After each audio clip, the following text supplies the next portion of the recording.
Committee Secretary, please acknowledge the resource persons and members present. Good morning. Thank you, Mr. Chair.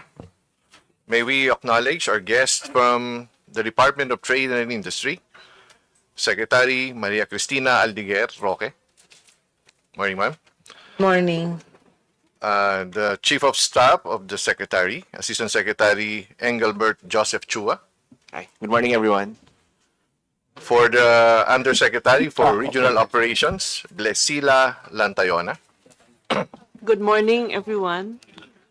Undersecretary for Supply Chain and Logistics Group, Undersecretary Mary Jane Pacheco.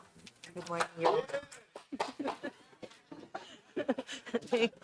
Undersecretary for International Trade Group, Alan B. Hepty. Good morning, Your Honors and colleagues. Assistant Secretary for Management Services Group, Department of Legislative Liaison Office, Assistant Secretary Christian Ablan. Good morning, Your Honor. Assistant Secretary for Regional Operations, Assistant Secretary Leonila Baluyot. Magandang umaga po sa ating lahat. Again, Assistant Secretary for Regional Operations, Grace Baluyan. Good morning to everyone. Also from the Regional Operations Group, Assistant Secretary Dominic Tolentino Jr. Magandang umaga po. And Assistant Secretary for the Office of the Secretary, Tanya Pamela Caronongan Viado. Good morning, Your Honor. Assistant Secretary for Competitiveness and Innovation Group, Naila Risa Bautista.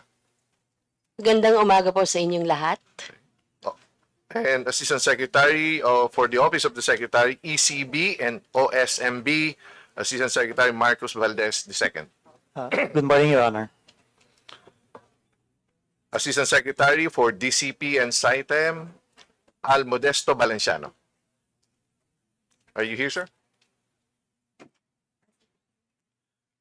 From the Fair Trade Group, OIC Rogelio Malyari Jr. Morning, Your Honor. Undersecretary for Cooperative Development Authority, Alexander Raquepo. Magandang umaga po sa inyong lahat, Your Honors. From the Design Center of the Philippines, Executive Director Maria Rita Matute. Are you here, ma'am?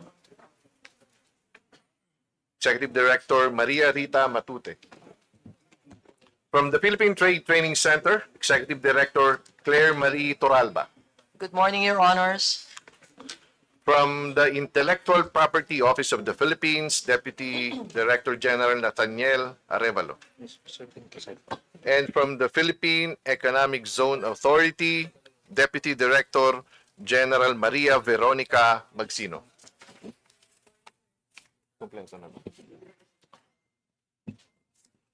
And also may we acknowledge for the legislative concerns of the members, all the regional directors present here today. May we, starting from the Regional Director of NCRO, Acting RD J. Akar. Morning. Regional Director of CAR, RD Raymond Panhon. Are you here, sir? Regional Director of Region 1, Merly Membere. Morning. From Region 2, RD Maria Sofia Narag. From Region 4A, RD Marisa Argente. From Region 4B, RD Armormio Carmelo Joselito Benter. From Region 5, RD Dindo Nabol. From Region 6, OIC RD Maria Dinda Tamayo. From Region 7, Acting RD Esperanza Transfiguracion Melgar. From Region 8, RD Celerina Bato. From Region 9, ARD Maridel Denga. From Region 10, RD Ruel Palikpan.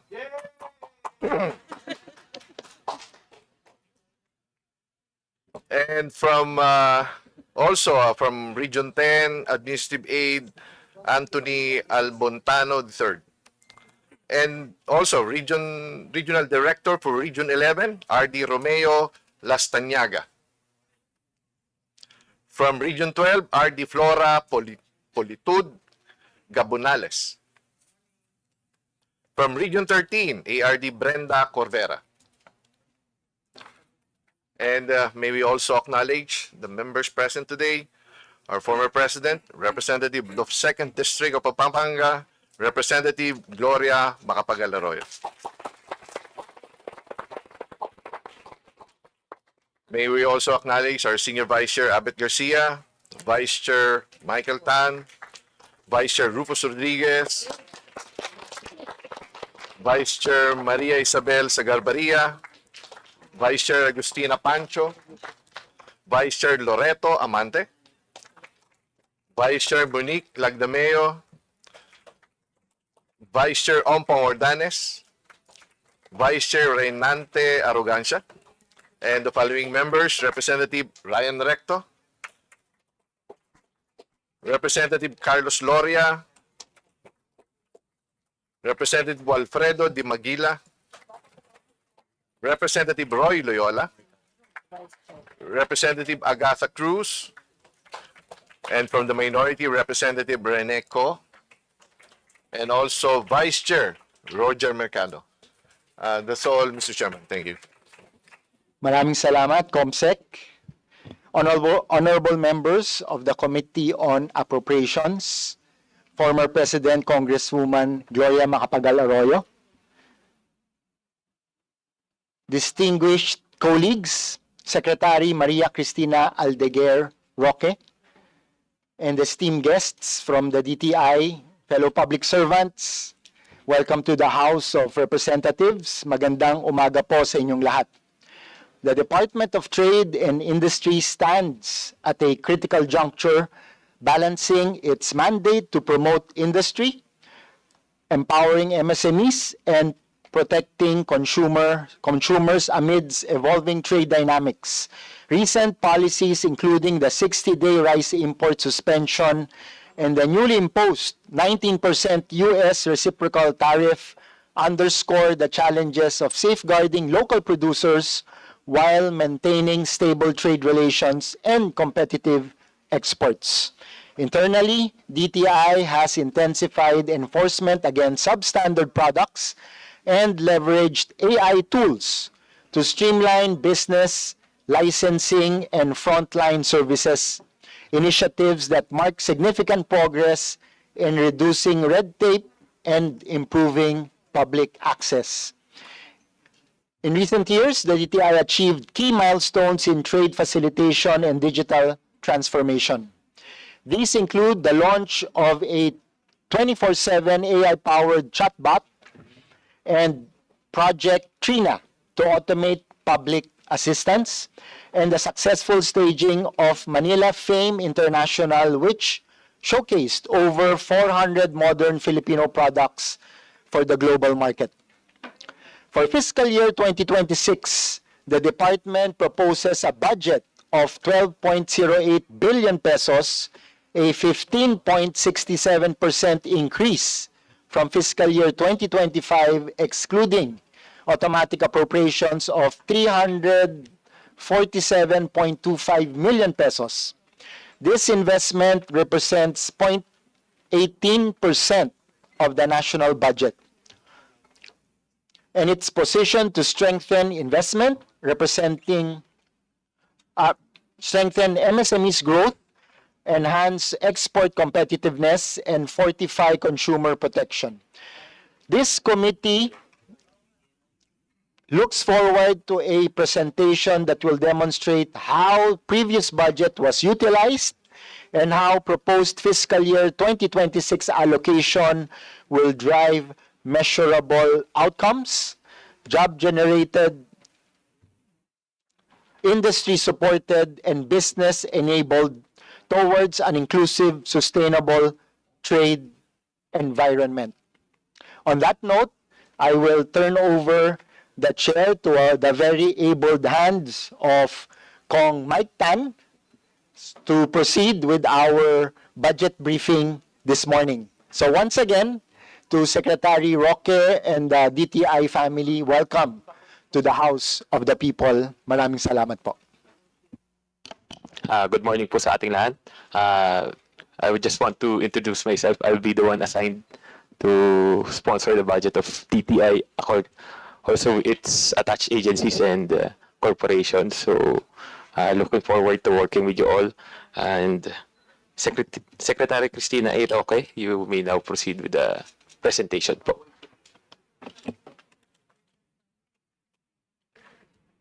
To the Honorable former President Gloria Macapagal Arroyo, good morning, ma'am. To the Committee on Appropriations Chairperson Micaela Swansing, Senior Vice Chairperson Albert S. Garcia, Vice Chairperson Keith Mike Tan, Attorney Mike Tan, Honorable Vice Chairpersons and members of of course, Honorable Congressman Rufus Rodriguez, and to the members of the Committee on Appropriations, to the other members present, the Committee Secretary Leo Liaño, and to the Committee Secretariat and the civil society organizations, good morning to everyone.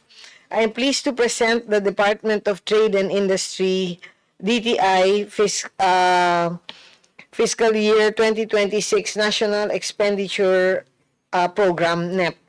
The main mandate of the DTI actually is really divided into three, which is number one, the foreign trade and international investment, which is actually very important for our country because aside from the income, bulk income that it generates, it gives us, it's also the bulk jobs that it generates for our people. The number one export now is our people, and we would like to lessen that as we would want our people to stay with their families here in the country. Number two is the consumer protection and fair trade. There are a lot of products. We must protect our consumers from the products that are being sold in the market. There are a lot of products now that are being brought in and that are being sold in the market that are substandard. So we need to enforce strict guidelines and strict rules to be able to make sure that the consumers are protected from the products that they purchase, especially in the online, the e-commerce platform.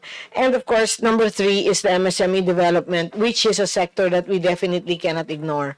99.6% of the business establishments in the Philippines is MSME, and 60% of the labor force is MSME. So this sector we really must put a lot of effort on.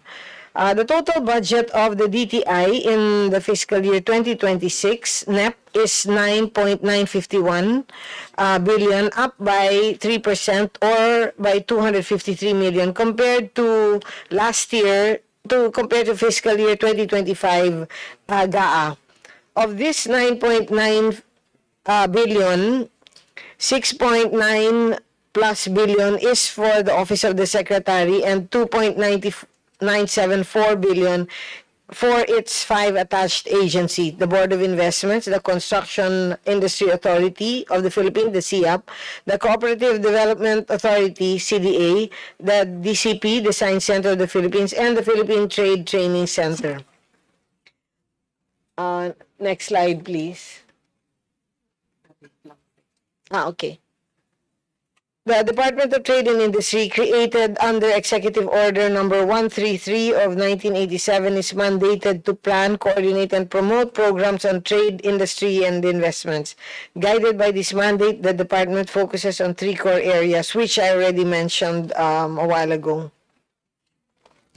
Through these mandates, the DTI contributes to Sustainable Development Goal 8, decent work and economic growth, and supports the national vision of a matatag, maginhawa at panatag na buhay by 2040.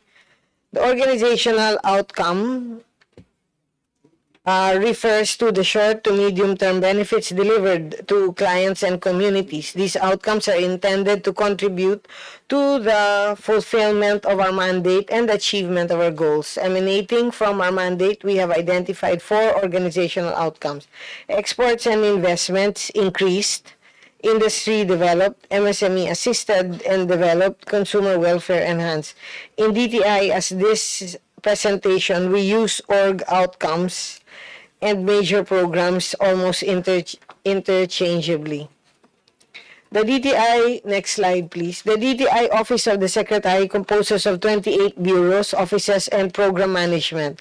Office of the Special Mandate on Vape, Bureau of E-Commerce, Halal Project Management Office, International Trade Relations, Strategic Management Office, Export Marketing Bureau, Bureau of Import Services, Foreign Trade Service Corps, Supply Chain and Logistics, Finance Service, Human Resource and Administrative Service, Information System Management Service, Planning and Management Service, Resource Generation and Management Service. Then Bureau of Small and Medium Enterprises Development, Comprehensive, the CARP, Negosyo Centers, Bureau of Market Development, Bureau of Policy Research and Innovation, Bureau of Competitive Development, and the Creative Industry Development Office. Then we also have 7 attached agencies, the BOI, the CIAP, which is the then the DCP, PTTC, IPOFIL, FDCP, and Film Academy of the Philippines. The 6 corporations are SITEM, NDC, PEZA, PITC, PPI, SB Corporation. FTSC has 29 posts in 21 countries with 21 trade attaches. We are in America, ASEAN, and we also have 1,408 negosyo centers. 1,384 of them is all over Luzon, Visayas, Mindanao, while 24 is in the BARM.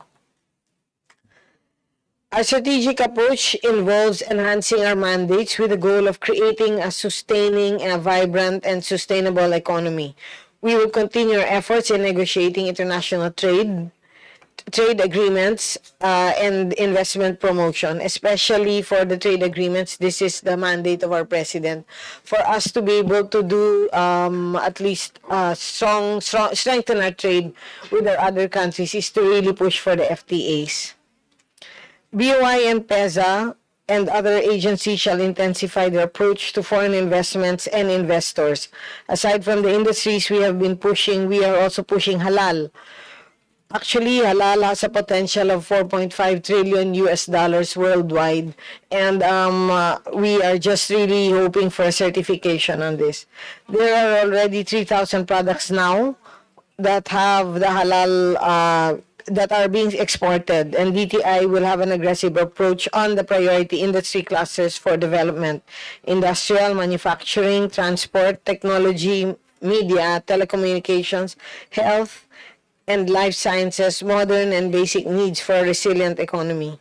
We are also working closely with the different departments, so at least we don't overlap also with the work that has to be done. Aside from that, we are opening showrooms in all the Philippine embassies all over the world to showcase the products of the MSMEs. We have actually opened already, I think, around 8 to 10, and we use this to promote B2B with the companies there and also with the companies here in the Philippines. For the creative industry, this is a sector that we will really be pushing for this year, 2025, as we feel the creative industry is a driver of trade and tourism. We may not be on top for other areas that we focus on, but for the creative industry, we are quite known all over the world for this. And just the same way Korea has used the creative industry to drive their trade and tourism, we can also do this for ours, as we have already a lot of stars that are known abroad in the different fields of the creative industry. And another thing that we might want to drive is also the anime and also the game development, which we can see a lot of potential in also leveling up the income or the salaries of our people, so that we can, hindi na sila masyadong on the blue collar job, but on the more technical and the more technology based work. For the consumer protection, we will have more aggressive price monitoring, fair trade enforcement, product standards will be set. Actually, we are really strong on the monitoring and enforcing of the products of the basic necessities and prime commodities. We didn't have any price increase on the basic necessities and prime commodities for this whole year, from August last year to August now this year. So this is a feat actually, because in the past, there's always an increase of prices for basic necessities and prime commodities. So we have kept it as no price increase in spite of the increase of some of the materials or raw materials. We will strengthen and ensure the quality of our products being sold in the market. So we also have a strict push on the e-commerce platform, because a lot of these products are now being sold in the e-commerce platform. And then for the DTI strategic direction, for the 5-point strategy for MSME development, digitalization, and AI, we must go digital. We are 7,600 islands, and the only way for us to sell and to get the message across and to be able to disseminate information is to use the digital platform and AI. We are also global. We are also open to the global world, so we cannot be left behind in the digital space or digital technology. Number 2, diversification. We must teach our MSME to diversify. They cannot rely on a single product anymore to sell. So if anything happens to that single product, they have a second, third, fourth source to rely on.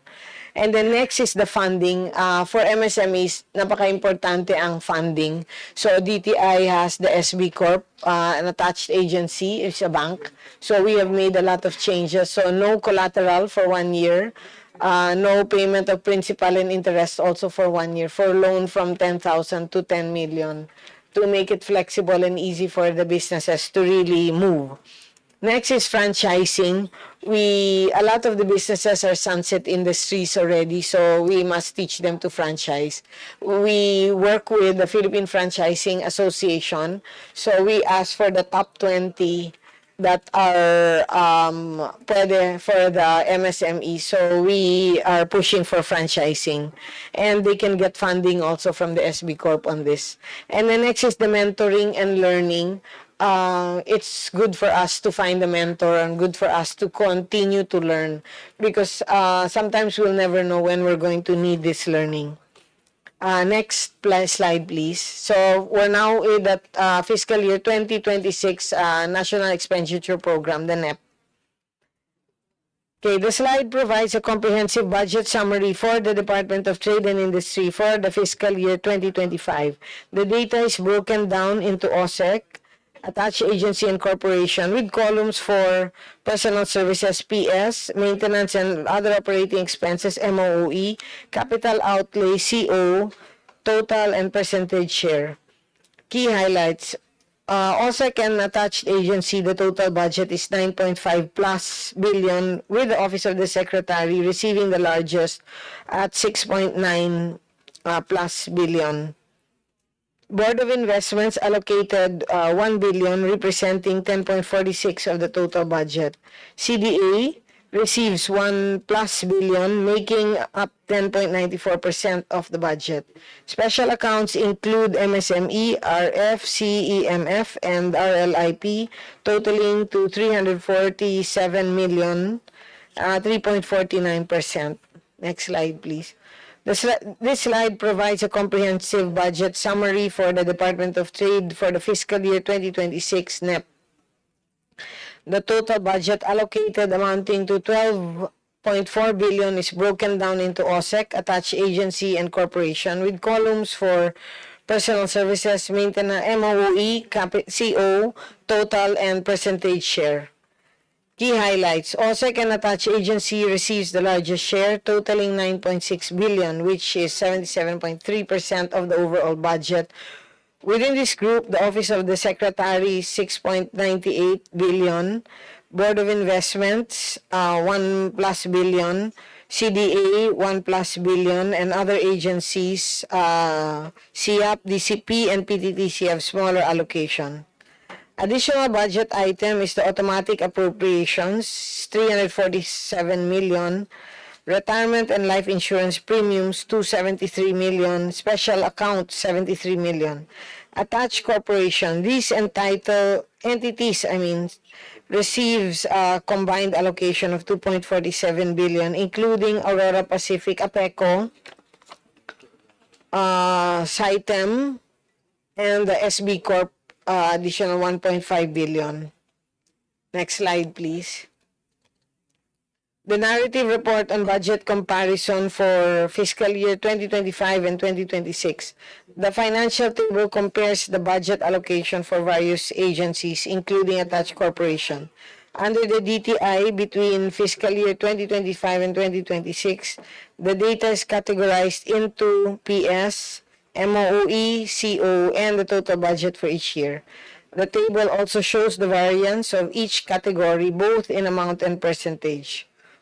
Overall budget, total budget increased by 1.6 plus billion from 10.7 to 12.46 in 2026. The OSEC, number two, the OSEC shows a net decrease in total budget by 3%, primarily due to reductions in MOE and CO, despite the increase in PS. BOI, the budget increased by 177 million, primarily due to additional MOE. CDA, the budget also increased by 135 million with additional budget for PS and capital outlay. CIAP, DCP, and PTTC also see slight increases both in PS and capital outlay.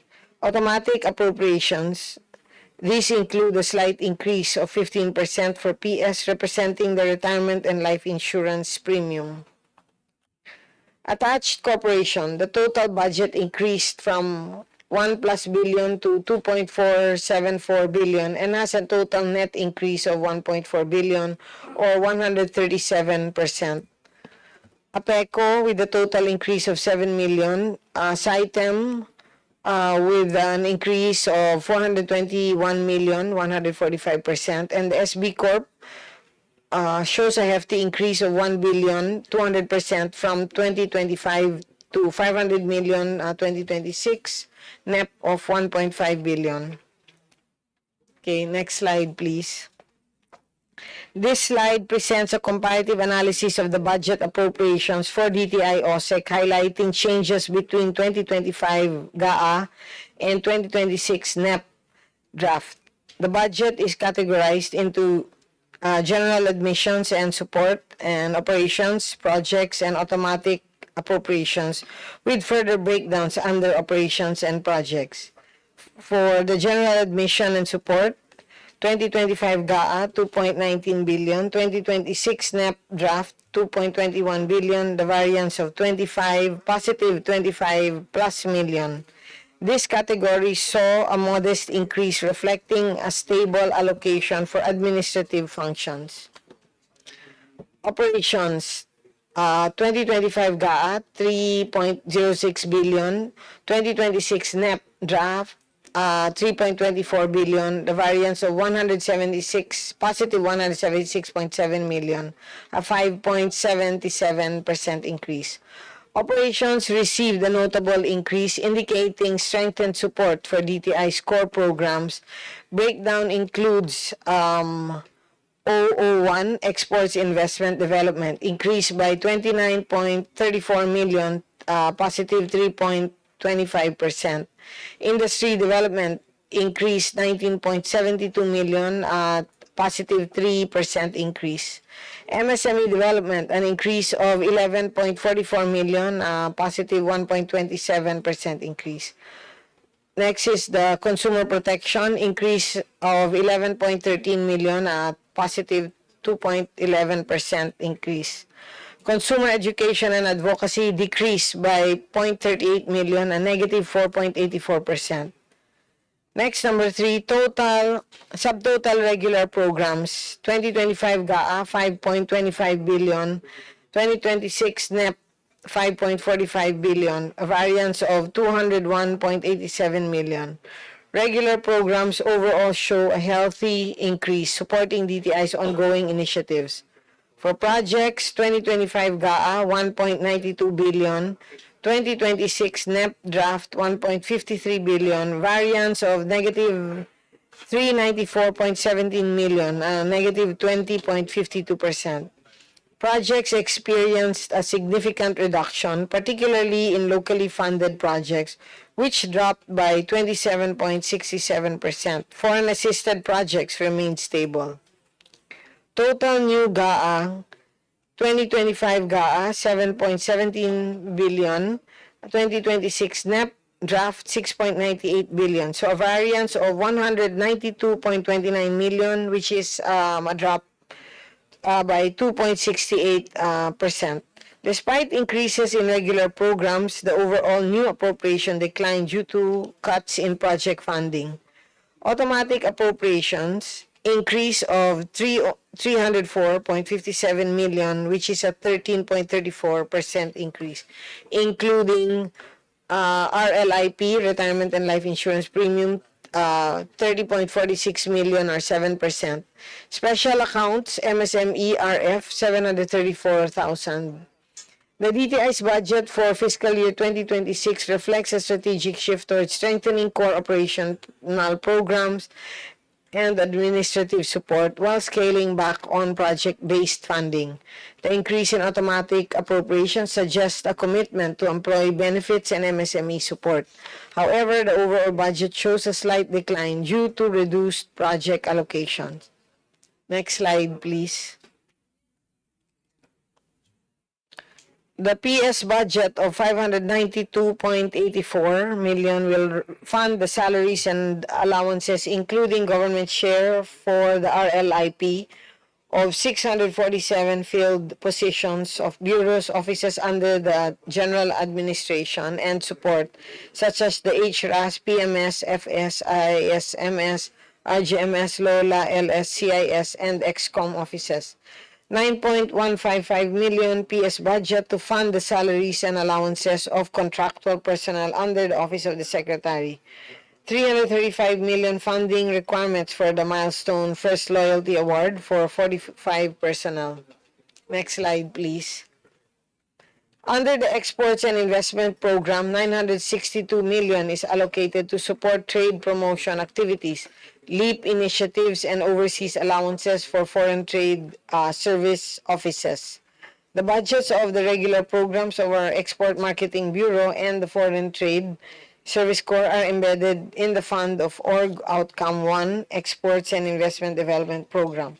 An additional 387.6 million is allocated for the continued implementation of activities related to the formulation of strategic plans, programs, and policies on exports and investments, as well as the development, facilitation, and promotion of exports and investments, both domestic and foreign.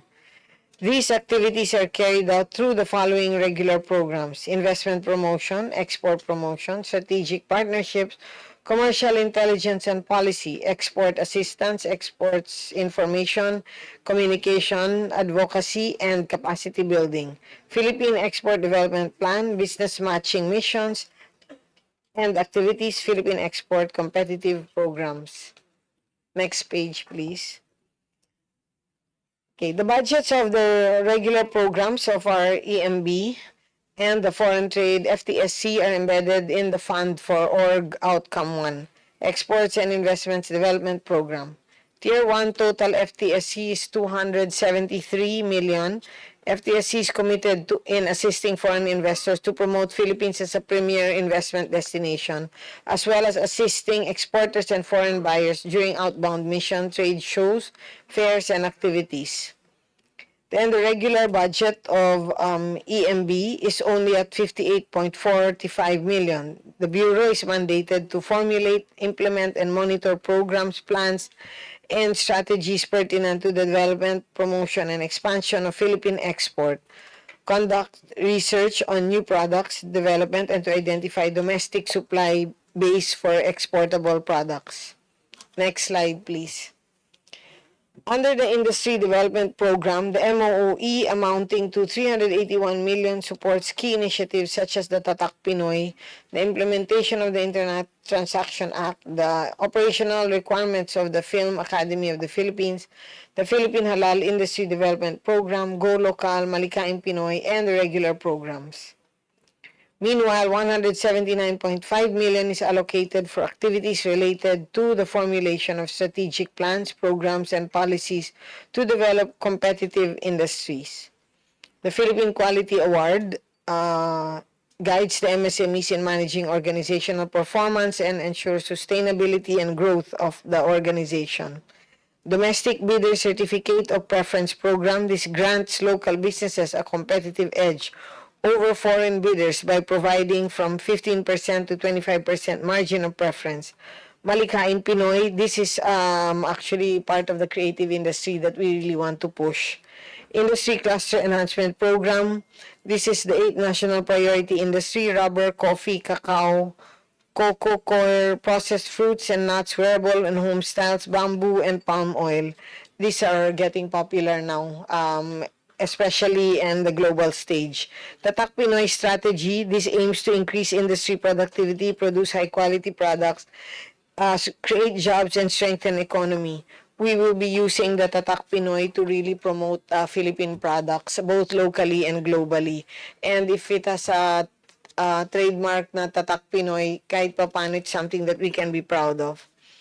Then the implementation of RA 10697, or the Strategic Trade Management Act, STMO, which performs the registration and licensing, outreach, and enforcement functions pursuant to RA 10697. So companies and individuals engaged in the trade of strategic goods should first classify their items using the National Strategic Goods List. Okay, next. It's the budget for the Industry Development Program Fund, the regular programs of our Competitiveness and Innovation Group, Supply Chain and Logistics Group, as well as the International Trade Group, all embedded in the fund for Org Outcome 2. Okay, I've already mentioned the Philippine Quality Awards, no? Okay, next slide. Wait, is this the one? MSME Development. Yes. Yeah, MSME Development Program. Bulk of the budget goes to the implementation of rapid growth or the Rural Agro Enterprise Partnership for Inclusive Development, Shared Service Facility Program, and the Negosyo Centers. Other key activities include the formulation of strategic plans, programs, and policies on the MSME development. The activities are supported by the following programs: the domestic trade fairs, which have already shown a lot of potential; the business name registration, madami na rin nagre-register as single proprietorship, and as they grow, they become SEC now. Then the One Town, One Product, MSME Development Program for Agrarian Reform Communities, MSME Development Plan, Youth Entrepreneurship Program, Kapatid Mentor Me Program, the Green Economic Development Program, Itaas ang Pinay.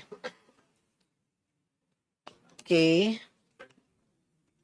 What else? Next slide, please. Mr. Chairman, I'd like to know how many more pages will be presented, because actually all of us have been given through Okay. copies electronic. Actually, and also madami now. pang pages. So if you have any questions, it's Yes. better for us to just Yes, answer the I questions think better because correctly. there are many who will be asking Yes, questions. better. Kasi Okay. I'm sure you have na rin a background on all of these things. that we're Yes, supposed so to I do. move, Mr. Chair, that we go ahead with our questions Yes. from our members who are present. Thank you. Thank you. Thank you.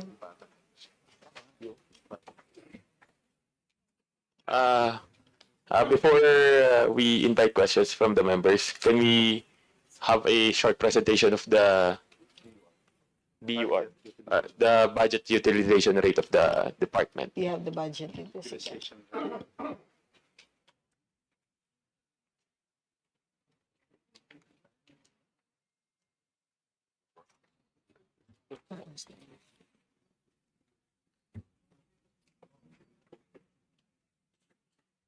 Can we present it already?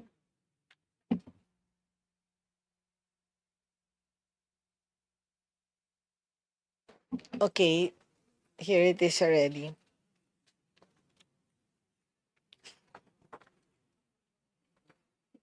Okay, You- yes, yeah.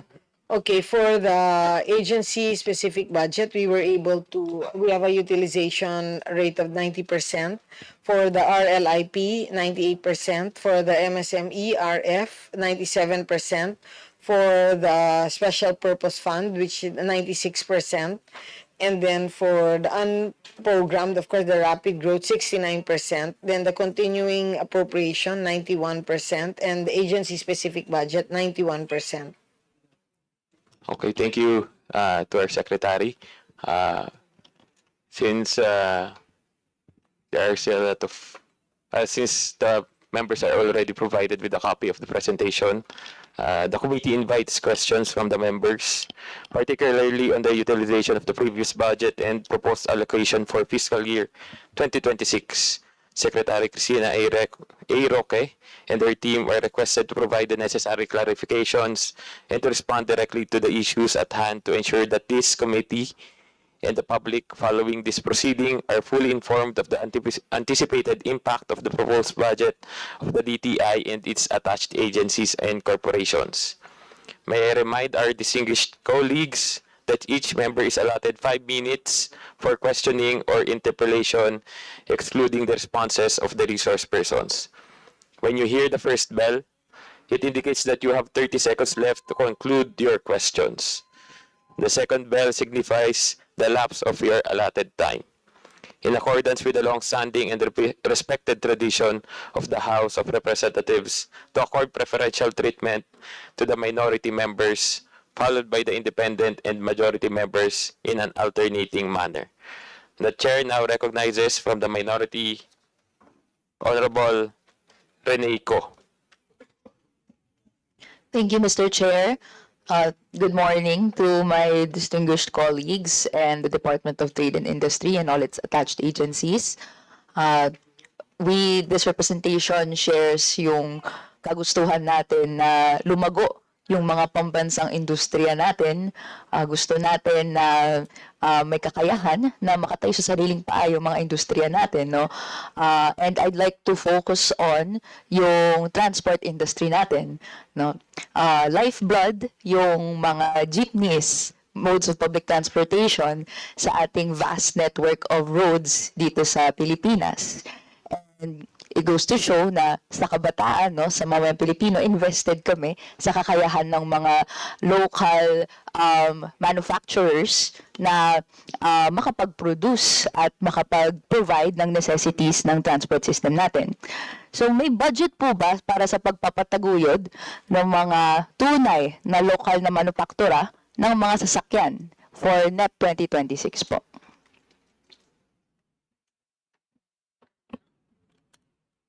Good morning, Congresswoman Rene Co. I would like to pass to Yusek Raquepo. He'd be the one to explain the programs for your question po. He's from the Cooperative Development Authority. Good morning, Your Honors, to the Chair, morning, and to our esteemed Secretary of the DTI. As far as the CDA is concerned, we do not have any budget for assistance to local manufacturers of modern jeeps, Your Honor. But instead, we are assisting technically cooperative transport organizations in terms of management as well as in terms of their financial capability to handle the finances of their cooperatives, Your Honor. Mr. Chair, bakit po walang programa para sa pagtataguyod ng mga lokal na manufaktura ng sasakyan? Alam naman po natin yung krisis sa trapiko, no? Bakit po wala? And actually, for the bigger players, no, let's say Francisco Motors and others, we have incentives for them.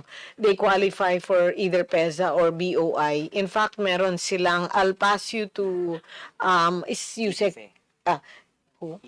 Edife. Wala si Yusek Perry. Okay. Edife here to actually explain to you the different incentives that we give to the local manufacturers of transportation.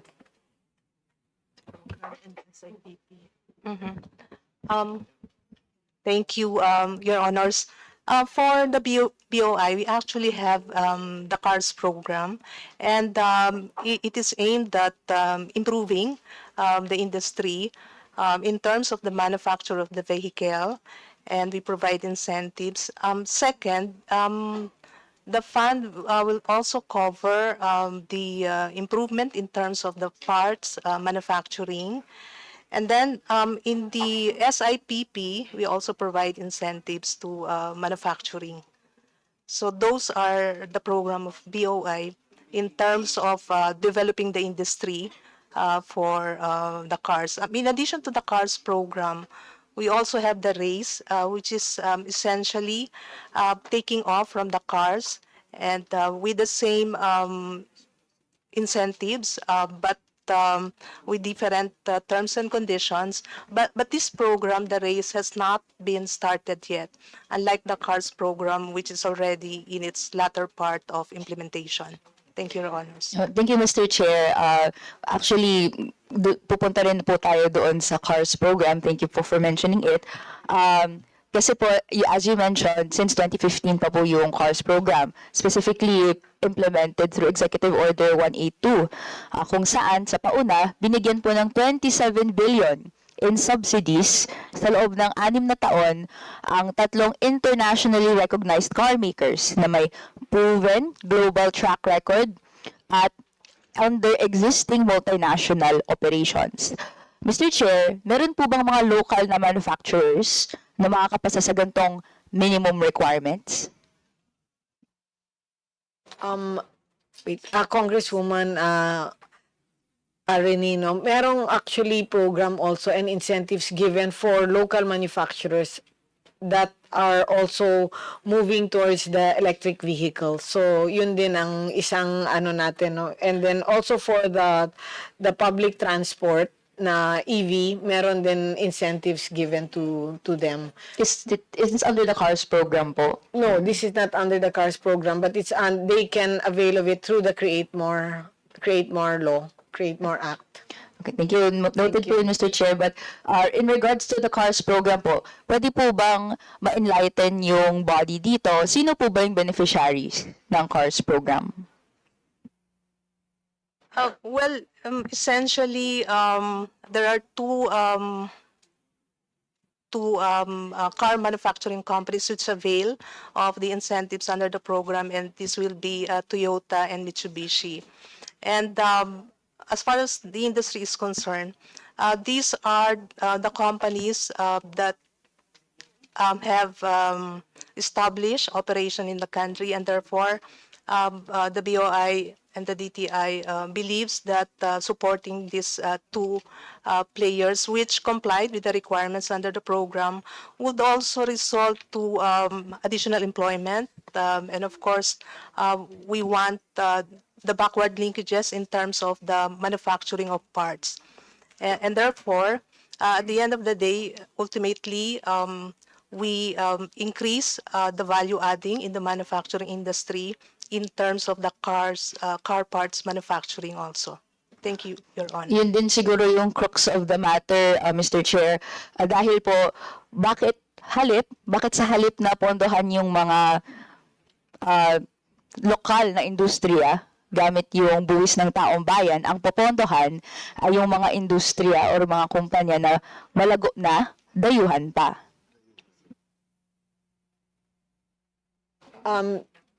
Honorable Congresswoman, actually for part of the CARS program, what it states there is they need to support the local MSMEs, meaning part of the parts of that car must come from local industries. So yun yung main part through ng CARS program.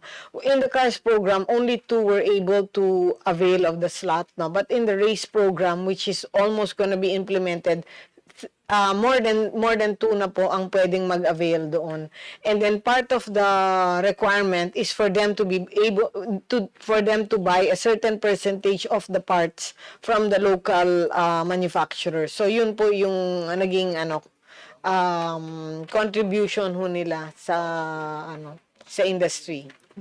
Mr. Chair, since na-mention na po yung RACE, no, which is the Revitalizing Automotive Industry for Competitive Yeah. Enhancement Program, in a article from the from PNA, na-mention nung February, no, na it will be implemented by a joint administrative order. Nasa na po ang joint administrative order for the RACE program? Is it available na po ba?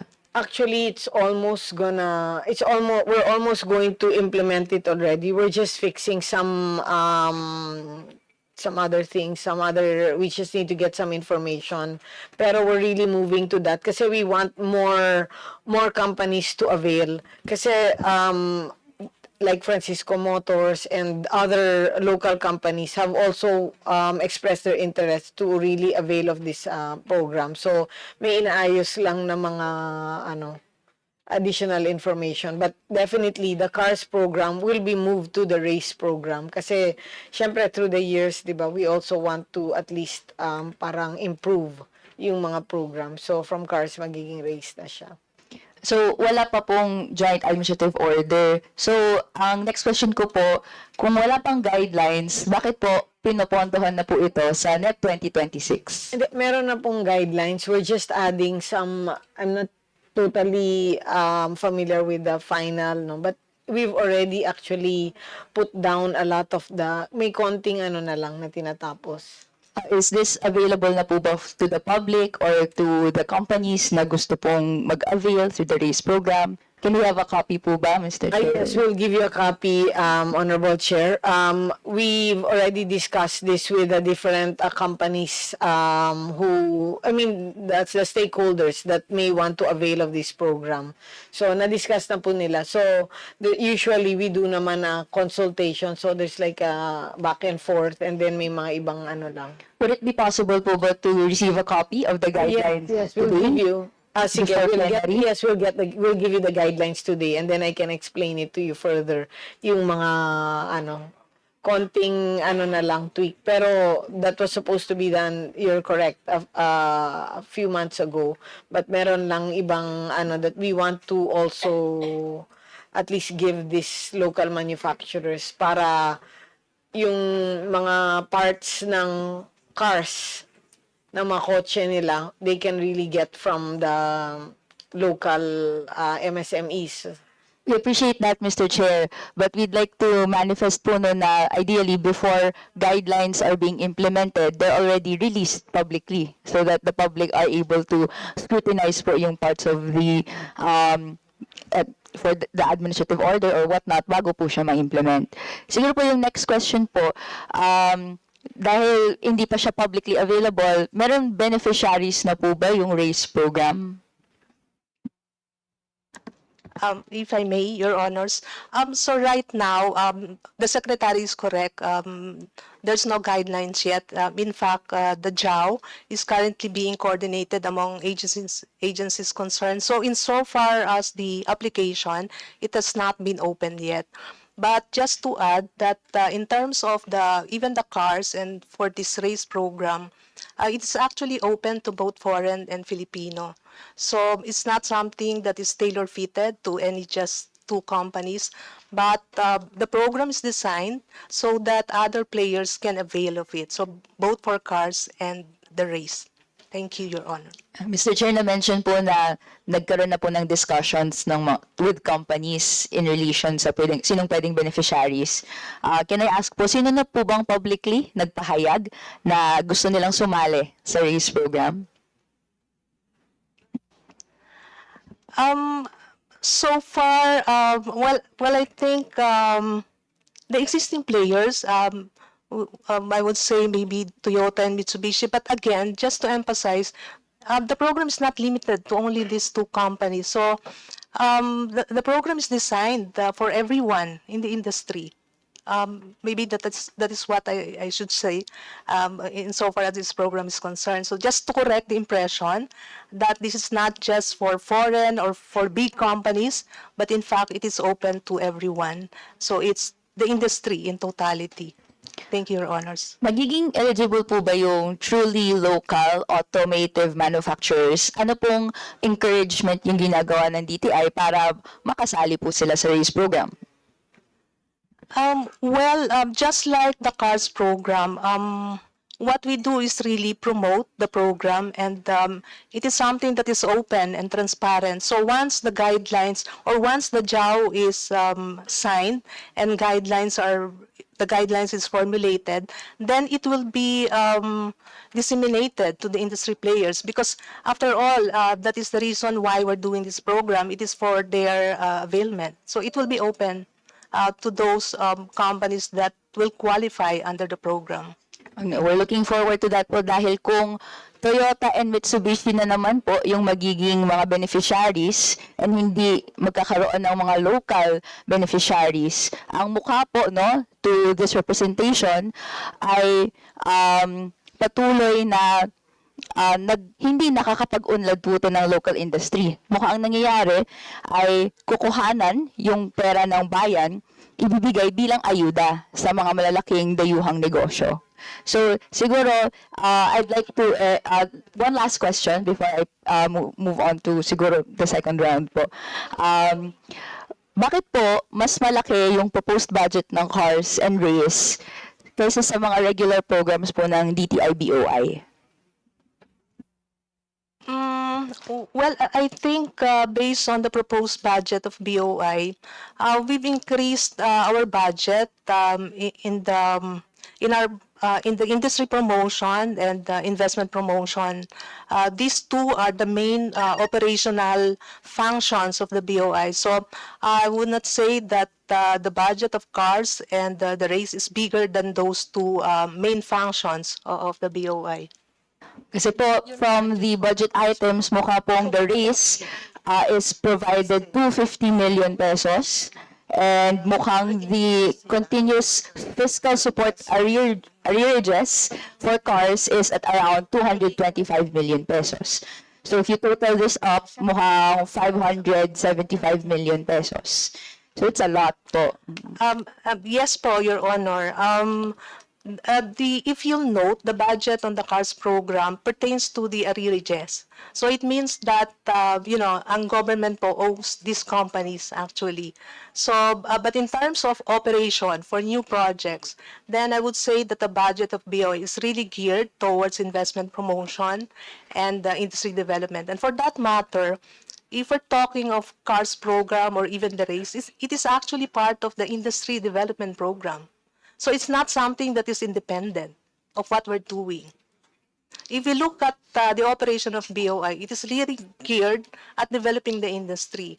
And to do that, we come up with programs and we do investment promotion. So that's how it is in terms of the operation of BOI. So again, the value in the budget of CARS is basically the arrearages. But it's still support. And siguro for this representation, it's ironic that Marcos Jr. says that it's trying to move away from car-centrism. And inadmit niya rin mismo sa kanyang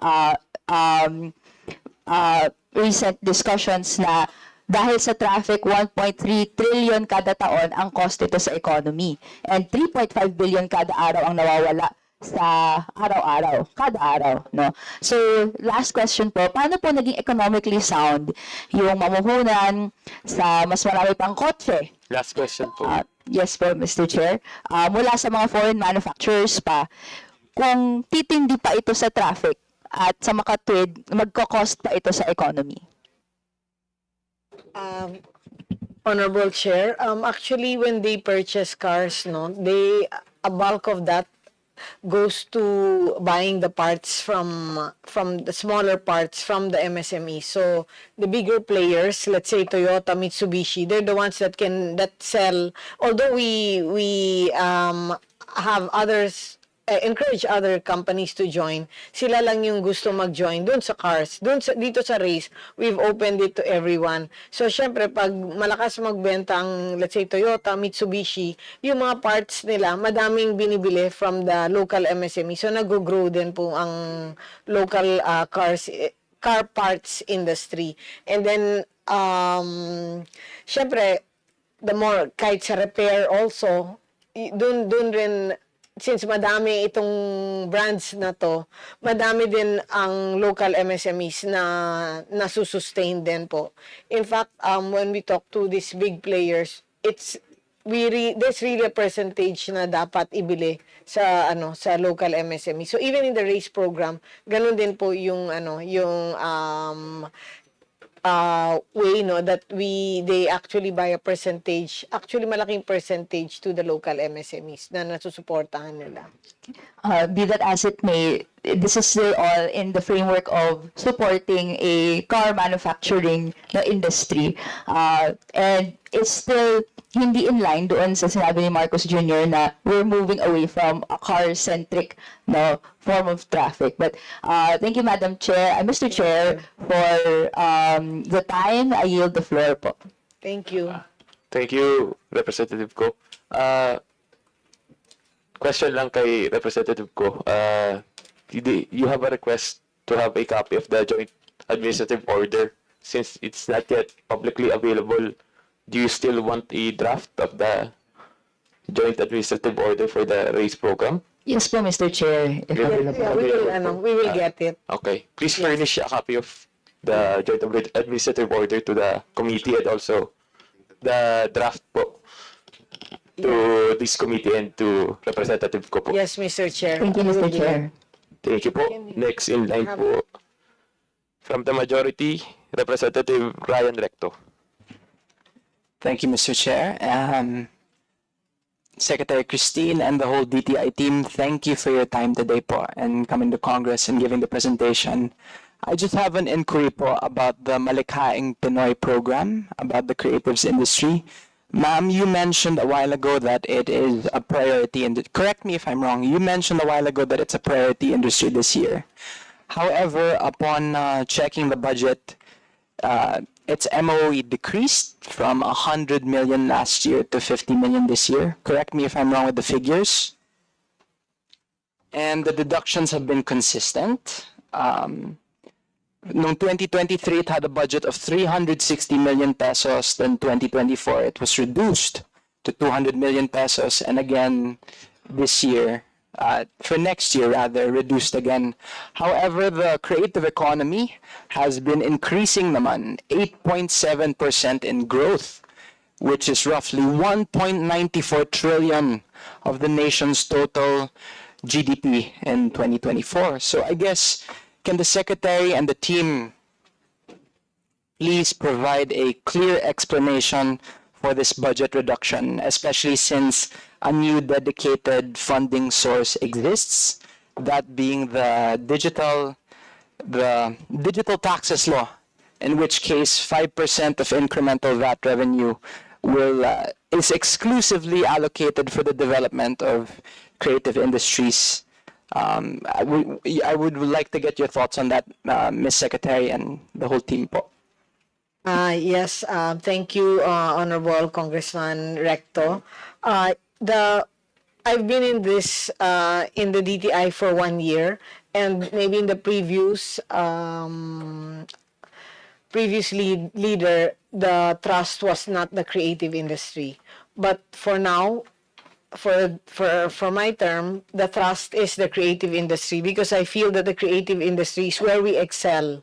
So we must push this, because in others, let's say digitalization and all other industries, we're not on top. But for the creative industry, I feel that we can use this as a driver for trade and tourism, the same way Korea has done it and other countries have done it. So it's just a matter of priority.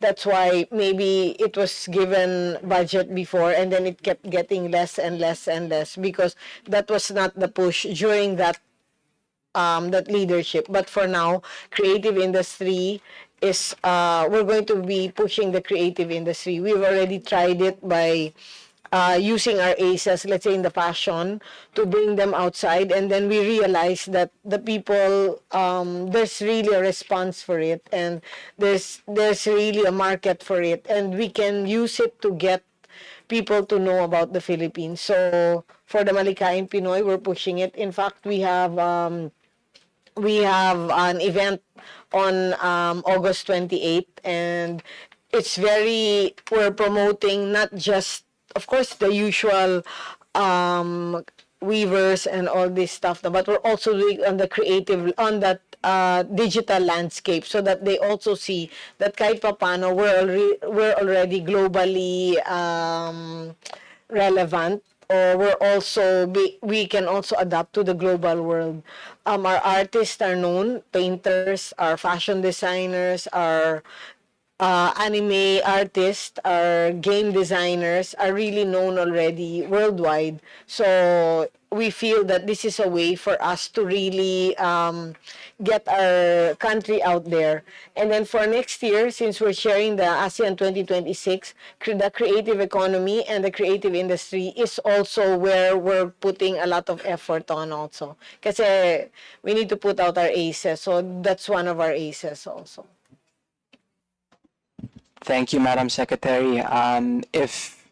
If you'd like to collaborate on projects like that, please do not hesitate to let me know, ma'am. And I know a couple of my colleagues are interested in supporting the creative economy as well here. So thank you, ma'am. Yes, thank you. Thank you for the offer, and thank you, Honorable Congressman. On to my next question lang po about online selling and BMBEs. First question lang po, ma'am. I would just like to clarify, do all who earn income through online selling, should they register with the DTI and by extension the BIR?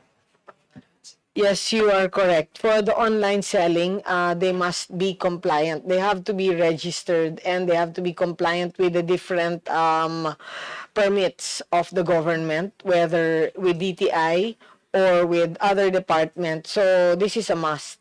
But of course, in reality, sometimes or oftentimes they only have the business name, but they don't have other departments requirements. So now we're having a whole government approach, no, on really pushing to make sure that all of these people that sell online are compliant. Yes, yeah, because of course we already understand the taxes are not being paid, or they have some, let's say, some requirements that are not being done. Like for us in DTI, we have already started the trust mark, because there's a lot of goods being sold online that are below standards. So the DTI enforces, monitors all of this. But how can we assure the public that what they're buying is actually what is delivered to them? So we have established now a trust mark. I can forward you to ASEC Marcos to discuss the whole program of Trustmark. So now we will want that sellers to avail of this Trustmark. So when you see the Trustmark of the DTI on the goods sold, online, then you'll say na, kahit paano na-check ito ng DTI. Because we really try to monitor and enforce. But of course, we can't control everyone, especially private sector, ang mga online platforms na to. So I'll give the floor to ASEC Marcos to discuss the Trustmark, which we are really pushing aggressively. Thank you, Mr. Chair. For the trust mark, we recently launched this. The main purpose is to guarantee the opportunity of redress for our consumers, because normally when you buy from an online merchant, you don't know where the merchant is located, you don't know how to contact the merchant, you don't know how to file your redress in case there's a complaint as to warranty or the quality of the product. So we're focusing on that, giving the opportunity for the consumer to have the opportunity for redress. But currently, the Trustmark program, on its face now, it's still voluntary, because we understand that majority of the online sellers are in the household, and we want them to catch up on the system. But eventually, per the Internet Transactions Act, the online merchants, they do have to register with the DTI e-commerce bureau, And it is the trustmark that we will use as the registration mechanism for all these online merchants. Thank you for that question, and I fully agree with consumer protection, hence the need for a trust mark. Do online sellers, for the sake of an example, I used to have a friend who she bakes mini cupcakes, but she's the only one operating it. Can she be qualified as a BMBE under the Barangay Micro Business Enterprise? Can she be qualified as that in line with your push to support MSMEs po? And by my understanding, BMEs are exempt from, they have tax exemptions, they're exempt from paying minimum wage. However, they must still comply with SSS, GSIS if they have employees, in addition to getting loans as well.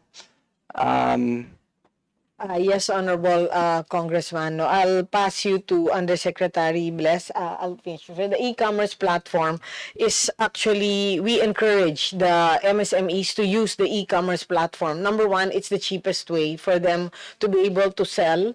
Number two, we are 7,600 islands. So the only way for us to be able to really move the products is to use the e-commerce platform. But we need to be also very responsible when we use the e-commerce platform. So for DTI, we're really strictly regulating this as there are a lot of substandard products that are already being sold. And of course, like you say, the home-baked products. So regarding the BMBE, I would like to turn the floor to Undersecretary Bless Lantayona, who can discuss this further. Thank you very much, Madam Secretary. Thank you very much, Mr. Chair. Yes, as long as the asset size of that company is 3 million and below. And below. Thank you, ma'am. And just a quick follow-up to that po. With regards to that hypothetical example I posed a while ago, would they be, I'm assuming they'll be considered as BMBE, and so they'll have to register under that. Quick question lang po, how much do BMBEs contribute to the economy? I know po they're a part of MSMEs, but do you have a specific figure how much BMBs specifically contribute to the economy? I asked this po in aid of legislation, if the BMBE law can further be improved pa, or what have you po. Okay, as of now, we don't have really a very specific figure as to the contribution of the micro sector, micro enterprises. However, based on the PSA, Philippine Statistics Agency, the micro enterprises actually composed of something like 87% of the MSMEs, and that is quite big.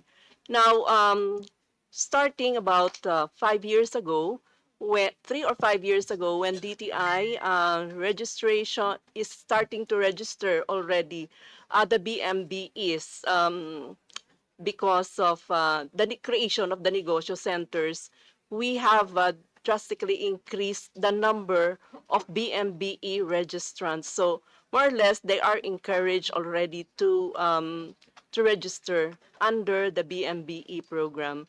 However, because of the big number of micro enterprises still, we still need to do a lot of campaign, for them to really avail of the registration under the BAMBI. May I ask usually what is stopping online sellers from registering, if you don't mind my inquiry po? Yes. Yeah. What's stopping? Of course, sometimes kung makalusot, lulusot, di ba? Sometimes we need to make sure that these private companies adhere to the law, that they must be compliant and registered. Because like us in DTI, when we have all these events, let's say the trade shows, ang pinaka-importante is for them to be compliant with the government requirements. So for the e-commerce platform companies, they must insist on the compliance talaga. No more questions for now. Mr. Chair, I yield the floor. Thank you po, Madam Secretary and the DTI team. Thank you po. Thank you, Kong Ryan. Next in line, from the minority, Deputy Minority Leader Antonio Tino. Thank you, Chair. Well, ilang follow-up questions po kaugnay sa Cars and Race program. Pwede po ba pa-explain fully ano yung mga subsidies or benefits to which qualified manufacturers, auto manufacturers, are entitled under these programs? At nabanggit kanina, ang pangunahin, ang unang-unang nakikinabang dyan, Toyota at Mitsubishi.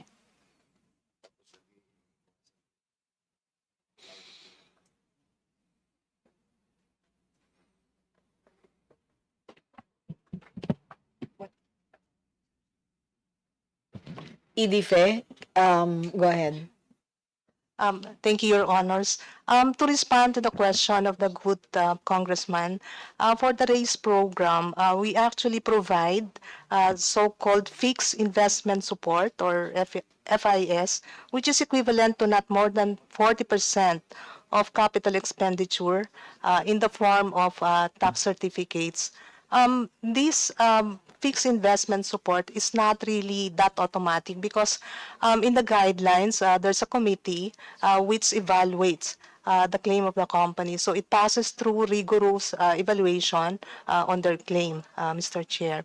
More or less for the cars, for the race, it will have the same incentives, but actually, it will have the same incentives, but in terms of the volume requirements per model, it will be lower because for the cars, it's 200,000 assembly of cars, and for the race, it's 100,000, Your Honor. Thank you. Okay, so magkano po yun? Yung sinabi niyong 40%, did you say? Yes, Your Honor. 40% of fixed capital investment? Capital investment. Okay, gaano kalaki po yon in monetary terms para mas maintindihan natin? Magkano yung ayuda na binibigay ng gobyerno sa Toyota at Mitsubishi?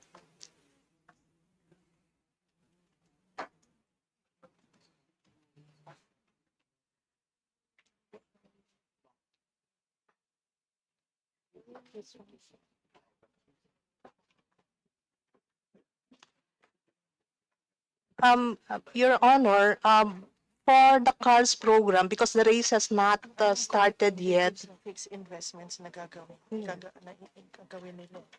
Yes, so far, the claim of, say, Mitsubishi, it's around 484 million.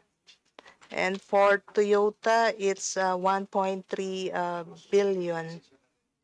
And that refers to the FIS, Your Honor.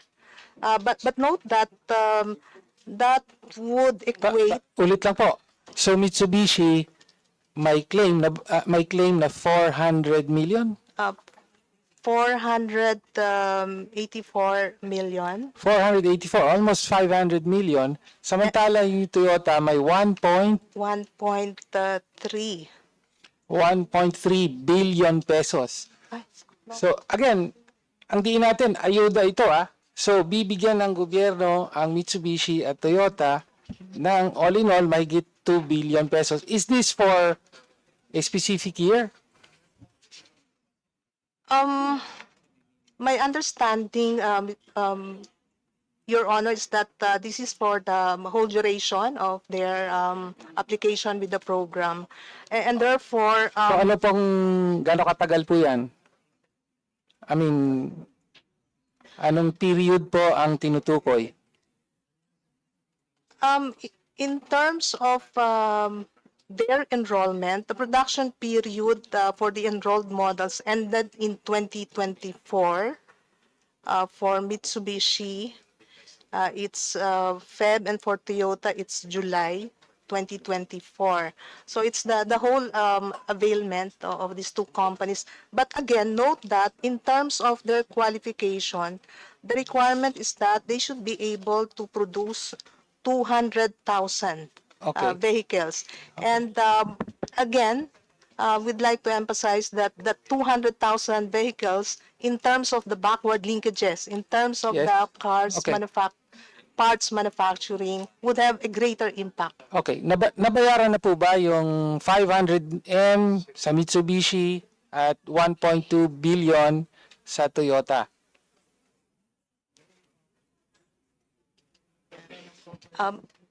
Mr. Chair, the amount in the budget referring to the arrearages is the one that will cover this unpaid Okay, FIS. so may utang pa ang gobyerno. Meron po. So, may utang pa ang gobyerno sa Toyota at Mitsubishi. For this year, ang proposed po na babayaran, magkano po?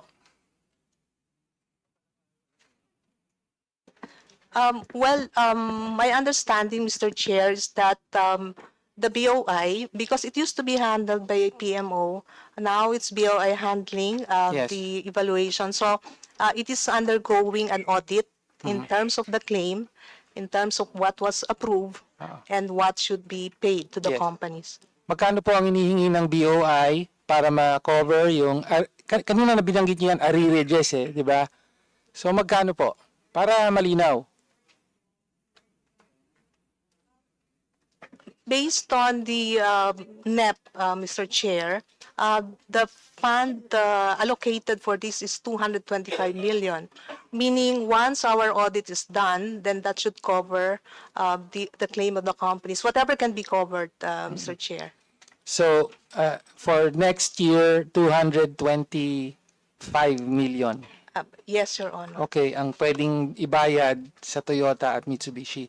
Okay, parang ang intindi ko, ang strategy, bakit binabayaran sila ng gobyerno? Bakit ba't may utang pa tayo nga na umaabot sa more than 2 billion pesos? Tama ba ako? 1.2 and 5. Yes.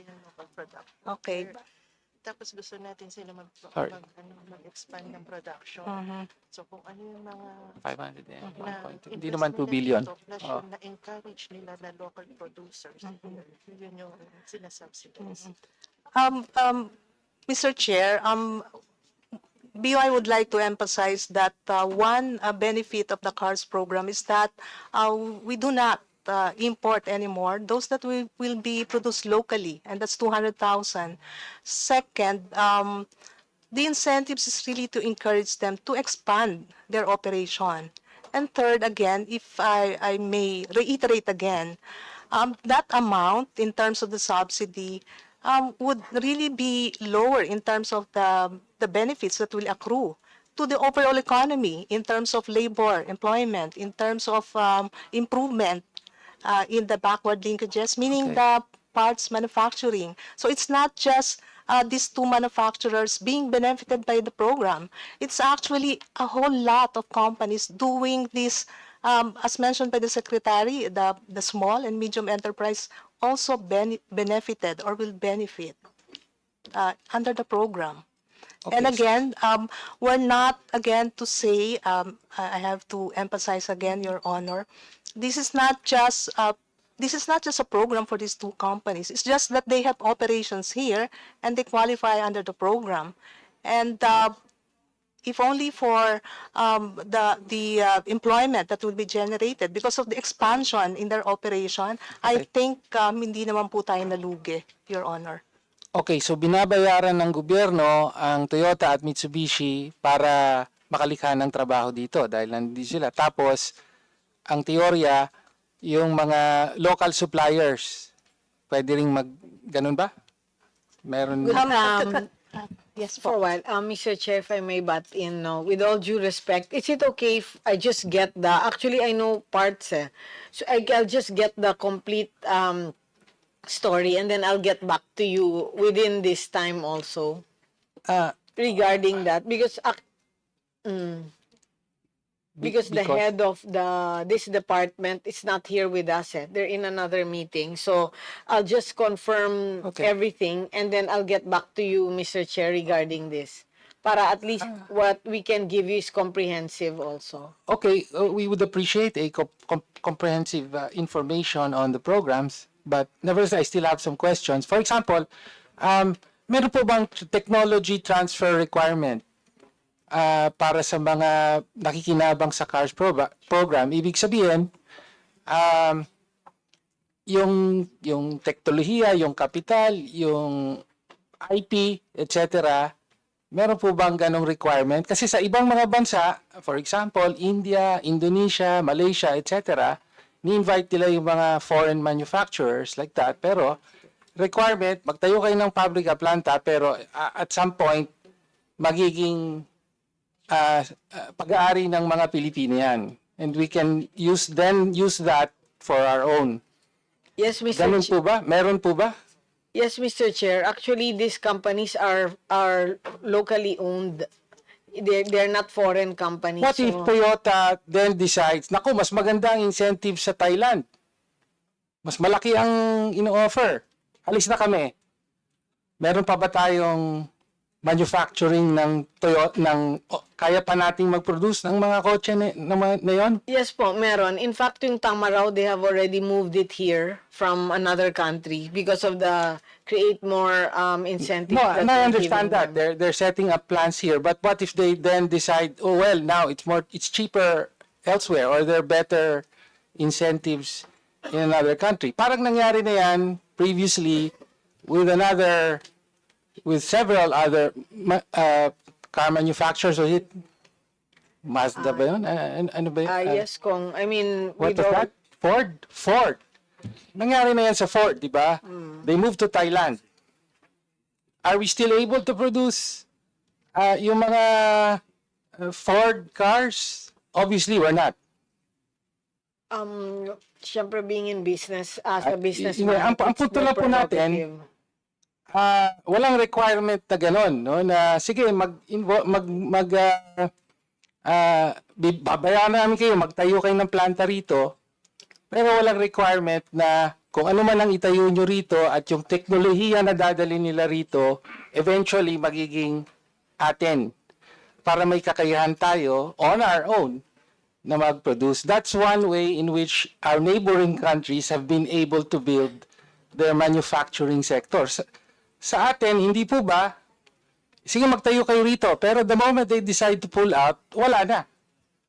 Katulad nga nung nangyari sa Ford. Tama po ba? Hindi po ba ganon?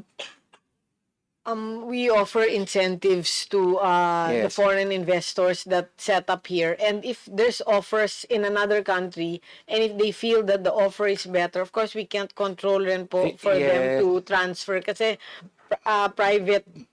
private companies po ito. But So, we can control. Yun nga ang point natin dito. If our government had a genuine industrialization strategy, pwede nga ganun.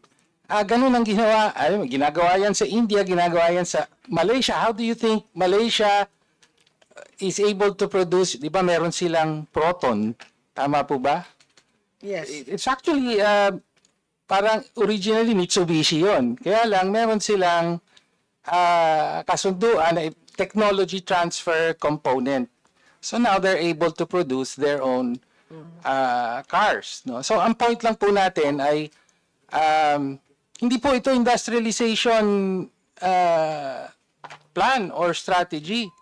Basically, binabayaran lang na, tayo pa nga ang nagbabayad para mag-set up sila rito. At any time, they can decide to pull out at saan tayo pupulutin. Parang ganon. No? Kaya nga kanina, sinasabi, bakit hindi gamitin ng gobyerno ang pagkakataon para ma-develop ang local manufacturing. For example, not in the production of cars, kundi vehicles for public transport. Yun ang kailangan natin. Diba? So, mga bus or jeeps, modern jeeps, whatever. But, Mr. Chair, yun lang po ang gusto natin din. Ang malaking problema po na may utang pa tayo, bilyones ang binabayad natin sa mga manufacturers na ito para mag-produce sila rito. But in the long term, it will not build our domestic industries. Okay? So, yun po muna. Okay. Thank you, Deputy Minority Leader Antonio Tino. I think what TML Tino is proposing is if the DTI or BOI is open to the idea of creating a more reciprocal guideline wherein it contains a technology transfer provision so that the local manufacturers would also benefit, and not only the yung big players yung nakikinabang kasi malaki po yung incentive na nakukuha po nila sa gobyerno. So, are you open? Okay. Sige po. Thank you po. Thank you po, DML Tino and Secretary. Next in line, from the majority, Vice Chair Rufus Rodriguez. Thank you very much, Mr. Chairman, Attorney Mike. Pleasant good morning to Secretary Maria Cristina Aldeguer Roque and all the assistant the USEC and the ASECs here, the regional directors, the CDA. Again, good morning to all of you. We congratulate our secretary for that presentation showing the accomplishments of the Department of Trade and Industry in the past year and the plans for the future. Certainly, this agency has done so much for the Filipino people. And that is why we are grateful. And that is why I am here, because I'd like to thank the Secretary, not only in the national level, but because your officials in my city and your region have been doing very well. I would like to refer, therefore, to our Regional Director, Roel Paglipan, who are here, and also Assistant Regional Director Almer Masillones, and our Provincial Director Jesse Abriar. I know them because they work with me. And let me say, for example, that the City of Cagayan de Oro, especially in your two funds, which they coordinate with and which we distribute, Madam Secretary, this is the pagkabuhayan sa pagbangon at ginhawa, and also the serbisyo ng negosyo serbisyo sa barangay. We have been going to the different barangays. When there is a flood, there are fires, and the small business are involved, we give these funds to them. We give these goods and commodities so that they can rise up from adversity and calamity. And so we are very thankful for that, and that is why the representative of the City of Cagayan de Oro, second, this is the City of Golden Friendship, is here to thank you. And that is why I have a letter for you for additional funds for this too. So that takes care of that. Secondly, Madam Chair, Madam Secretary, I saw your budget, and here it is quite alarming because the Office of the Secretary has a reduction in budget. Do you confirm that? Yeah. The OSEC. Yeah, here. I have here the records. Yeah. On OSEC itself, ito, comparing with 2025 to 2026, the DTI Office of the Secretary, there's a reduction. Can you again state the reduction? Use a performing office and department.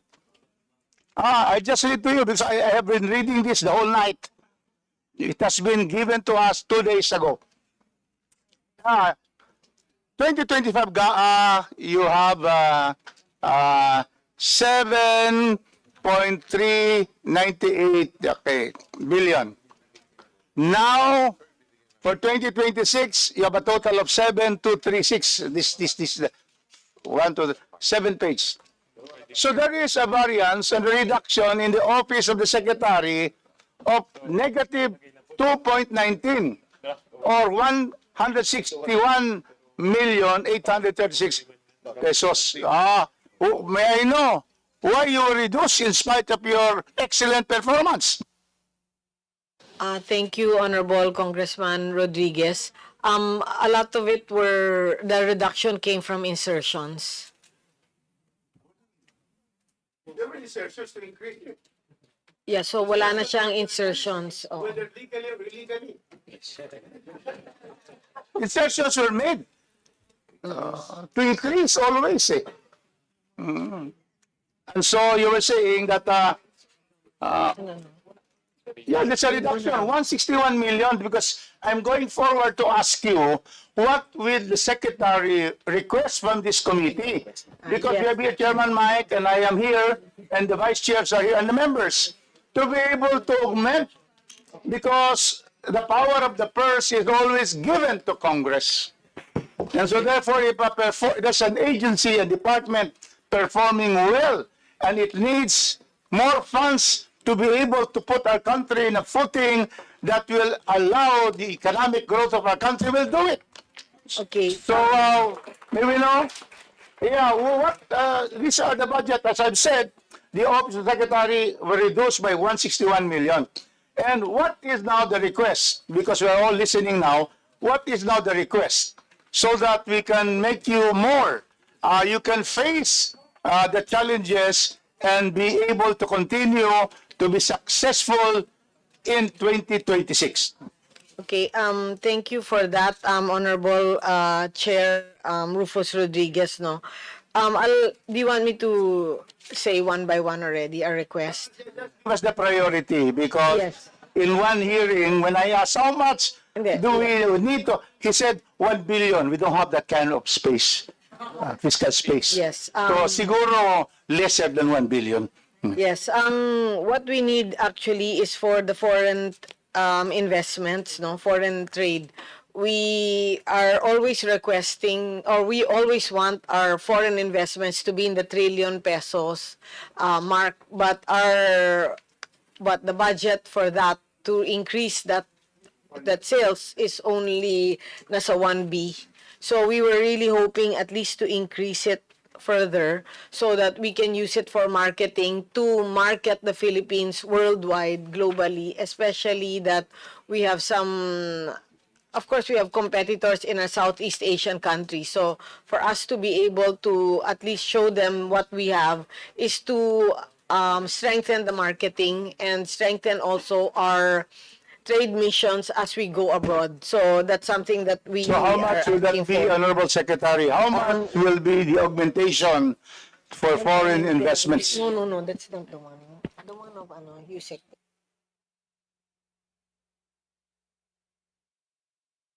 Okay, and then another thing that we are also looking at is for the MSME development program. Maybe we're still looking for the amount for that, no, the marketing for the How much would you need for my for the favorite? MSME development. Micro, small, and medium, Yeah. I was with the Masika. Yes, what was given to us is 500 million, but 99.5% of the business establishment is MSME and 60% of the labor force is MSME. So if we want them to grow, we need more funds for the Serbisyo Negosyo Caravan, meaning we go around the country, which we've already started in the DTI Goes to the Regions, to really promote also what are the programs of DTI that these MSMEs can avail, and what are also the initiatives of DTI that they can avail of, whether local distribution or global distribution. So How we much need would that. you request this committee? We were asking To for add to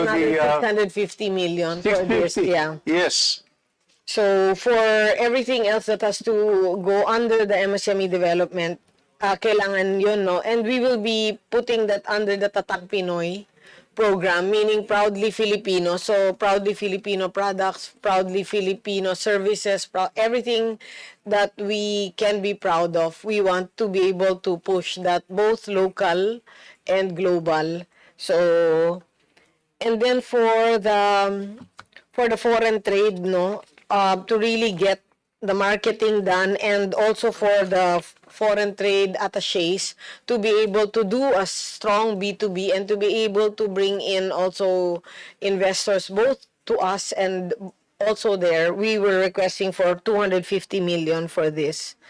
Kasi we want a trillion peso foreign investments to come in, but our budget is only 1 billion. So if you calculate it, 1 billion divided by how many trillions, it's negligible. So the same thing with and then also for the foreign trade consumer protection program, we need to catch the people that are selling, let's say, substandard steel.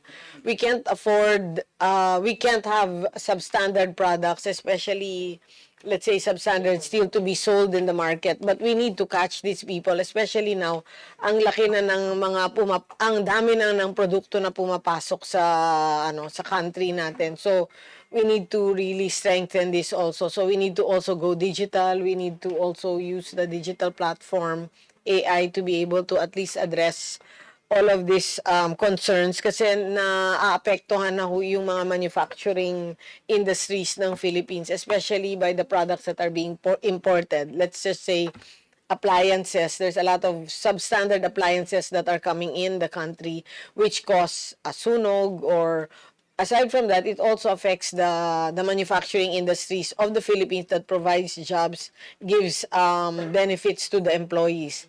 So we were hoping for 100 million on that one. So we can give you the list of the programs and the asks, at least the priority. So also for the MSME development, which is under the Tatak Pinoy, part of the 650 is the marketing. Kasi we need to get out there the different programs of the DTI and the different initiatives that we can do for them. In fact, like let's just put the trade shows, no? We've increased our trade shows from 5 trade shows to this year 12. So yung sales ng MSMEs have really grown leaps and bounds. So we've already also got people who could find wholesale buyers both locally and globally. So the sales has improved. Let's say we started off at 10 million sales, 15 million sales with 10,000 people coming in the trade shows. Then after that, it already increased to 50 million sales with 50,000 people coming in. And already the 113 million sales with 60,000 people coming in our trade shows. That's for 5 days. Exactly the same location, exactly the same number of days, and the budget halos the same. But we've really used marketing to really draw to really get the people to come to us. And then we've also leveled it up because we invite a lot of international, people, let's say ambassadors, buyers, to really check out also the products, So we've also leveled it up. We've also used like the Philippine Philharmonic Orchestra because we also want to show the people what we have. We can't just keep them in the sidelines. So part of the budget goes to promoting also people like them. And we also encourage the young people to come to see also what we have, not just, it's just kept and they're left behind. So we really need this budget, especially to push the MSMEs. But marketing and product development and packaging design will also come into this 650. Kasi if we really look at it, our products, wala namang problema na sa taste, but natatalo talaga tayo sa packaging. We're really lagging behind on this. So, those are the things that we would like to use the budget. Thank you, Secretary, for encapsulating really the important thrust of the DTI. Foreign investments, and need those funds, and then our small, medium, and micro enterprises, 99%. So please submit that to the committee, the entire request, including protection of our consumers, these 3 big important functions of the DTI. And certainly, I would like to therefore state that in the proper time, Mr. Chairman, this representation will move not only for the approval of the figures and the budget of the NEP, but for the augmentation of the budget of the DTI and its attached agencies, Mr. Chairman. So, now, lastly, I still have some time. I'd like to ask Yusek Jean Pacheco, what are your needs? Thank you, Mr. Chair. Thank you very much, Kong Rufus. Thank you, sir. Of course, I defer to what the Secretary has yes, as mentioned, the supply chain and logistics group, which was created by the Secretary, is a is a cross-cutting service among all of the priorities mentioned by the secretary, sir. Whether it's consumer protection, foreign trade, and SME development, we've seen in our logistics mission, Mr. Chair, what we are doing is really to support not only the regional operations but all the other units within the DTI. The perspective, Mr. Chair, is really this additional budget will have supply chain lens in the programs, and we really look forward to having this additional funding. How much? Mr. Chair, can we give the numbers that we will send? But thank you very much, We support you on that. We were together in the market sensing in Europe. We are putting up the first national food hub at the Clark International Airport area. And the next one will be the regional hub in Cagayan de Oro City. Imagine that. So next, my last point is we'd like to ask the CDA through Chairman Alex, so what do you need? Thank you, Congressman Rodriguez, and to the Honorable Chair and to all the honorable members of this committee. Well, the CDA, as far as we're concerned, we have three major functions, Your Honor. That's developmental, next is regulatory, and third is adjudication. And we wish and pray, Your Honor, that our developmental role will be given some additional funds so that we can provide more developmental efforts to the more than 20,000 cooperatives in entire the Philippines, Your Honor. Thank you. How much would you need a reasonable amount to be able to perform your three important functions, including quasi-judicial, quasi-determination of issues? We're only requesting an additional fund, Your Honor, of around 195 million as per our proposed NEP for 2026, Your Honor. Please submit that to the committee and the justification. We support the CDA. Cooperativism is the way to go. And we support very much the cooperativism that is being espoused by your agency, especially also in Mindanao. So with that, I end, Mr. Chairman. And once again, thank you, Secretary Roque. Thank you to our DTI family and the CDA. Mabuhay tayong lahat.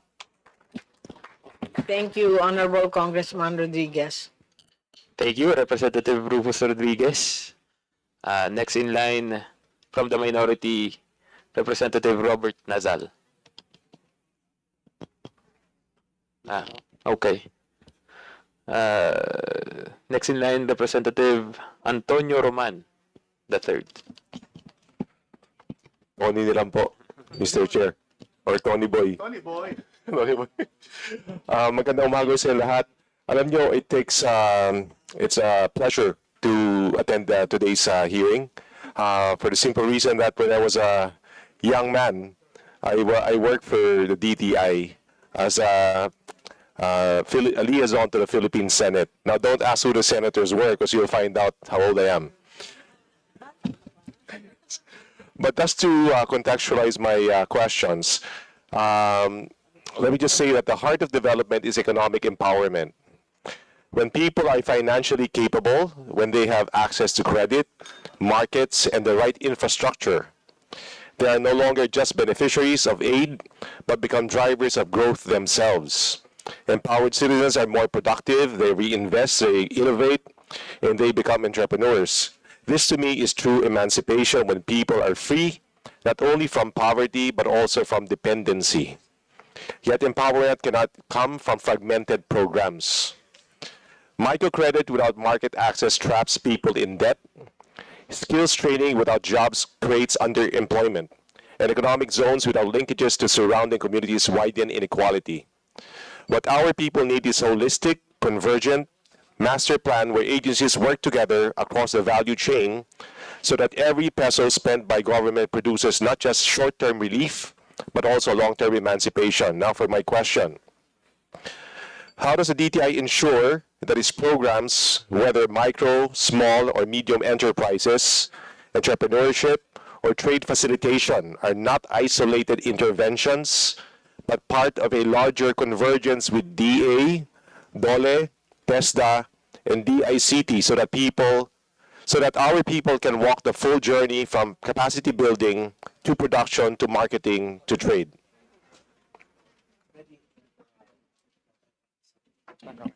Okay, thank you, Honorable Congressman Roman. That's a good question, actually.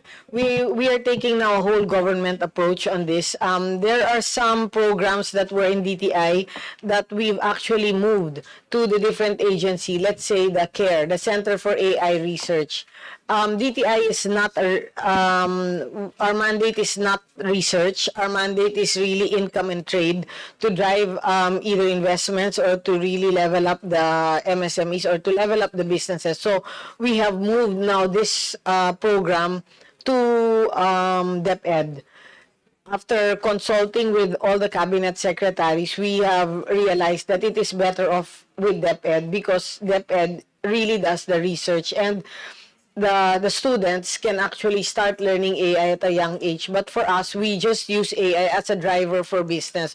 We encourage businesses to use AI, but the research is not with us. So we are starting to take out redundant or programs that are already available in other, let's say, the departments, so that as we focus on the trade and income, which is really what the mandate of DTI is. So, and then aside from that, you've also mentioned the funding. Actually, finance or funding is really important for the MSMEs. DTI has an attached agency called the SB Corporation. This year, we have totally changed the mechanics for SB Corporation. Now, the loans are non-collateralized already. So, 10,000 to 10 million, no collateral, because we understand that the MSMEs don't have collateral. And then 1 year, no payment of principal and interest, because this will give the MSMEs at least time to be able to grow the business. Kasi if we charge them principal or even interest in the start, so the money that they'll pay there is the money na inutang din nila. So we give them now 1 year to get it going.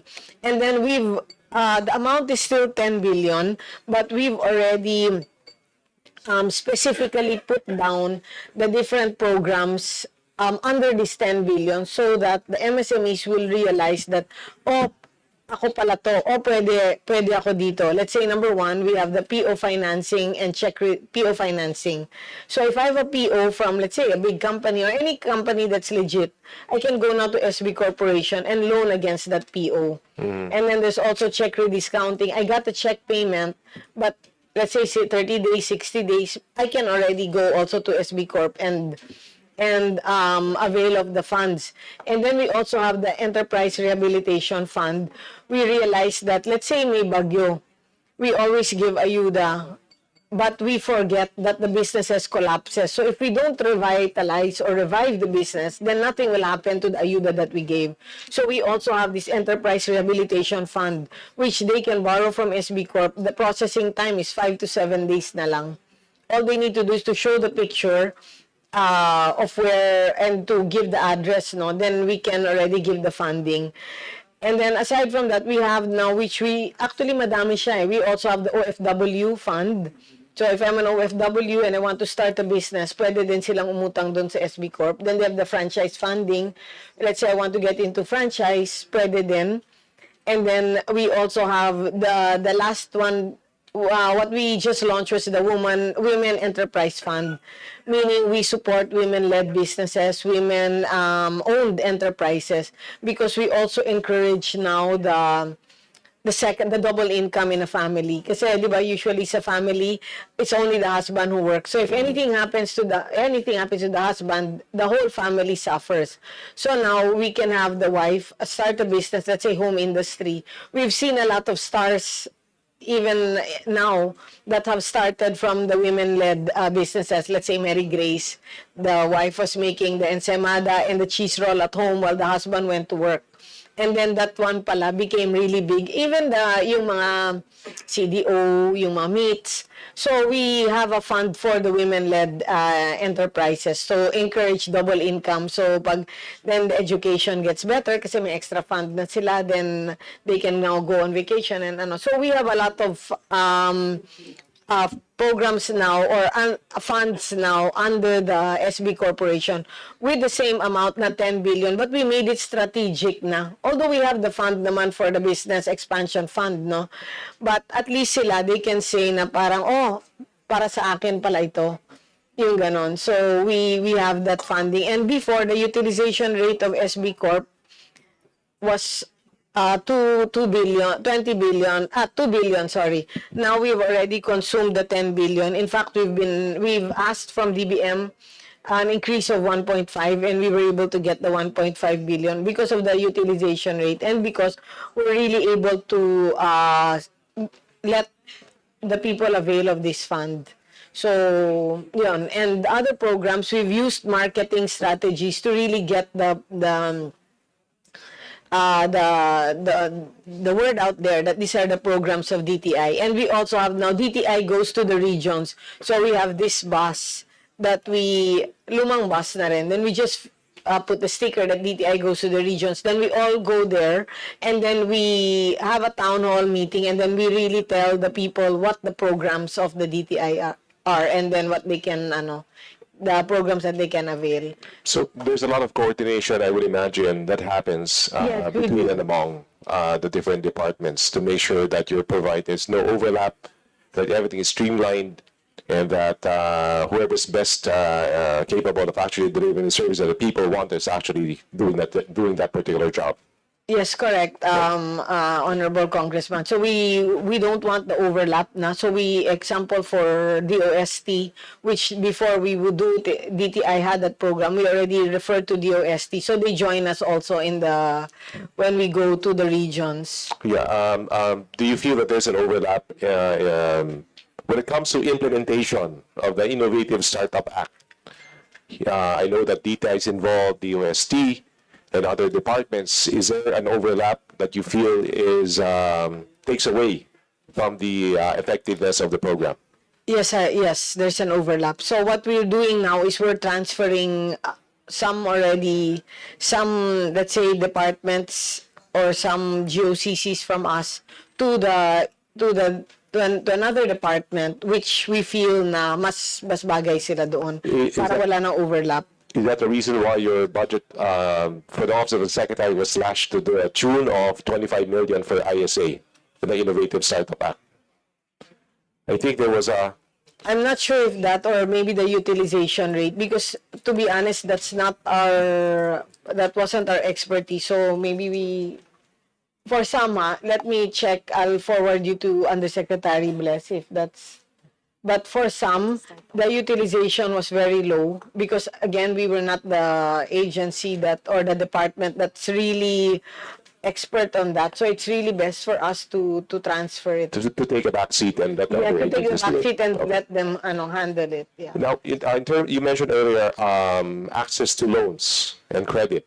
How can DTI help establish a unified ecosystem by working with the Department of Finance, Land Bank, DBP, and private lenders that not only extends credit but also builds a financial capability of our people, enabling them to graduate from subsistence to sustainable entrepreneurship? So it's more about capacity building. How do you ensure that? Actually, I've met with the different banks. I've also met with government banks. But of course, for them, they have certain guidelines that they need to follow.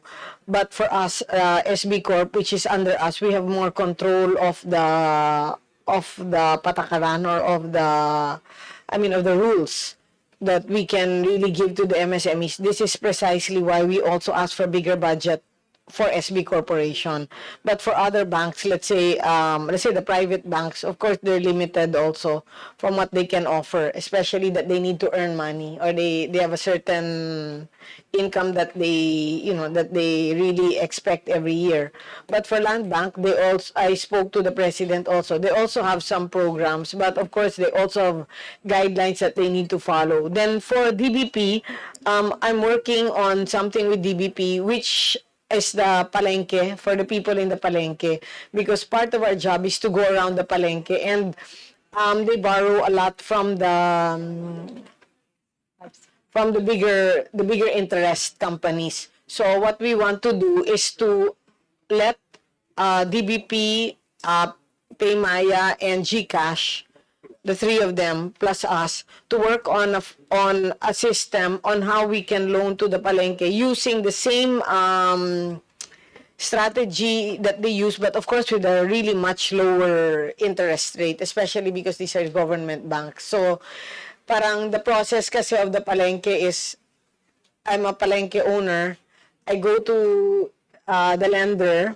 I get the money, and then tomorrow I go to, let's say, Divisoria to get my items, sell it in the palengke, then in the night pay the lender, then borrow again. So that's the cycle na paikot-ikot. So DBP, GCash, and Paymaya, using the digital platform also makes it easier for them. So this is something that we should be launching anytime soon. Can you, Madam Secretary, outline how you align entrepreneurship and SME development with TESTA training and DOLE employment programs to ensure that training translates not into underemployment, but into thriving enterprises and sustainable jobs? Again, this is the coordination between DTI, And TESTA. and DOLE to make it more relevant for the beneficiaries. Yes, okay. Thank you, Honorable Congressman. For TESDA, I'm working really closely with Secretary Kiko Benitez, and we've already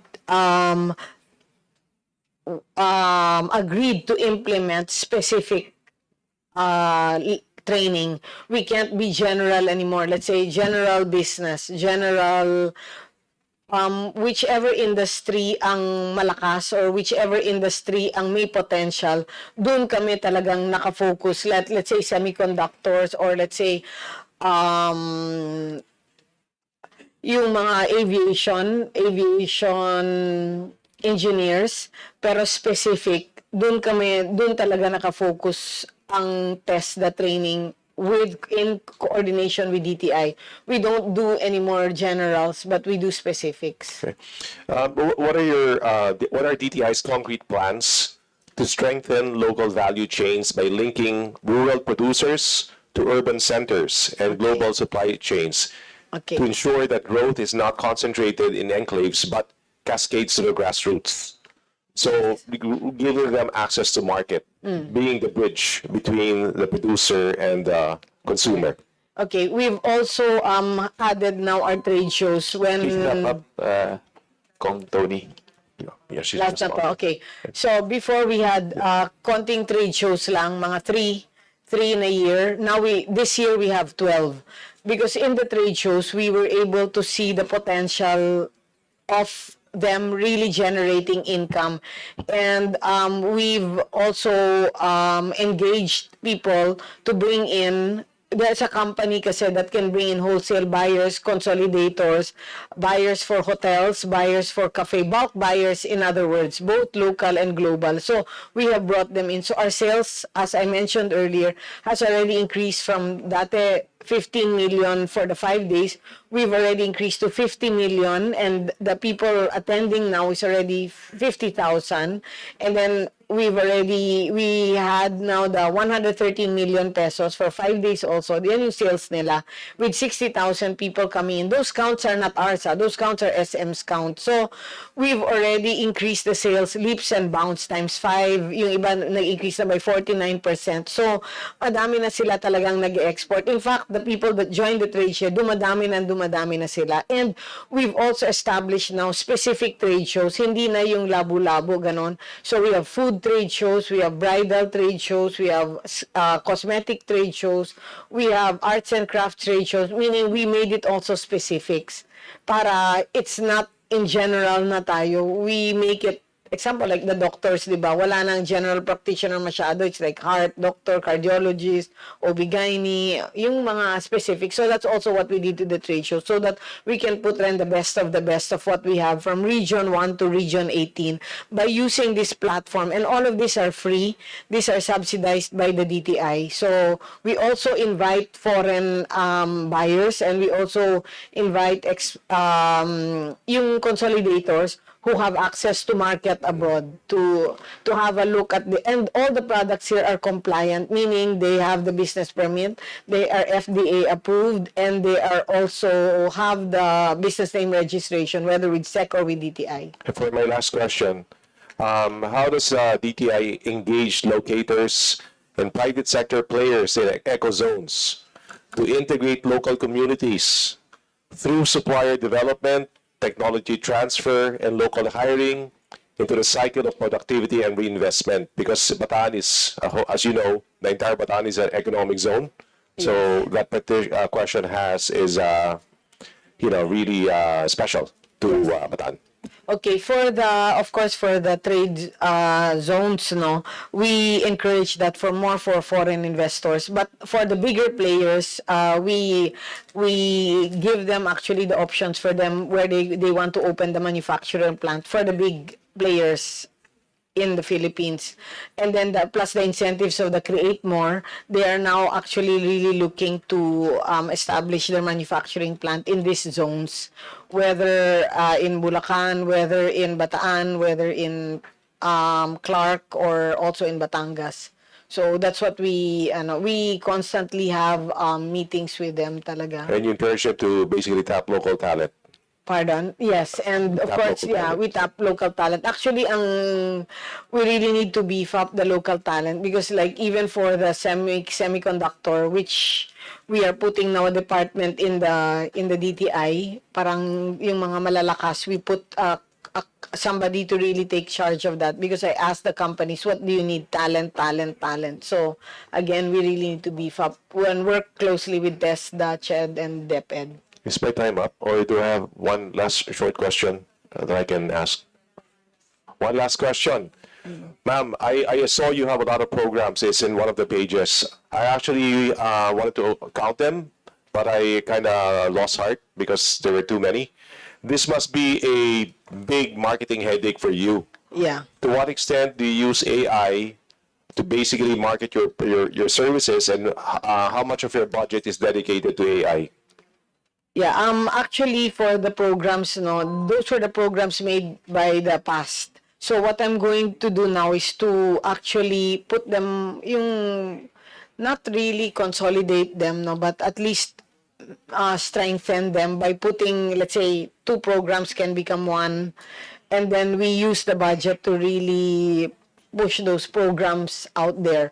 For AI, for the AI research, for the AI training, for the AI how to become AI savvy, we've already given that to DOST, DICT, DepEd has that also. So we don't do that anymore in DTI. What we do is we tell these business people through the 1,400 negosyo centers how to use AI to drive the business. So it's really more of mentoring or telling them how to use AI, but the training and then the training and where to go to is not with us anymore. It's really with the ICT, DOST, kasi they have the budget. Second, they also have the facility that's already existing. So we might as well just go there rather than build their own facility pa.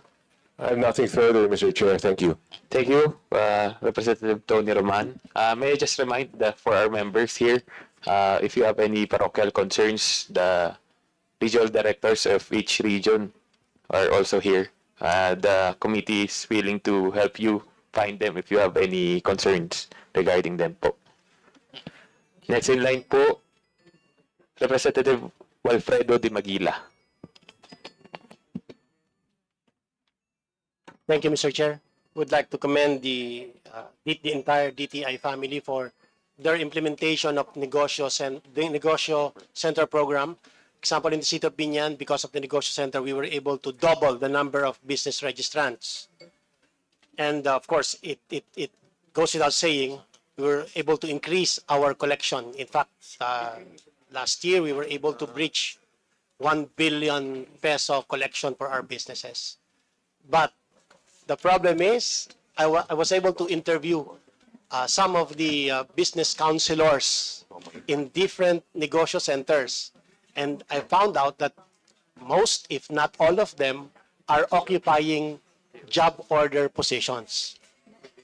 Judging from your NEP, you've just maintained your budget for negosyo center program. You just maintain your budget at 454,267,000. Meaning, there will be no changes, there will be no additional plantilla for this personnel. So, and in some cases, I've interviewed business counselors occupying the same position for more than 7 years, 8 years. And the story is, marami nang lumilipat sa LGU. So, could you comment on that, ma'am? Yes, good morning, Honorable Congressman. I would like to pass it to Assistant Secretary Chris Ablan, as he's the one in charge of this one. Thank you, Madam Secretary and Mr. Chair. Yes, Honorable Congressman and Mr. Chair, we do have a lot of our business counselors scattered in our negosyo centers, whose items are job order and contract of service. We have already requested from the DBM OPCCB the plan to convert our job order and contract of service from into contractual. At least there's going to be an employer-employee relationship. And so far, our proposal is 200. And yes. We requested for 600, Mr. Chair, and then we've now reduced it to 200, and we are awaiting the final approval of the DBM for the contractualization of our JOCOs in the negosyo centers, Mr. Chair. Merong TIDA and STIDs. May I ask what would be the entry-level position for business counselors? The entry-level position would be a TIDA, or Trade and Industry Development Officer, Analyst, and the salary grade is salary grade 11 po. Salary grade 11. Correct, Mr. Chair. Parang mababa. And we have a ladderized program, Mr. Chair. After SG11, there's also a chance for them to go up to SG15 and SG18. This is for our business counselors po. So maybe this representation could assist you, could help you during the deliberation for the additional budget for your... Yes, please. Thank you very much po. And last question, for, I don't know who's attached agency is concerned with this idea. Would there be a situation where, would there be a program wherein the DTI would assist local manufacturers in securing brand new motor engine, vehicle engine, bagong makina, vehicle engine, and thereby loaning it to local manufacturers, and they could build up from ground up, matatayo na nila, magagawa na nila yung vehicles na yun, like jeepney. For example, we know for a fact na maraming local manufacturers nakakagawa ng jeep. But the problem is, the engine would not pass our requirement, yung Euro 4 or Euro 5. So why not assist our local manufacturers in securing brand new engines? Then from there on, they'll be the one to build up our vehicles. And we can be sure that more than 70 to 80% of the components of that vehicle would be sourced locally. Hindi Toyota, hindi Mitsubishi. Pwedeng Toyota ang engine or Isuzu ang engine, but the entire body is made in the Philippines. Would that be possible? Actually, Honorable Congress, we don't have that program, no, but we can study that and we can have a look what we can do so that we can at least get into that also. And because I think that would be a better program instead of, extending assistance or ayuda to Toyota, to Mitsubishi, to Isuzu, if they will be joining, why not ask Isuzu, particularly for our jeepney drivers?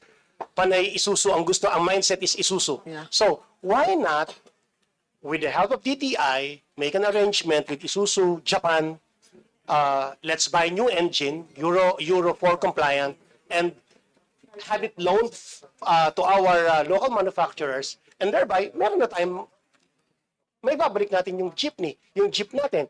I'm sure, alam niyo yung idea na lahat, almost all lang jeep natin is, for BA1. Yun yung, and definitely, you would agree with me, wala nang for BA1. Or BA2 na, yung mga, so if we phase out na ito, and if we could arrange with Isuzu Japan, bibili tayo ng engine, then we will loan it to our local manufacturer, makakapag-build na sila. We can do chassis, di ba? Bodybuilding ng sasakyan, we can do it. So, that would be the first step in promoting our transport, local transport. Yes, actually, Honorable Congressman, DOST does that. So what DTI can do is I can work with DOST, and when they create that program or that vehicle that you like, then DTI can give the incentives for local manufactured vehicles, because yun po ang role talaga ng DTI is to give incentives for us to really push the different businesses. But the creation po is with DOST. Okay, don't worry, ma'am. I'll be attending the budget hearing of DOST. Yes, you can mention that po. Kasi whole government approach na ho kami. So we don't anymore, we try to pass it to the different departments where that's their expertise po. That will go, Mr. Chair. Thank you. Thank you, Representative Di Maguila. Next in line from the minority, Representative Alan T. Thank you, Mr. Chairman, and good morning to Secretary and as well as to the DTI family.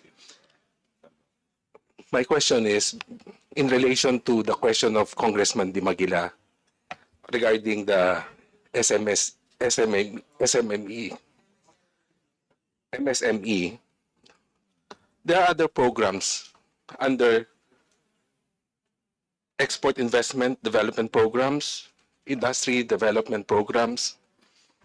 And can you confirm to us the amount that there's also 502 million pesos for development facilitation and promotion of export and investment domestics and foreign under the PS for NEP 2026? Can you confirm the amount? 502,529,000.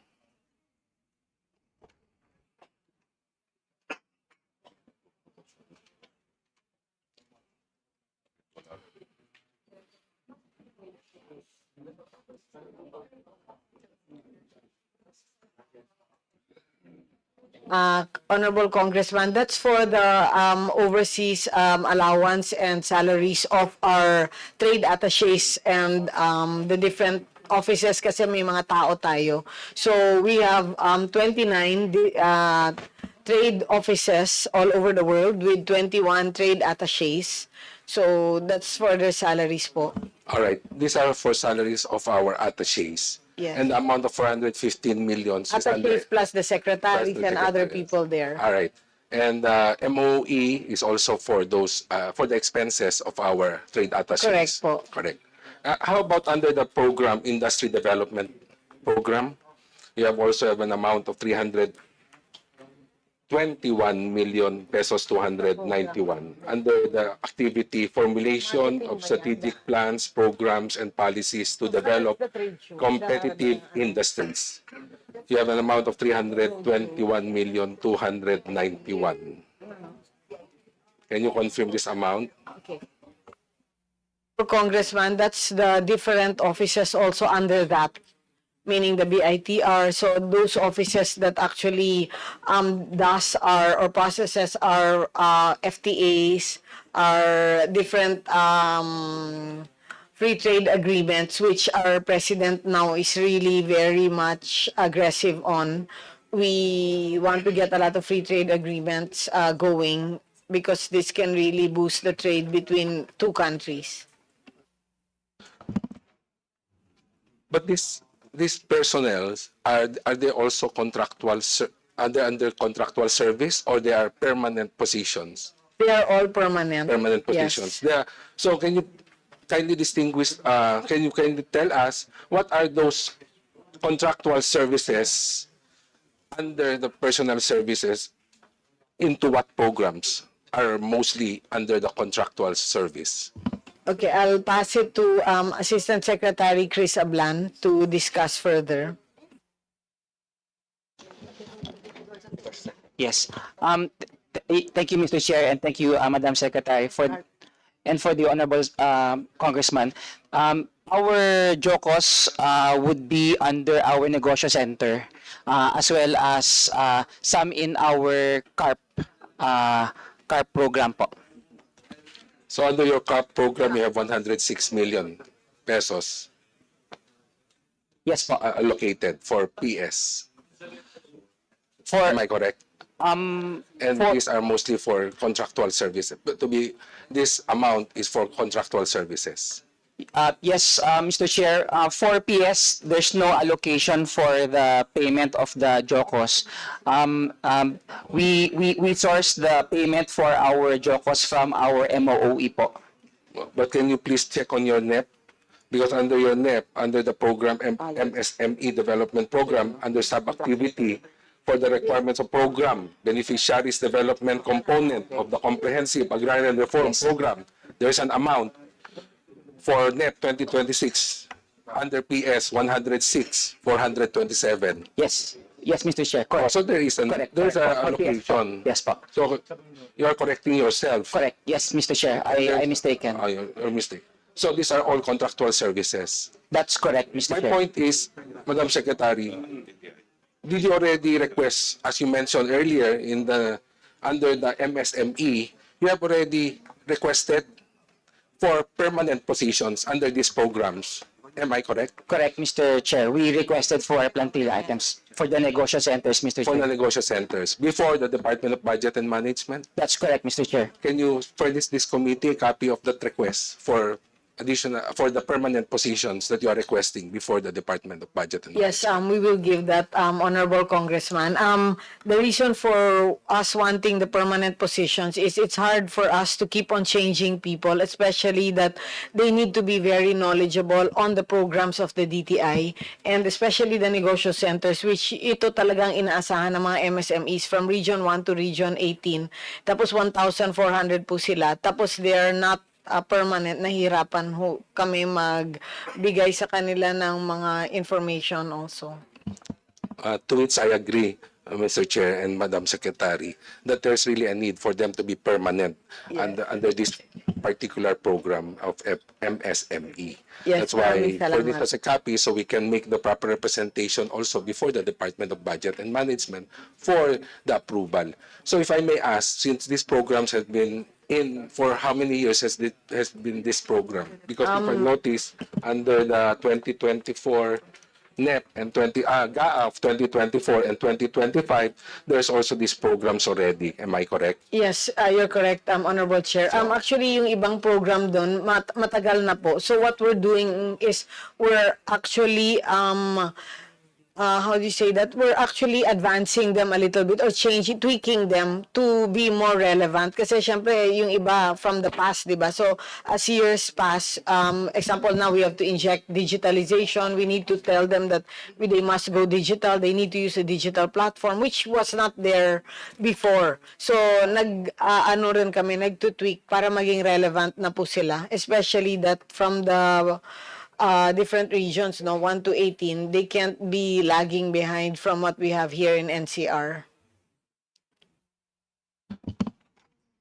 On the matter of your utilization rate, Madam Secretary, Mr. Chair, if we may ask the Secretary about its DTI's utilization rate, but because based on the appropriation/obligation, they have still unobligated releases in the amount of, for fiscal year 2024, if I may be updated, around 1.014 billion pesos for 2024, and for 2025, around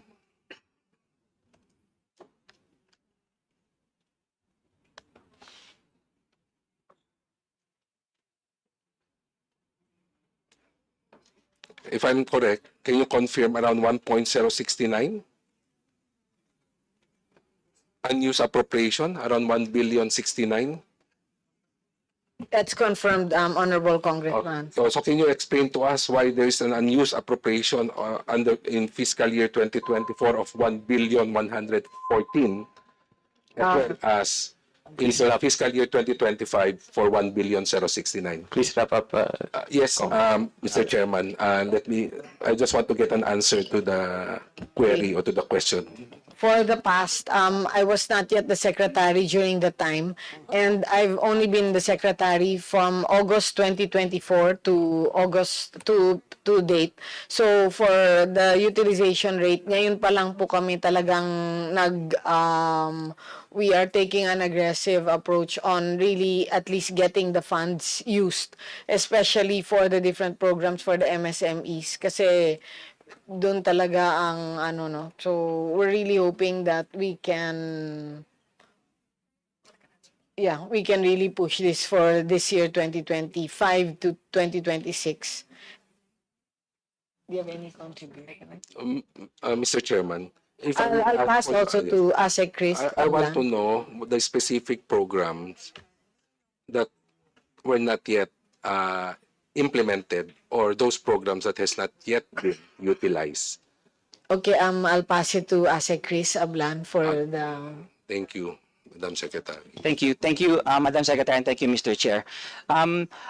The specific program, Mr. Chair, that has affected our budget utilization rate is our foreign assisted project called the Rapid Growth. The Rapid Growth is a project that would assist our agribusiness farmers in the Visayas and Mindanao. And it was a project that was initiated back in 2018.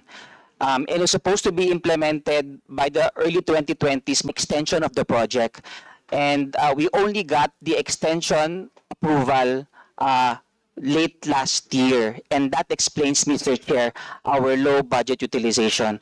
We have already developed our catch-up plan for this year and next year so that we would be able to attain a higher BOR rate by fiscal year 2026, Mr. Chair. Mr. Chair, based on his explanation, I look at the GAA 2025. Under the foreign assisted projects, there's only the amount of 496 million pesos. However, your unobligated or unused appropriation amounts to 1.069 billion pesos. So where are the other? Where's the balance amount that were not yet also utilized under the different programs of the Department of Trade and Industry? Yes. Can you explain? Yes, Mr. Chair. The balance is coming from other projects, specifically Tatak Pinoy, our implementation of our ISSP, the implementation also of the shared service facility, and a little bit from our FTEB, or Fair Trade Enforcement Bureau, Mr. Chair. That's the balance of the, which explains the utilization rate po. I have two last questions, Mr. Chairman. And also in relation to the foreign assisted projects. Kung Alan, you may... Just for two more questions, Mr. Chairman. Short question. For GAA 2024, there is no loan proceeds. There is no rapid growth. There's no FAPS for 2024.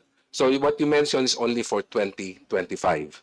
So how about for 2024? You have an unused appropriation of 1.114 billion. Can you please explain which activities that were not yet funded or were not yet used by in GAA 2024? What are the programs? Can you please specify to us before this committee? Yes, Mr. Chair. We have a lapse allotment for our 2024 PS at 1.3 million, MOE po for 43 million, and CO po for 300,000 po. We're talking about 1.114 billion pesos. Billion. We're talking about billion here. We're not talking about millions.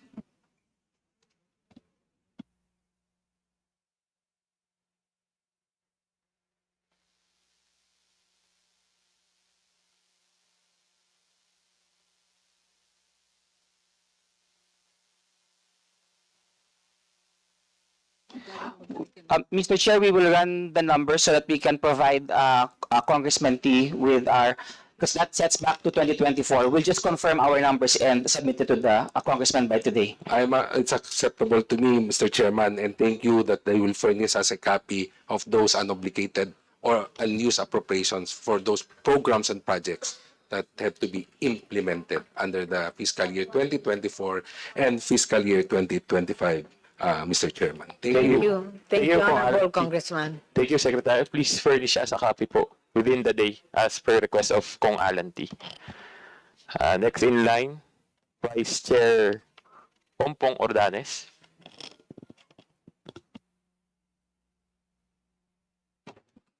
Thank you, Mr. Chair.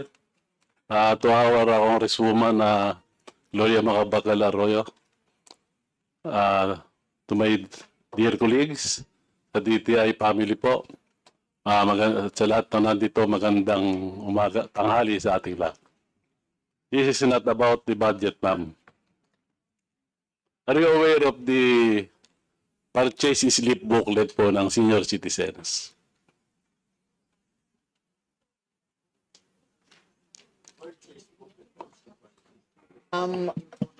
Honorable Congressman, that's under DSWD po. No. Kasi ma'am, ito'y para doon sa mga discount na mga senior citizens, Yes, na mga correct. establishment. Opo, yes. And I understand, sa DTI po ito, hindi sa DSWD.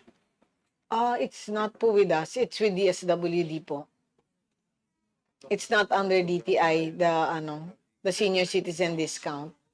Okay, sorry. Yun lang po ang dapat kong itatanong sana, but then it is not your jurisdiction, so thank you very much, ma'am. Thank you. Let me clarify for Representative Ordanes. The question is with regard to the implementation of the senior citizen discount Yes. of the different establishments. Yes, that's why I am asking them, because this pertains to the business establishments. Is the DTI Yes. responsible for the implementation of the senior citizens discount of the different establishments? Actually, Honorable Congressman, it's not with DTI, but a lot of it's just to explain, a lot of the establishments have been complaining to us about the too many people that already have the PWD, or how do we call that? The use of the PWD is a bit careless. So they're complaining that nahihirapan na yung ibang business because of the discount that's given to the PWD. So I'm working We are with talking of the senior citizens, ma'am. yes, correct. Senior citizens card. So we're working with DSWD on this. So that's why we know that DSWD po is the one in charge of that. But for us, the business establishments are complaining regarding this one. But of course, since Yes, this is ma'am, the but law, we can't do anything about it. So it's not your It's jurisdiction. not for ours. Yeah. Okay, I will clear this matter to the DSWD para po magkaintindihan tayo. Yes, Kasi correct. kayo rin ay tinuturo naman ng DSWD. Hindi po. Hindi Okay po po? sa amin. Okay. Yes, thank you. Okay, thank you po, thank you. Thank you, Vice Chair Pompong Ordanes. Thank you, Mr. Chair. Next in line, Vice Chair Loreto Amante. Magandang umaga, Vice Chair, Mike Tan. Unang-una po, Mr. Chair, medyo nababahala po ako dahil lagana po ngayon yung mga scammer sa mga online platforms at saka social media. Ano po bang ginagawa po dito ng DTI para masugpo po itong mga online scammers po dito po sa ating bansa? Thank you, Honorable Amante. Actually, we've really been enforcing and monitoring the online platform, especially now na talagang laganap ang mga scammers, no? In the start of the year, I met with them one by one to really make sure that we can control this. But of course, sa dami ng produkto na rin na binebenta, dami na pumapasok na produkto dito sa atin, plus the local market, we can't totally control everything in spite of the fact that we enforce and monitor. That's why we have created this trust mark now. I'm not sure if you were here when ASEC Marcus explained in detail what the trust mark really does, but they get a clearance from us to be able to put the trust mark in the product so that when you buy from this online platform, pag may trust mark siya ng DTI, yung product meron siyang trust mark ng DTI, that means meron siyang go signal from DTI that they can sell and that they pass through the check of the DTI sa mga produktong ito.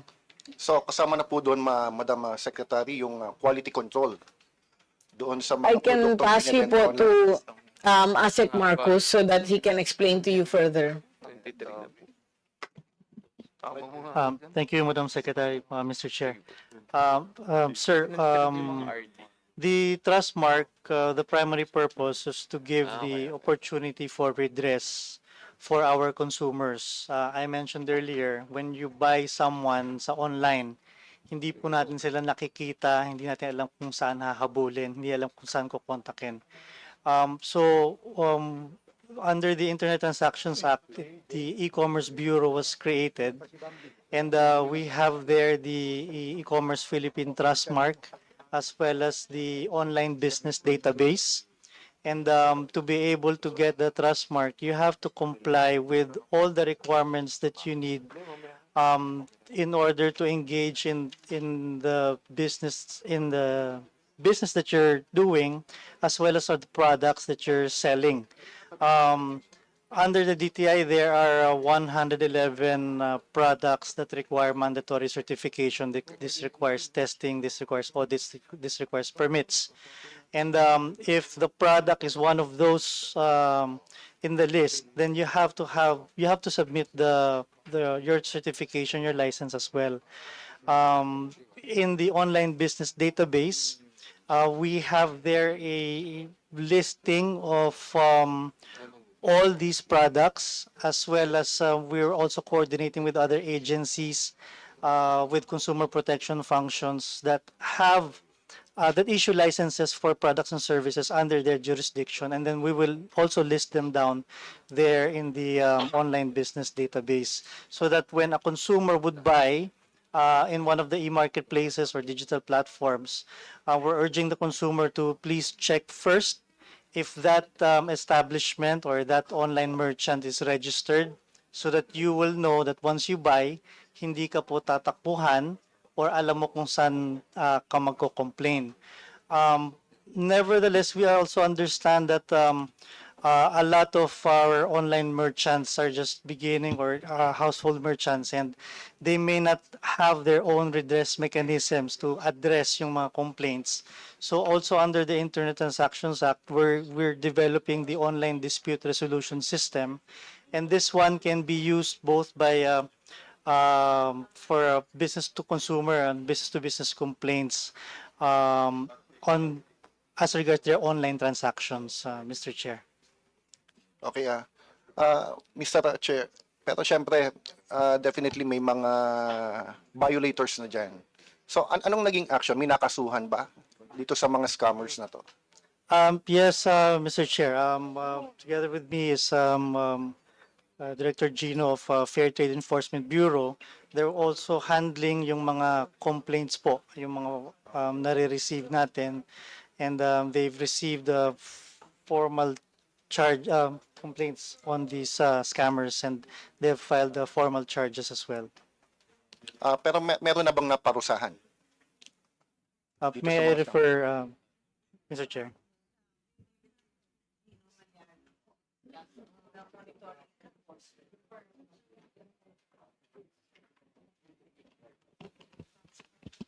Thank you, Mr. Chair. Your Honor, sir. For the consumer complaints handling of the Fair Trade Group, if I may just inform the body, for January 2025 to June 2025, we received a total complaints of 18,494. Of this, 3,528 were processed through mediation. So it's not always naman, sir, to penalize or be punitive to the respondents, but we often are able to successfully mediate the parties. And then the 14,000 of those received complaints were referred or endorsed to the proper other agencies or other offices of the DTI. Okay, thank you, Attorney. Next question. Madam Secretary, how about yung monitoring ng mga presyo sa mga pamilihan o mga pampublikong pamilihang bayan dito sa ating bansa? Nagagampanan ba ito talaga ng gusto ng DTI?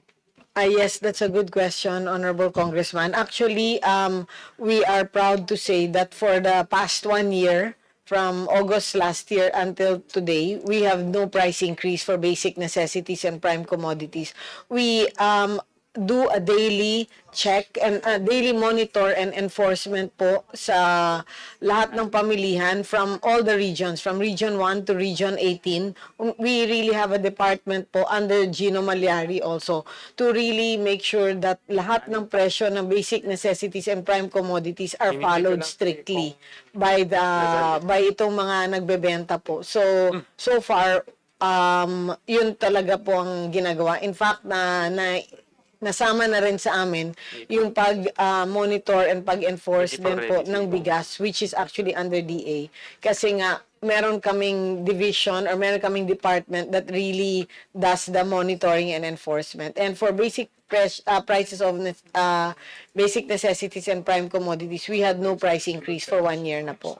Pero Madam Secretary, hindi kayo kinukulang ng manpower yung sa mga Of course, kinukulang po. That's why actually part of our budget, yung asks, is to really add more budget para we can get more people to monitor and to enforce, especially in the e-commerce platform. Kasi doon talaga yung mabilis na dumadami yung nagbebenta eh. Yes, ma'am. Kaya ako lang natanong, kasi sa lalawigan ng Laguna, ma'am, parang isa lang yung nagmo-monitor sa buong probinsya. So, kaya tinanong ko kung gaano ka-effective yung monitoring nyo ng presyo. So, correct. Ngayon, since kayo naman ay nag-ask ng additional para sa personal services, so that's good. Para at least mas ma-maximize natin yung monitoring sa ating mga bawat bayan at bawat probinsya dito sa ating bansa. Yes, correct. Maraming salamat po. That's all, Mr. Chair. Thank you. Thank you, Representative Amante. Next in line, Representative Nico Daza.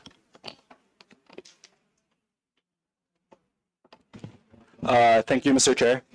To my colleagues and attendants, our former President, Gloria Macapagal Arroyo, now Congresswoman, and our good Secretary Roque, and the DTI family, our guests and attendants, maupay nga aga sa ating tanan.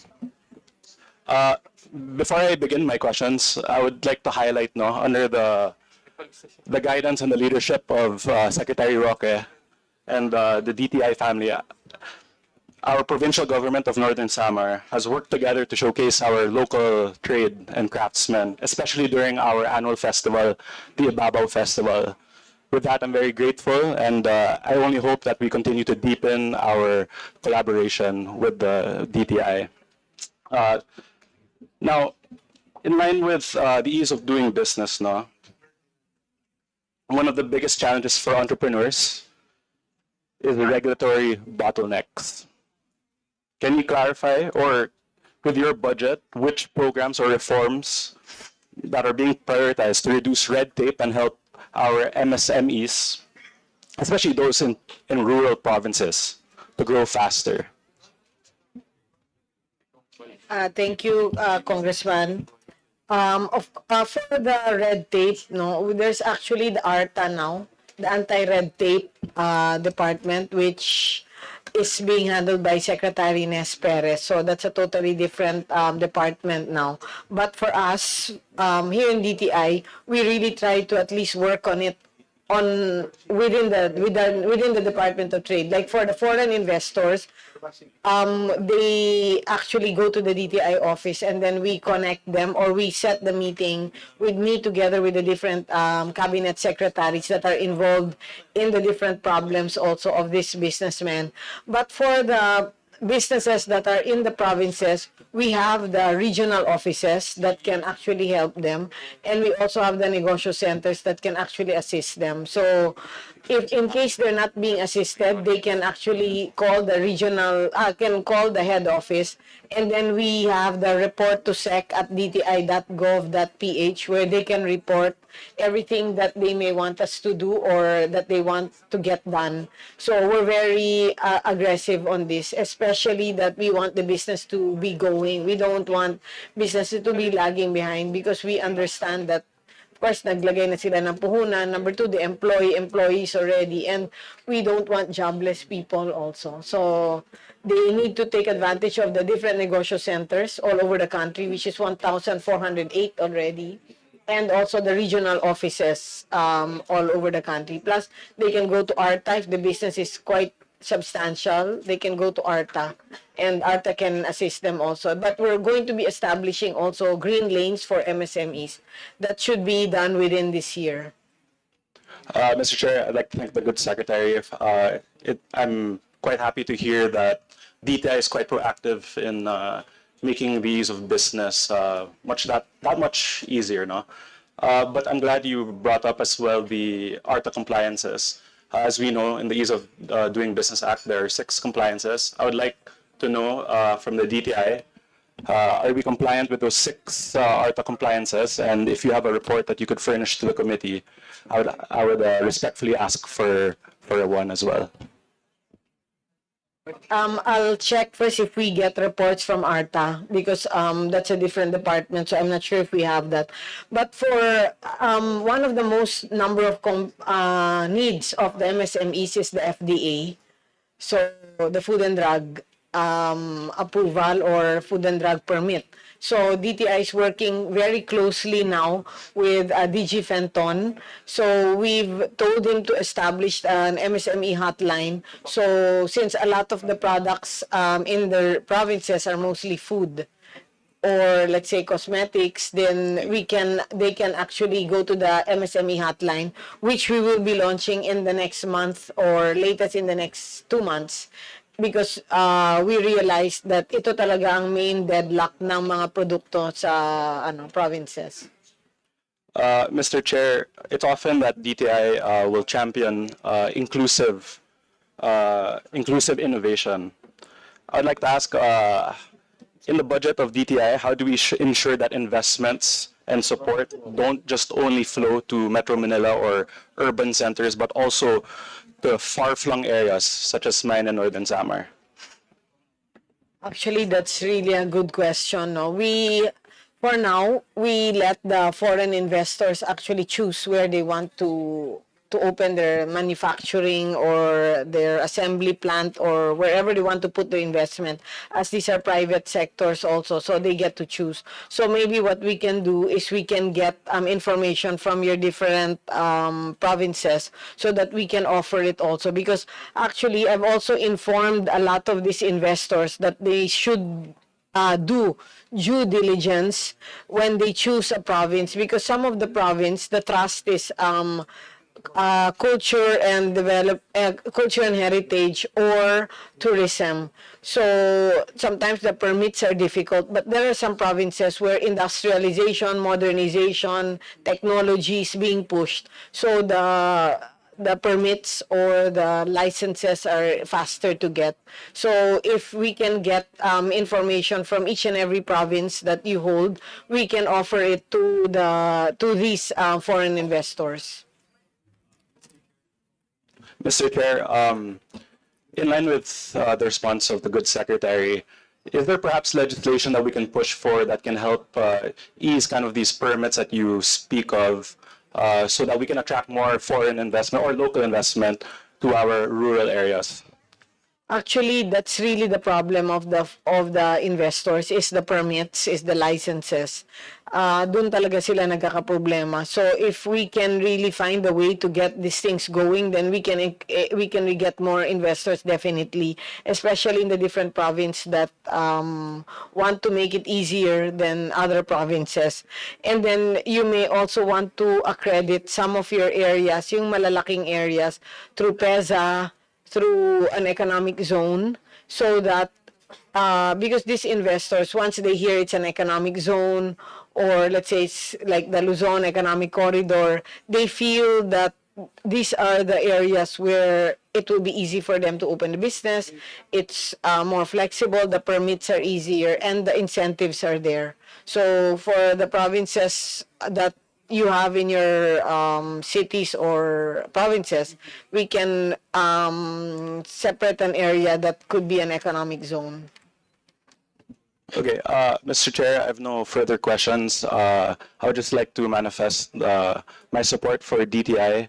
I've been, as this representation, I've seen the great impact that the DTI has, especially in our province. And so it is my hope that we only continue our collaboration and continue to strengthen and deepen those ties. Maraming salamat po sa ating DTI family. Thank you for your time. With that, I yield back my time. Thank you. Thank you, Representative Daza. Next in line, former President Representative Gloria Macapagal Arroyo. But I would like to begin, of course, by echoing my other ex-DTI officials in supporting the operations and the budget of DTI. And I don't want to wait until the plenary to move for an increase in budget, but I want to do it right here in this committee. So I have three questions. One is related to the ecozone locators concerns. Create very specifically, gave an exemption in the transitory provisions for those who were already registered before Create was established, that they could continue their incentives, all their incentives, until 10 years later or 2034.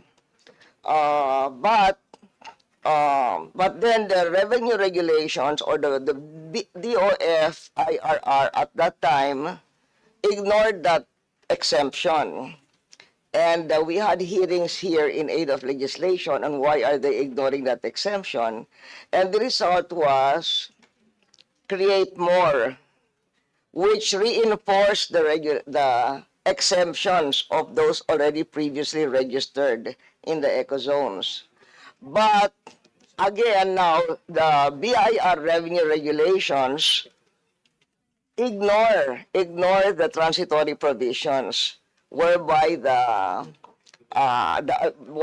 VAT zero rating can be enjoyed by locators in the economic zones until 2034. So that's one question of mine, because you mentioned, Madam Secretary, that you often dialogue with the businessmen in the ecozones, and so do I, and that's always their number one concern. So although it is in the policy of the BIR, where we have to look for the reform, it's also important that the advocacy should come from the DTI, because the business community is your client. Number two question, the bamboo industry is a very important industry, and it contributes much to sustainable development. The last time the Bamboo Industry Development Council was funded was in 2010. I was still president, imagine, I provided for that, and never more. So I think that if we agree that the bamboo industry is very important for sustainable development, then I would hope that in the budget increases that Congressman Rufus Rodriguez and I are advocating, there will be a portion there. In 2010, it was only 20 million pesos. It's really a small amount. So Bless knows about that because you were in DTI since that time. So I think at 20 million pesos, of course, correcting for inflation should be much more now, but 20 million is better than 0 million. So I hope that we can have a little bit of revival of that program. And then my third question is about the food hub mentioned by Congressman Rufus Rodriguez, where the first national food hub is supposed to be in Clark, and he is hoping that there will be a regional food hub for Mindanao in Cagayan de Oro. Now, that food hub was something that I have been advocating for, not as president, but when I was a congresswoman. That's why it ended up in Clark as their choice, because in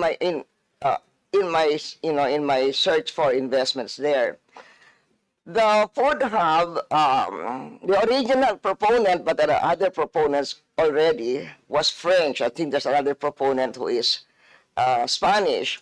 I was present at the meeting of the French food hub investor at a meeting with the highest levels of government, and they very clearly said that there has to be an investment and a risk-taking fact on the part of the national government, that they cannot do it alone. And from what I saw about the body language of the officials, they seem to say yes. And I even pointed out, that means budgetary outlay. I said that. That means, and they said yes. So so my third question is, have we really now complied with the Philippine government's commitment to give its own counterpart to that food hub? Otherwise, I think it will never happen. So 3 questions, Madam Secretary. Thank you, President GMA, for your questions. Can I start from the third going up, because the last, okay. For the food hub, former president, we've talked about this with DA secretary, and we agreed that he will be the one to handle this, because number one, he has more budget than DTI, so he will be the one to execute this food hub. We've spoken about this early on when I just got appointed, around 6 months. So the DA will be the one to execute this food hub. And then, because this also has, aside from that, he has the budget, and he was already planning this actually. So we agreed that just one agency will do it, and all other one department will do it, will be the lead, and all other departments will be support. So that's for the food hub. And then for us, we will be establishing, in fact, in 2 months, we will be opening the MSME flagship store in the DTI office, which is around 400 square meters, where we will feature the products of the different regions that are compliant, that are registered, and that are ready for both local wholesale distribution and global sales also. So now we have a place where we can bring foreigners there. We can do B2B. We can also do, you can also buy retail to try it out. So they can sell locally and both globally. So that's what we're opening. And it's going to be a very, since I'm from the retail industry, more dynamic, more updated, and more globally accepted. Yes, ma'am. And then, so for that, and then for the bamboo industry, ma'am, I totally agree with you. Coconut is now our star, and I think we need another star, which is the bamboo. It's a nice story to tell when we go abroad. It's something that we can push. Last year in the presidential award, may nanalo yung bamboo na naging, yung wood that can be used now for flooring, can be used for furniture. So thank you, ma'am, for the suggestion. We will, actually, I didn't think of this, to be honest. So we will push for budget for this, so that now we have a star number 2, which is, aside from the coconut, we also have the bamboo.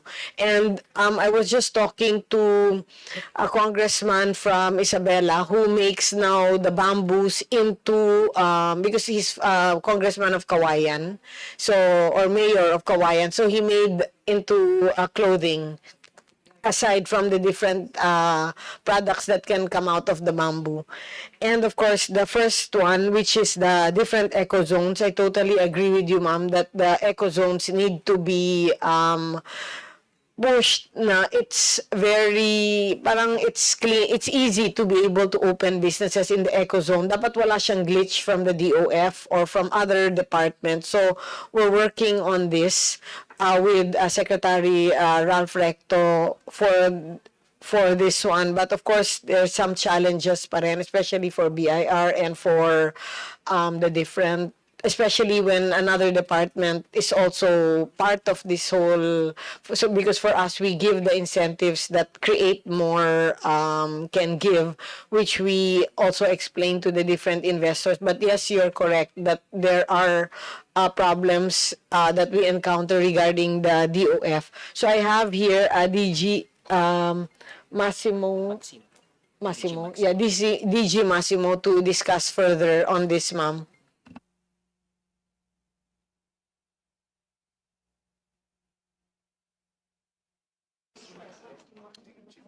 DG Magsino po.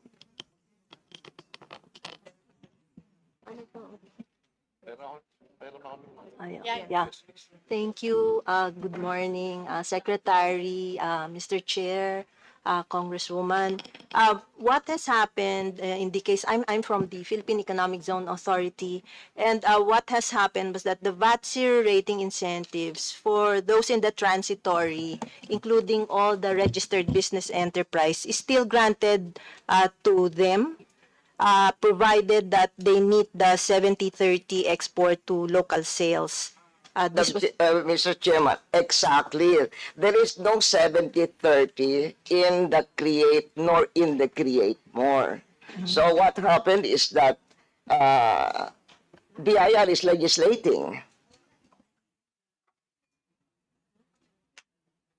I believe that argument has been pointed out to them. There is no provided. I have all the transitory provisions here with me now. There is no such thing as provided 70-30.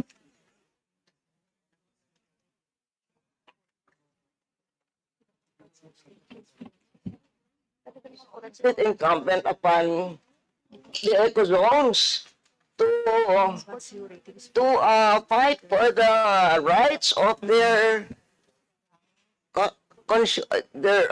constituents.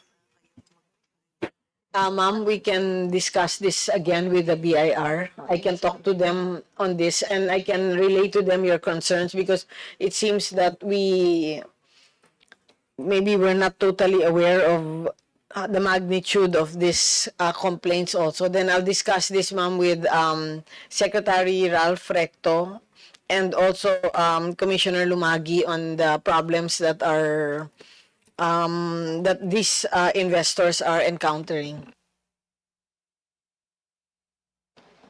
Thank you to our former president, GMA. Next in line, from the minority, Representative Iris Montes. Is she here? Wala. Okay. Ito. Since she's not here yet, from the majority, Vice Chair Dale Corbera. Thank you, Mr. Chairman. I really wanted to ask questions because I want to support a budget increase for DTI.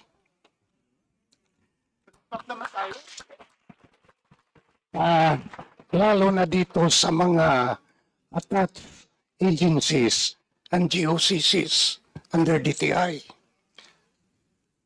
My question, Mr. Chair, what is specific accountability mechanism will DTI implement to guarantee that these budget increases translate into tangible economic gains and alignment with the Philippine Development Plan, assuming na may increase sa budget ng mga attached agencies at GOCCs?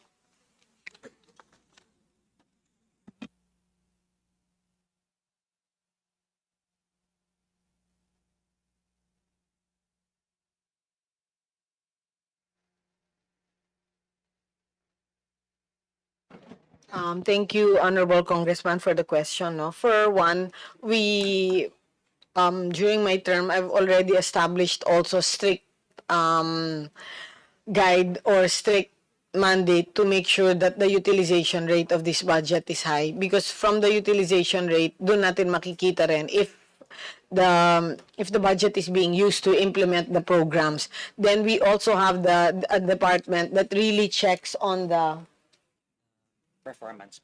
performance of each and every functional group, as we call them. But of course, ang important dito is the utilization rate, kasi doon mo makikita talaga kung ginagamit yung funds to really push the program. So even how much we push it, but if the utilization rate is low, then that means these programs are not being pushed.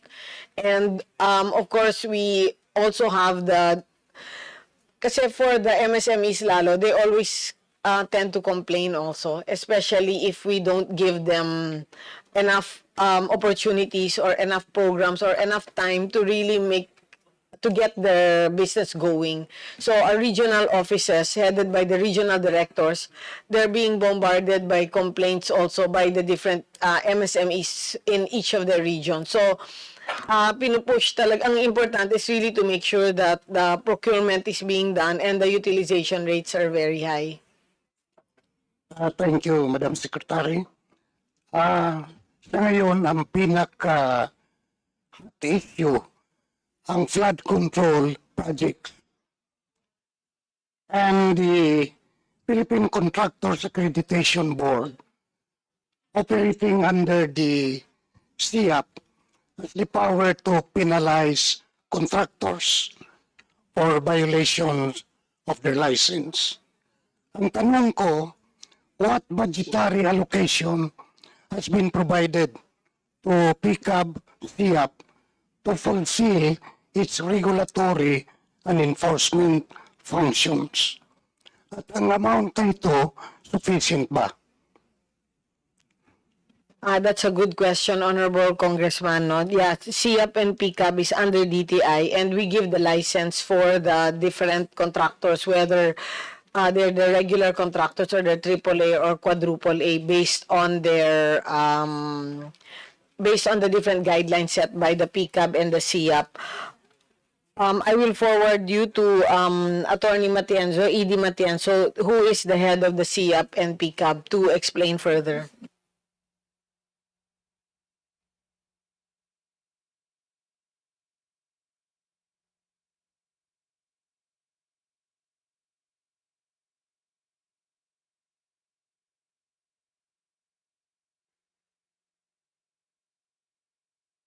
He's not here now. Maybe, syempre maraming ngayon because of the flood control, no? But for PCAB and SIAP, what our the main mandate is to give the license to these contractors.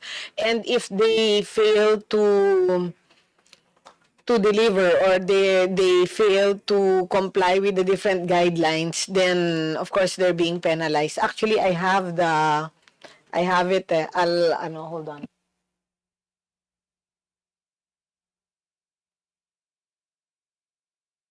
I'll get po the guidelines, and then I'll present it to you maybe after another question. Yeah, thank you very much, ma'am.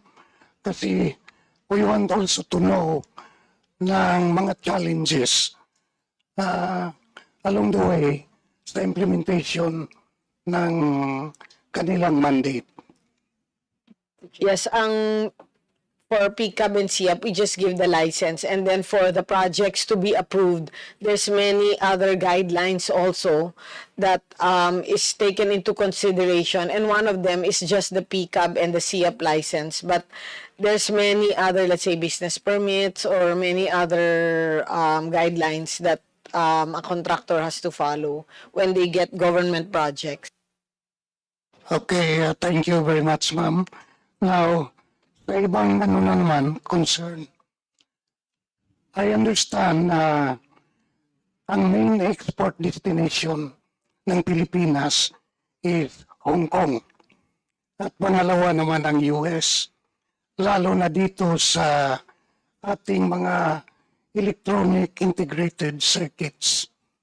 And last July 22, ang US ay nag-impose ng 19% tariff. Ang tanong ko, how this affect the electronics production of the country? Honorable Congressman, did you mean the U.S. tariff? Yes, ma'am. Okay, thank you. We can't divulge exactly the details because we signed an NDA agreement with the United States government. But for the 19% tariff, there are different industries that we gave. But there are also some industries that we did not give, which is the agriculture industries. Because if we gave that for zero tariff, it would kill the agriculture business in the Philippines, especially that ang hinihingi nila was just a small percentage. So it's not commensurate to what will happen to the agriculture industry in the Philippines.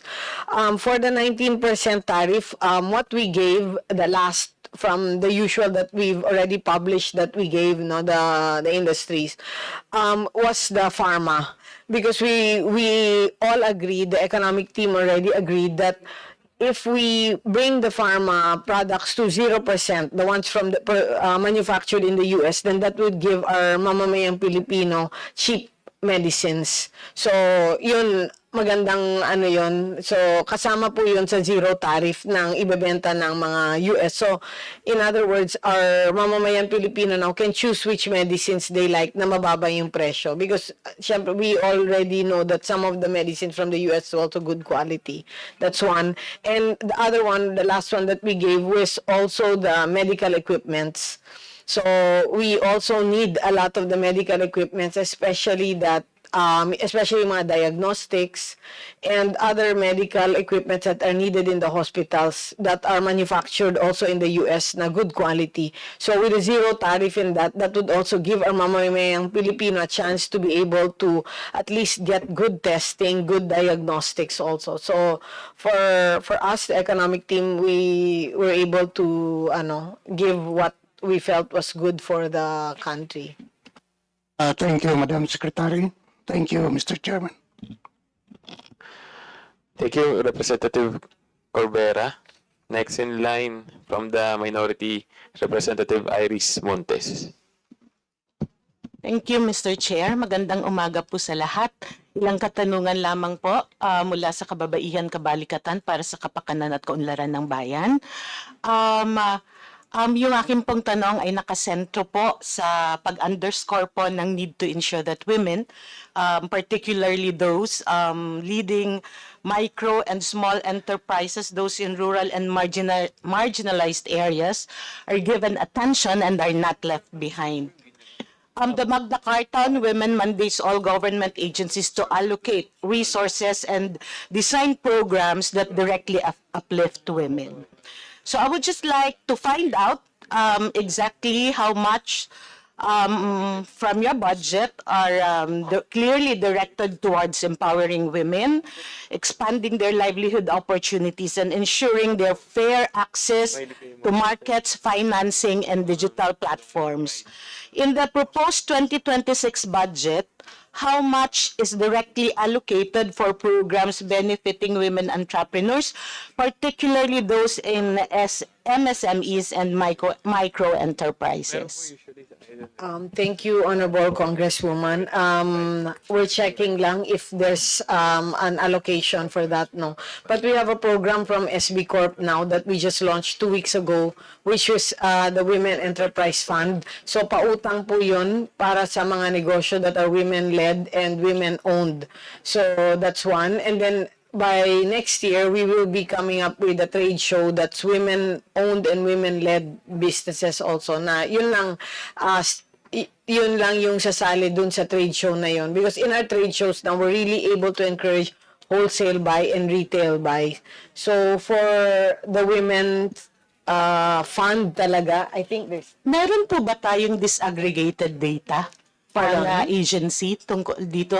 How much ang na-spend para sa mga kababaihan? We don't have that one, ma'am. We don't have that exact amount na naka-separate talaga na for women lang.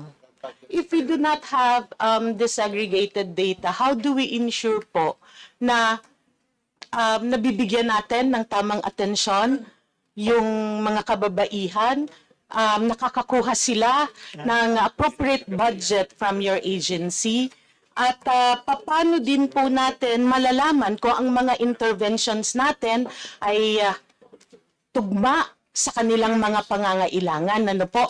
I just would like to share this actually in the hindi lang po siguro DTI, pati po sa ibang ahensya din ng pamahalaan.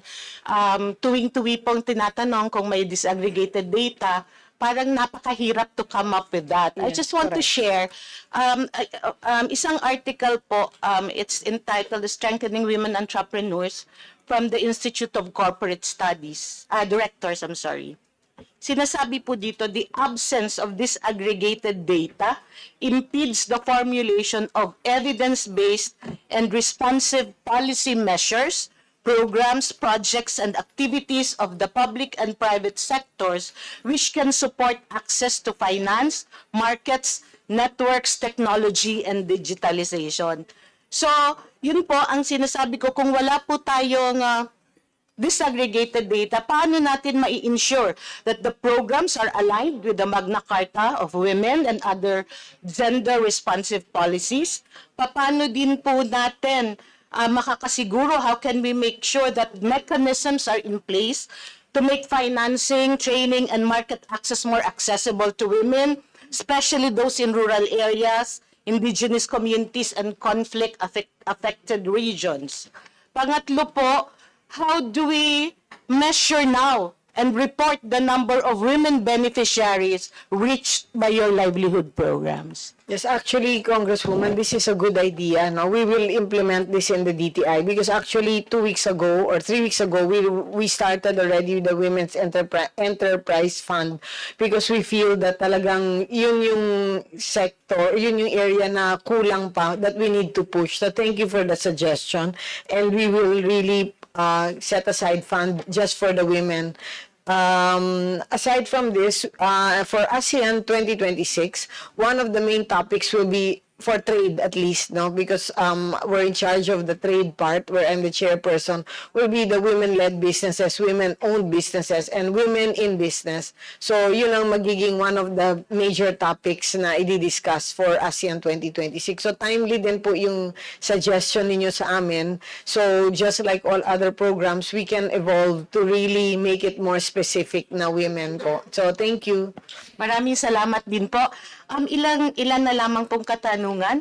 On partnership and inclusivity, do you work with women's groups, cooperatives, civil society, para mag-design po ng mga programang truly responsive sa mga pangangailangan nila? Nakikipagtulungan din po ba kayo, nagko-consult at least sa level ng LGU para naman mapalakas natin yung women-led enterprises sa grassroots level? Yes, actually, we work with the different may women biz, what's the others nga? Women biz, AWEN, and many other women organizations. But what we don't have is we don't have yung quantifiable a number at least, or something na parang talagang specific program para sa kanila. But we work with them po closely. Sige po, maraming salamat po, Madam Secretary. I you. appreciate your response and your commitment Thank to at you. least endeavor na magkaroon po tayo ng disaggregated data on women para naman po yung ating mga polisiya at programa ay talagang responsive sa kanila, and we can come up with evidence-based policy and program formulation for our women. So yun lamang po, Mr. Chair. Maraming salamat po. Yes. And I hope I can receive that data from you kung yes, we kaya will. pa, may disaggregated data para maging basis din natin in the future para meron din po tayong baseline. Maraming salamat. Thank you, Congresswoman. To be honest, tama po kayo. Kasi sa MSME, 60% of it represents 60% of the labor force, and 62% is women. So maraming salamat sa suggestion, and definitely we will do this in the DTI. Thank you. Thank you, Representative Montes.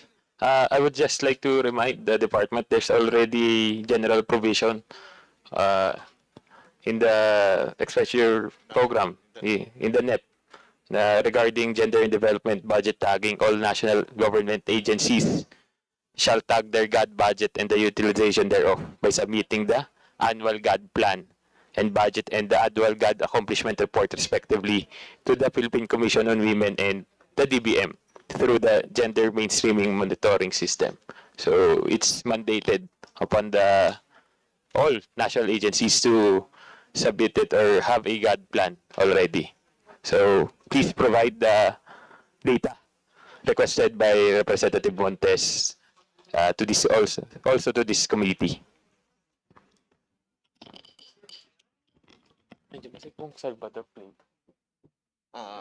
Tawag na sir, tawag na tayo. Pag skip natin. Next in line, from the majority, Representative Leo Rodriguez.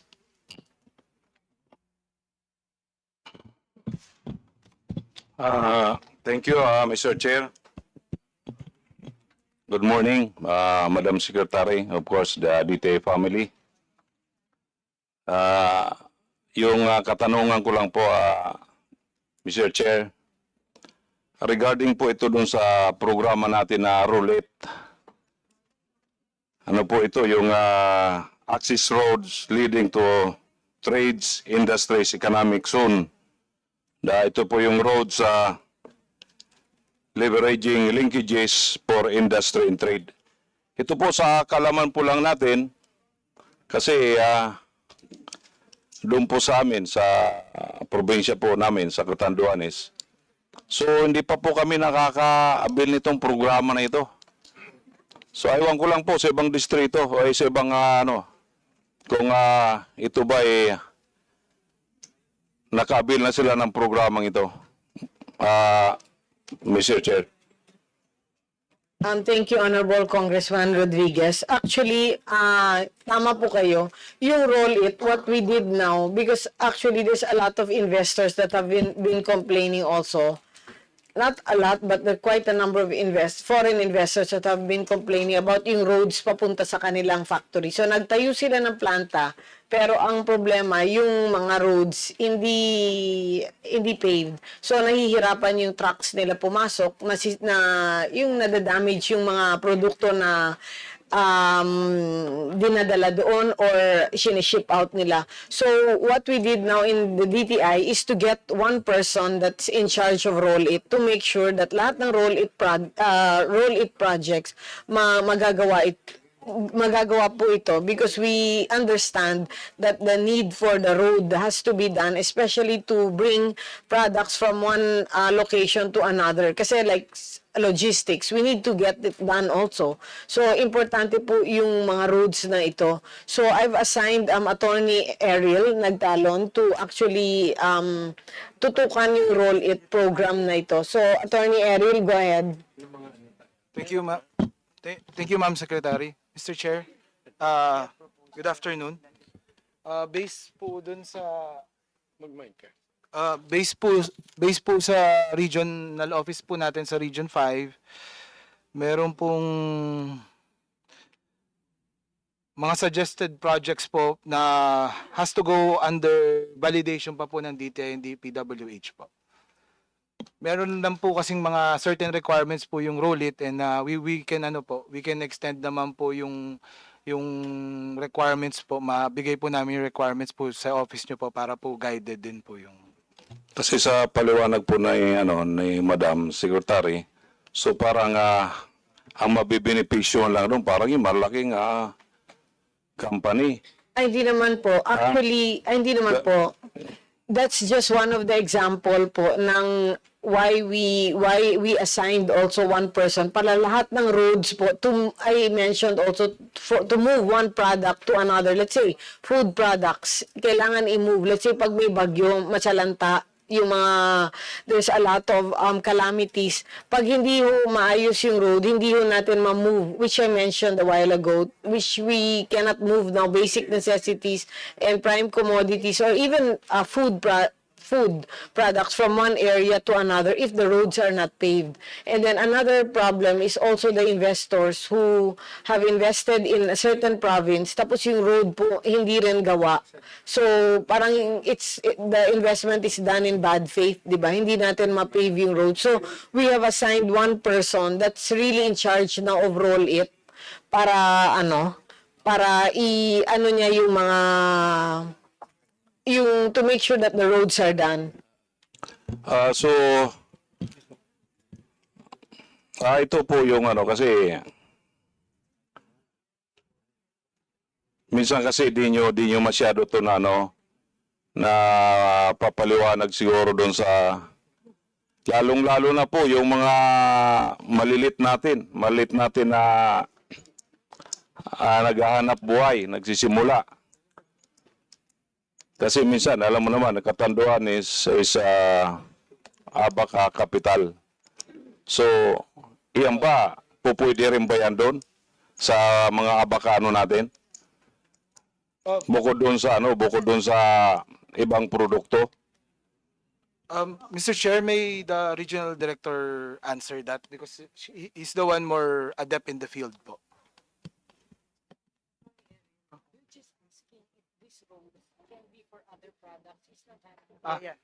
Yes, Mr. Chair. Yes, Mr. Chair. Pwede rin yung sa ibang produkto. Yes, Mr. Chair. We can forward you, Mr. Chair, the roller's guide so that you would be well informed, Mr. Chair. Kasi marami tayong produkto doon. Alam naman natin, mayroon tayong maisan, mayroon tayong mga manihan. So, bakit po hindi sila nakakabil nito? Yung mga lugar na yon. Kaya doon kami medyo nagtataka.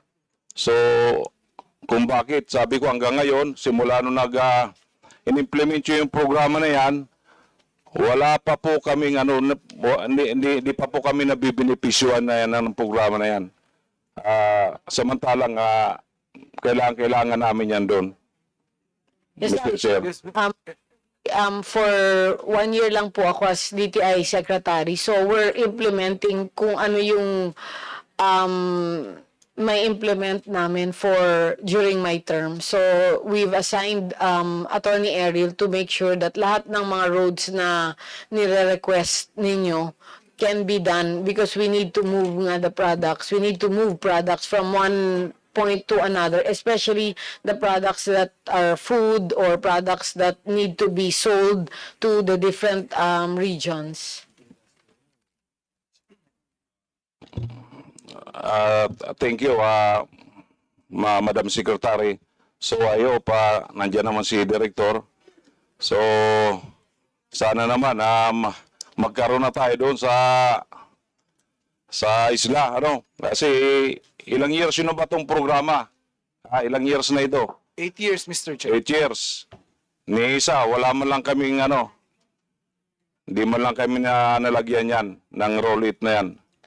So, samantalang marami naman tayong produkto doon na dapat natin ibaba na galing doon sa taas.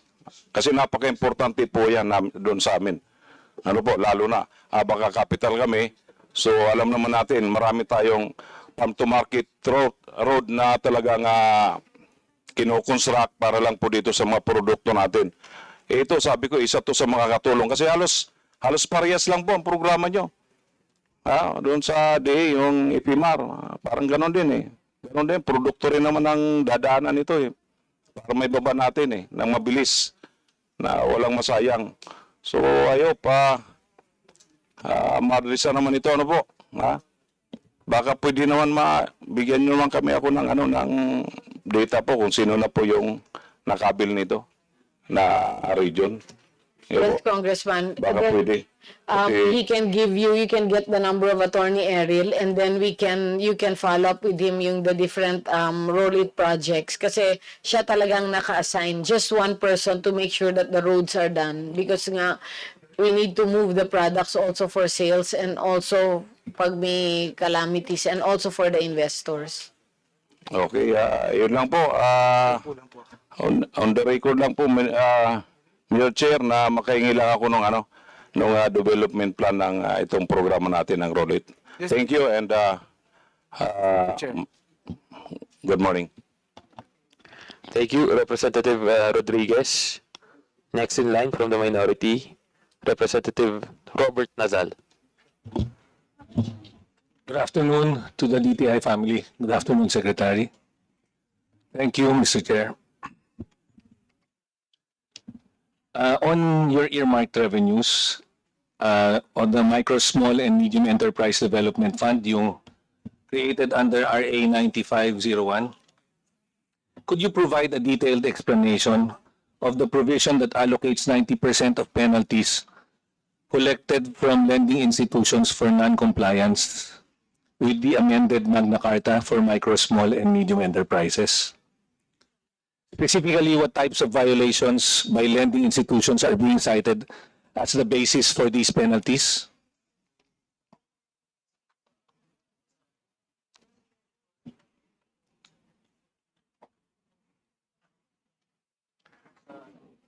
Undersecretary Bless Lantayon of the Regional Operations Group will explain this. Sige po. If I'm not mistaken, that is the provision under the Magna Carta that penalizes financing institutions Yes. that do not lend to the to the Yes. MSMEs. Yes. And I think that provision has already expired in 2018, Congressman. But ma'am, may I ask, kasi you have a balance from December 31 of 2023 of 127 million. And then based on your report, you have collections of 21 million in 2023, 2024, and 2025. Meron po kayo na kolekta. So, kung nag-lapse na po siya, saan po nanggagaling yung pera? Yeah, we'll pass to ASEC Ablan regarding these funds. Yes, Mr. Chair. To answer the Honorable Nazal, the funds have reverted back to the Bureau of Treasury po. It goes straight to the Bureau of Treasury. So we don't have it at the DTI, Mr. Chair. So wala na po ito? Yes. But bakit po meron expenditures? In 2023, may expenditure na 17 million.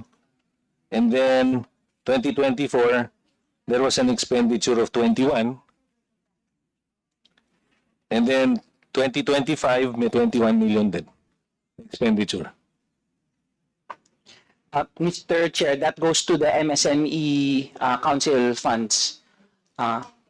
So it's that one is for the MSME Council funds, Mr. Chair, which the group of USEC Bless implements. So hindi siya nag-revert? Yung, Mr. Chair, these are the remnants before the law expired. So we are finishing that funds. Any payment after that goes to the Bureau of Treasury. But you have, can you explain that? I just want to understand. Yes, Mr. Chair. Kasi meron kayong collection pa eh. So if you're saying it's 2018 na nag-lapse po siya. Yes. Yeah. Yes, Mr. Chair. That's the remnants of those collected in years prior po. Correct?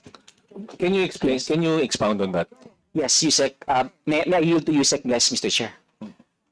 Every year, Congressman, there is an allocation to the SMED Council of an amount of 21 million, and that is used for the National SMED Council projects.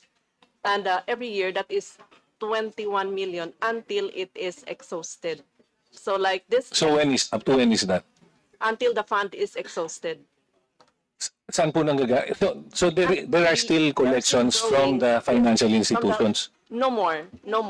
That's the total amount of collections in the previous year, and that is being used by the SMED Council. But after the law has that one has expired, there is no more collection. So there is a certain fund that has been collected, and part of that every year will go to the SMED Council. So yun ang nire-reflect yung revenues? It's not a revenue. Nakalagay po sa report niyo yun eh. I don't know how the entry is being done. So effectively, parang based on your report, we are still collecting an amount every year. So 2023, 24, 25. May I know how the funds are being spent? Okay.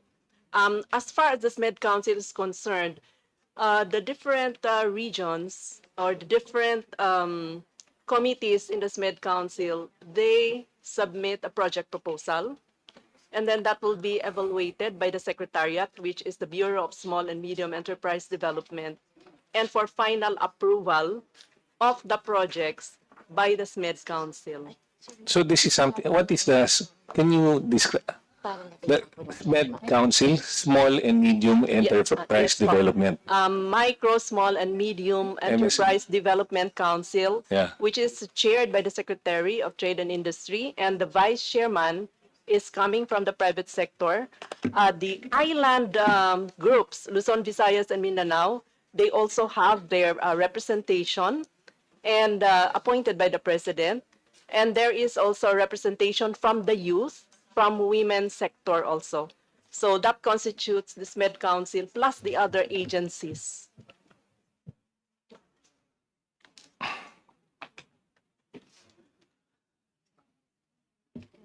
So can you just explain to me also? Can you just go back to yung my question earlier? Saan po nanggagaling sa ngayon yung reflected revenues? So meron pa tayong nakukolekta? Hindi na po kasi when that one expired, Yes. there are no more penalties collected from the banks which did not lend to the micro, small, and medium enterprises. So there's no more.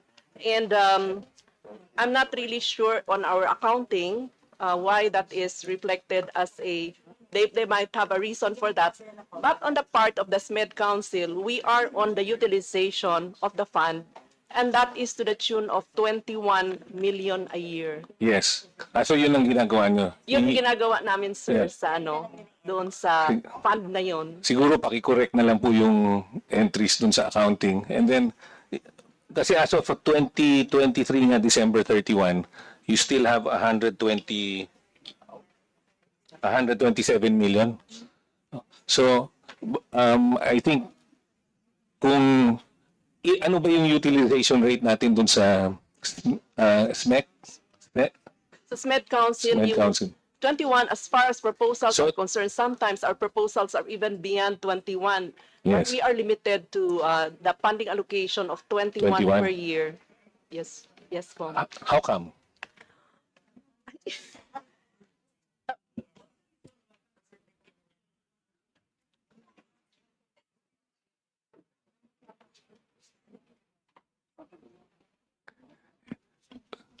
Are we limited to using these funds for the SMEC, or can we also use them for, let's say, SB Corp? No. Pwede ba yun? No? No? Hindi ata. Okay. Anyway, going to my next question.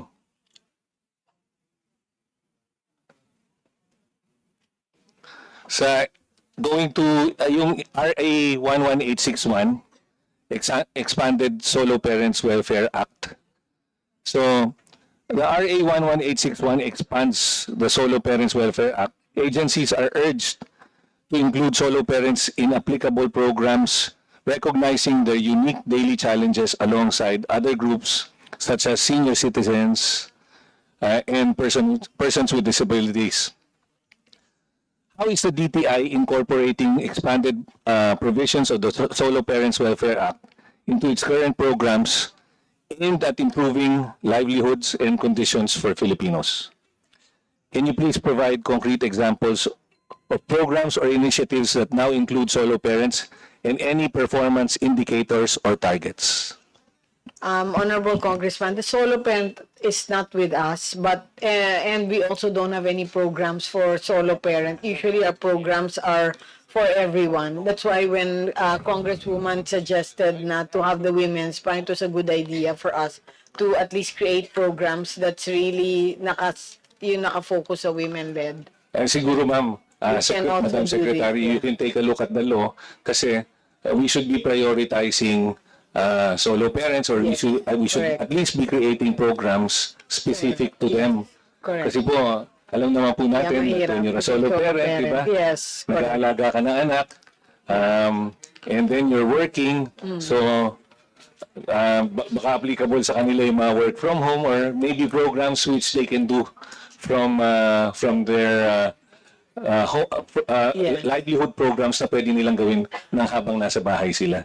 Yes, thank you for this suggestion, and definitely we will do this. Representative Dazal, your time is up. Just another last question. So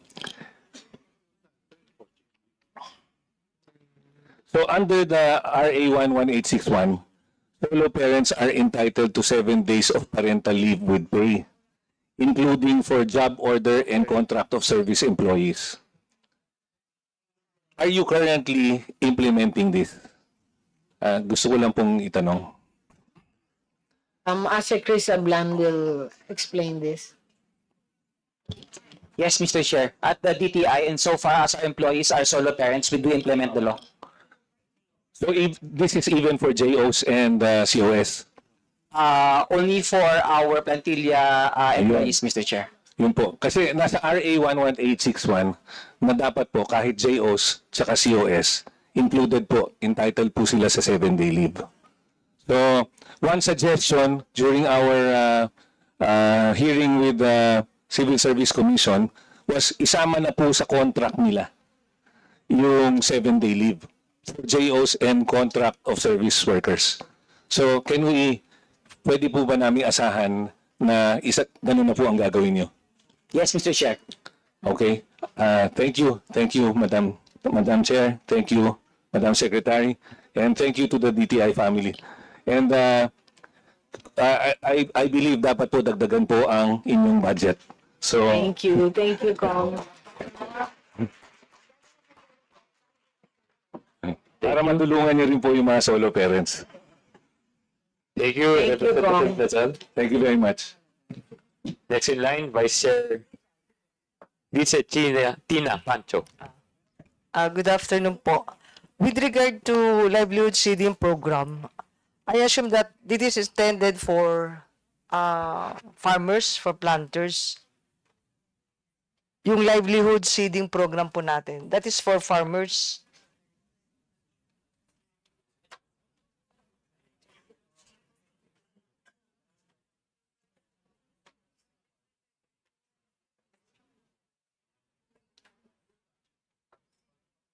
Yes, I'll defer to Asek Dominic Tolentino for the answer to this, Kong.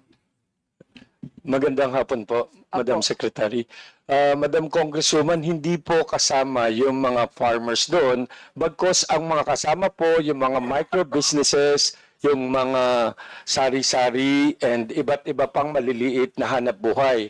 Ang kategorya po nito, yung isa, merong existing na 1 year na hanap buhay at kompleto po ang papel at naapektuhan po ng mga kalamidad. Yun po yung PPG, pagbangon at Pagkabuhayan sa pagbangon at ginhawa. Yes po. Same thing with negosyo, serbisyo sa barangay. Yes po. So yun po ang beneficiaries natin. Doon po tayo nagkikater affected by typhoons. Yes, ma'am. Yes, How about yung livelihood seeding program? What's this? Yung livelihood seeding program? Affected din po ng mga kalamidad, subalit existing na po yung hanap buhay nila. So kailangan po makarecover sila at matulungan po silang makabangon muli. So ano po ito in terms of cash or nego card o kit ng livelihood? Madam Congresswoman, may iba't iba pong pangangailangan yung mga micro businesses. Depende po sa assessment ng ating mga regional and provincial director. Pag minsan po, binibigyan po namin ng mga tools, equipment, panghanap buhay. Kunwari po, mga kalde-kaldero, kung sila po ay magluluto o magkakarinderya. So, iba't iba po na mga pangangailangan po ng mga micro businesses. So, yung Nego card, is that included po doon sa program? Yung mga Nego card o different program? Ma'am, isa-iba po yan sa DOLE. Ah, sa DOLE po. Opo. So, yung sa inyo na yung mga small items lang para Yes, to ma'am. recover, Ma'am, for example, sari-sari paninda. Kasama po doon yung mga kung ano-anong paninda nila sa mga tindahan nila right away. And pagka minsan meron po silang bigasan, package. So, naititinda, pinapaikot po nila yan. At ang isa pa po dyan na talagang mabenta po, meron din po yung mga digital programs na para po sa kabataan na gustong maghanap buhay, yung mga design, ganyan. Opo. Yun lang po. Opo, thank you po. Sa Cooperative Development Authority po, sir. Sir, may na-encounter na po ba kayo na members po na jeepney drivers na naghingi sa inyo ng financial assistance para sa modernization program po? Thank you. Thank you, Your Honor, and to our chair. Yes, ma'am, may naghingi na po. The unfortunate situation lang, wala pong fund or budget ang CDA for that. What we do is refer them to financial institutions and cooperatives too, Madam Chair. Kasi nga, tama po sabi kanina ng ating kasama po dito na we have local manufacturers here in the Philippines. So, pwede mas mura po sila and mas kayang bayaran po ng ating po mga jeepney drivers compared po dun sa mga imported na dumadating po sa atin. So, you don't have funds for that. So, you refer them to other banks or other cooperatives po. Yes, we refer them to financial institutions like Land Bank, DBP, and cooperative banks and cooperative federations who have enough funds to assist our transport cooperatives, ma'am. But if you will be given the chance to have additional fund, kaya? Kaya po. Yes, we will. We can. And we will be more than willing to assist our transport cooperatives. You will be given additional fund po para we can cater the local manufacturers here to have the jeepney drivers. Thank you po, Mr. Chair. Thank you rin po, ma'am. Mr. Chair. Thank you, Vice Chair Tina Pancho. Next in line, Representative Roy Gonzalez. Thank you, Mr. Chairman. Good afternoon, Madam Secretary. Good afternoon, DTI family. I'm from City of Santa Rosa, and Santa Rosa is tagged as the little Detroit of the Philippines. So that's why my question is gearing towards, is there a clear policy to safeguard or to maintain the operations of car manufacturers in our country? And while we have these policies, habang ang mga car manufacturers, as we fully understand, doing their CBU that is completely built up, all cars are coming from Thailand, coming from China. So the reason for this, it negates employment for our people. Kapag po ang dating ng mga sasakyan sa atin ay panay CBU, meaning to say, it negates employment. In line with this, is there a plan or a clear direction for the DTI to promote the local suppliers, the backyard fabrications, because the cars, like for example, the Isuzu, Toyota, and Mitsubishi, they are coming in a CBU, but others are coming in a cab and chassis. So in that sense, kung cab and chassis po to, may trabaho na naghihintay para sa mga Pilipino sa atin, no?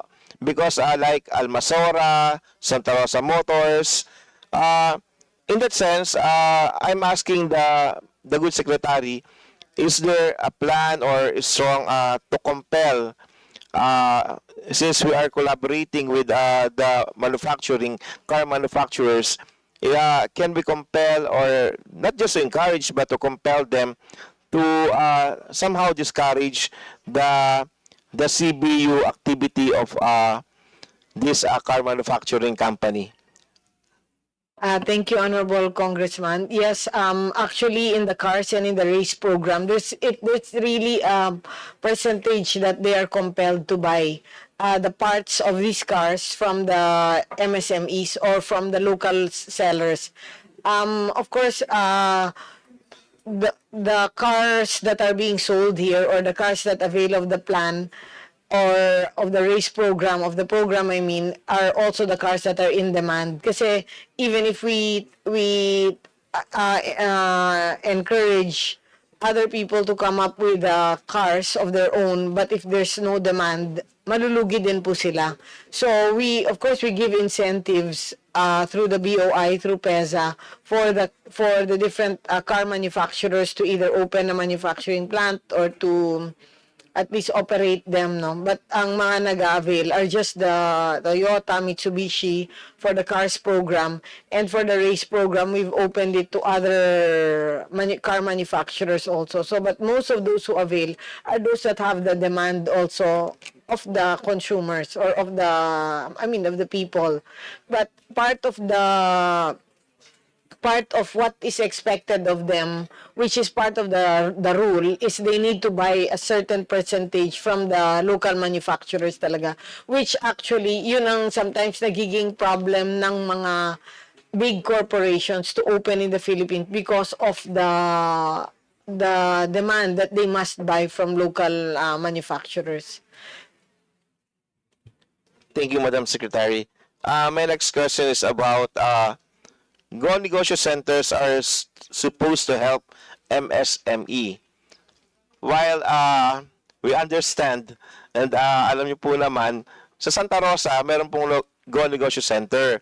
So you are fortunate enough because we gave a good place for the DTI. But some other cities or municipalities, wala pong magandang mga opisina ang Go Negosyo Center. Sa Santa Rosa po, considering the influx of businesses and the trade in operations in our city, meron lang pong isang business consultant, counselor na po, and there are 4 JOs given by the cities. So in that sense, how can we promote a strong mentorship? How can we promote marketing strategies? How can we promote partnership? So, siguro po talaga kailangan dagdagan ng budget nyo for this para po mapalakas natin ang negosyo natin.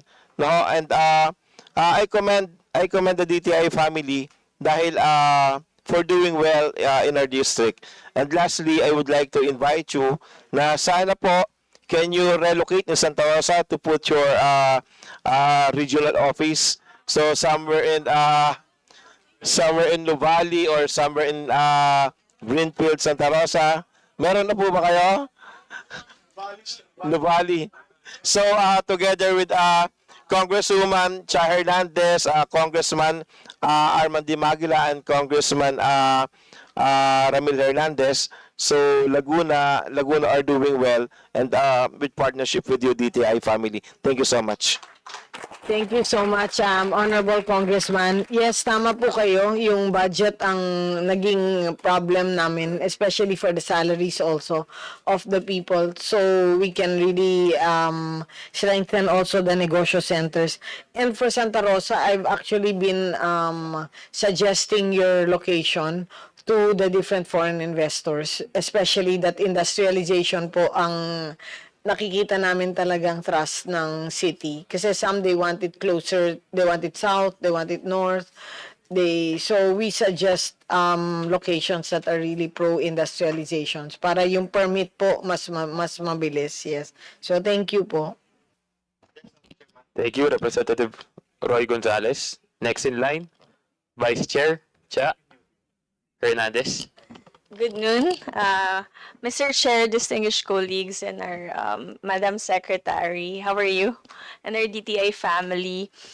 Gusto ko rin sa Kalamba Kong Roy sana. So pinag-aagawan po namin yung reason for a office. Anyway, we've heard about the TTI's programs, di ba po, especially to strengthen our MSMEs and export sector, and we laud you on that. And now I would like to highlight are two high-value crops that are full of potential and are really part of our Filipino identity, and that's ube and calamansi.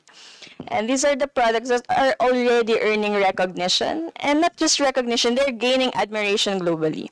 So I hope they're given the support they deserve. And my queries are simple and just come from these farmers.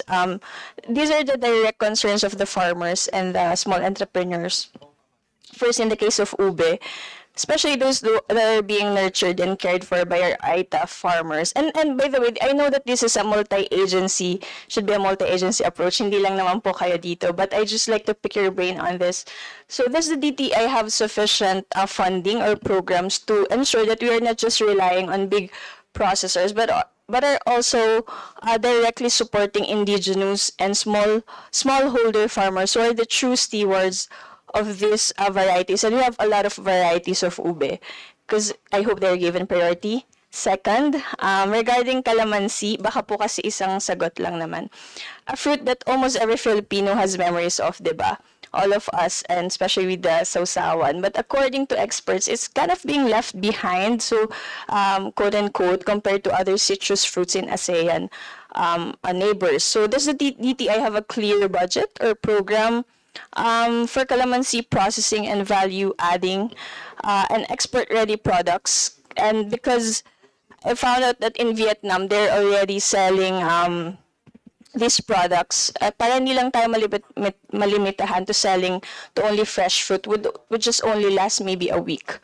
Third, on the aspect of market access and branding, both ube and calamansi have strong cultural branding. So how is the DTI helping local cooperatives and SMEs gain access to branding, marketing, and trade fairs so that these products can be showcased, of course, not just locally, but also on the international stage? And finally, how does the DTA ensure that the support for ube and calamansi is not just concentrated in major cities, but also truly felt in the provinces, and especially exactly where our farmers are actually planting and processing these crops? Because we can sense and we can see, and I'm sure there is data, there is a global demand for them, and I hope that the profit and benefits may be also felt by them. And here in our own country, if you can see in social media, kitang-kita na po yung pagkagusto ng ube ng mga foreigners, especially in New York, in Australia, etc.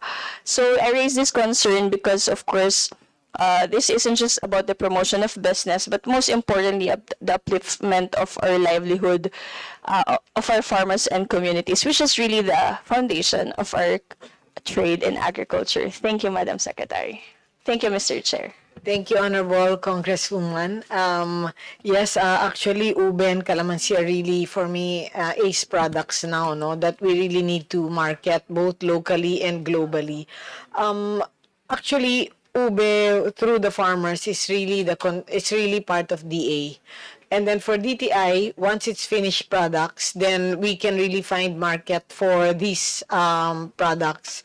You can either go directly to me. I'll give you my card. So all the companies that sell the ube and that are ready to be sold locally, I have access to SM and all the big retailers that will buy these products. But I also encourage them to avail of the free booths in the DTI trade show, both in your province and also in NCR, because these trade shows have been very successful, as we've had a lot of export through the trade shows, and locals we sell also to wholesalers locally, cafes, hotels, restaurants, etc. So you can all the trade shows are free. And we have so many people that go to the trade shows. We've already reached the 60,000 mark for 5 days only. And our sales have already gone to 90 million and to 113 million pesos. So, that's for a product like ube and calamansi, that should not be difficult to sell. A lot of hotel buyers have come to the DTI trade shows to look for supplies also. So that's one thing that we can assist you with also, or assist those companies. Another thing, if they're export ready, we have the Foreign Trade Service Corps or in the DTI, which I can give you, better to give you my number and then maybe we can meet and you can bring some of them. They can sell the products all over the world. We have 29 offices with 21 trade attaches that can really do a B2B for these products and without a middleman, directly. But there are some companies abroad, let's say, sige, sabihin natin sa Japan, Don Quixote has already spoken to me and they want now products, SME products and Filipino products that will be sold in 782 stores worldwide. Kasi marami ng Pinoy. So, if you go to Japan, Don Quixote, you can see madami ng Filipino products. So, they're still looking for more products. So, again, I can assist with that. And also in UAE, we have Lulu, which is the biggest supermarket and department store in the Middle East. So, they've been buying a lot of these products also. And I've been, madami na rin nabibenta doon sa mga locations na yon. So, both locally and globally, definitely the DTI has market access to this. And hindi siya mahirap ibenta, especially ube and calamansi, except that of course they have to meet the certain standard set if the global market. But for the local, then we can just match them to the different wholesale companies, and then they can also showcase in our MSME flagship store, which we are opening in the next 2 months, where we will encourage local wholesale buyers also. And then for we have rin pala the DTI B2B, the B2B marketplace, which they can put their products in there. So when may mga naghahanap ng Filipino products, they just type in, then their name will come out. Parang Alibaba ito. So the DTI has that program also on the digital platform for products na you can enter. So that for that one, you can check with the different negosyo centers and the regional offices. They can onboard that. And then, what else pa? The support for the packaging of the MSMEs. Packaging is really our biggest problem, to be honest. So we have the Design Center of the Philippines that can make designs for those products. We have some products, let's say like Oro chocolate. The chocolate, of course, is not as good as the chocolate, or just as par as the chocolate in France or in Japan or what, but yung packaging niya maganda. So either you can put in your province design, like a design center to make the packaging, kasi yun na lang yung problem natin eh. Actually the taste we already have it, it's just the packaging talaga. So, but we're doing a pilot in the DTI office for this packaging design center. So we're hoping that if it does well, we can also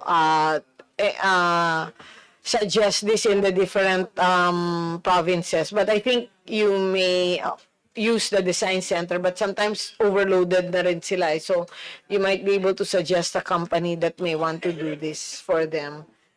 And then, for access for financing, we have the SB Corp that they can go to sbcorp.gov.ph and they can loan from very low all the way to very high with a very low interest rate, and of course the payment terms are very flexible. Then the processing time, lalo na for konting loan from 5,000 to 5 million, 10 million, 5 to 7 days, no collateral needed. So we have a lot of programs for them. Thank you. Thank you, Madam Secretary. Mr. Chair, well, I'm satisfied with the response. a while ago you have mentioned about creative industries, and for for the coming fiscal year 2026, you have proposed around 50 million for Malikain Pinoy program at ang 6.7 doon ay para sa Go Local. And how would specifically with for creative workers, especially usually mga millennials and Gen Z, nakasama po kami ni Kong Nico doon pa. Tulad ng mga young designers, musicians, gamers, and content creators, do we have a specific program na po para sa kanila targeted for them because they are booming and they are really growing? I agree with you, Kong. No? We have the Malikain Pinoy program. And then for the Go Local, we will all put them under one branding, which is the Tatak Pinoy already, so that we can market the Tatak Pinoy proudly Filipino. I have here Asek Naila Bautista, who will discuss further the programs of the Malikain Pinoy. Thank you, Madam Secretary and Congresswoman Hernandez. We're very happy to share that Palikahing Pinoy is taking a forefront in terms of harnessing and showcasing the creatives of the Philippines. So this coming September 4, we're going to have the very first Creative Expo in the Philippines, wherein we're going to showcase the 9 domains that we're going to have. Namely, we have the audiovisual, we have the creative expressions, so on and so forth, to include the gaming and animation and also the digital services that you're saying a while ago. So all of the councils will be properly represented, and then we're going to showcase again the services that you can offer, wherein we can conduct B2B transactions and at the same time offer workshops for our artisans and creatives. And also for the Malikain Pinoy program, we have the so-called Malikain Pinoy chats, wherein we go to different universities to market our programs and also the incentives that we can bring to our creatives. So we are going to again go into the younger generation because we believe that the creative sector is a stopgap solution in terms of to showcase the soft power of our country. So once again, we're doing the rounds at the different universities and different regions as well to be able to communicate the plans of the creative industry. Thank you. Sorry, ma'am. Yeah, thank you. Well, that's just it. And Mr. Chair, I would just like to express and manifest my full support for the proposed increase in the budget for DTI because for every peso we invest in trade and MSMEs and our creative industries, that would also translate to jobs, innovation, and global competitiveness. And I believe this is not an expense; it's a growth strategy for our nation. So thank you very much, po. Thank you, Kong. Thank you for the support.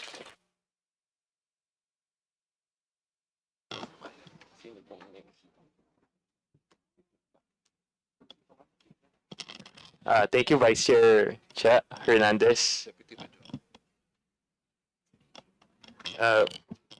We would like to recognize Deputy Majority Leader Mika Gonzalez.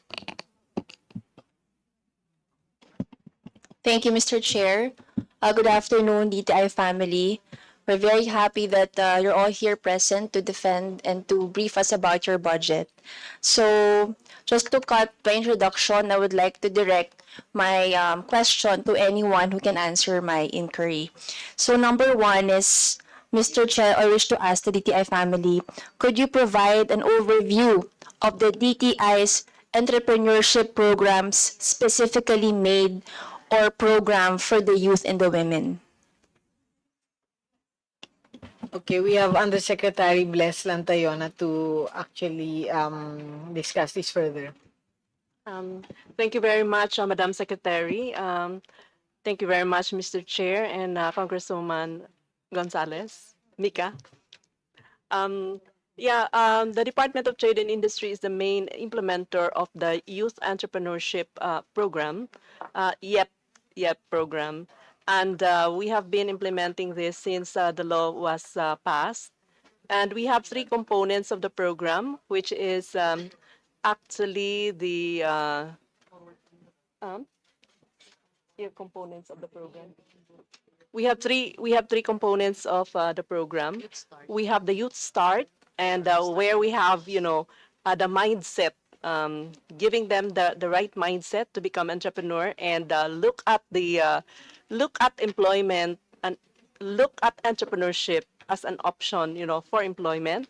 And then there is another, the youth net, where they can organize actually themselves into groups to increase their network. And then they also have the youth match, which is exposing our youth entrepreneurs to the industries that have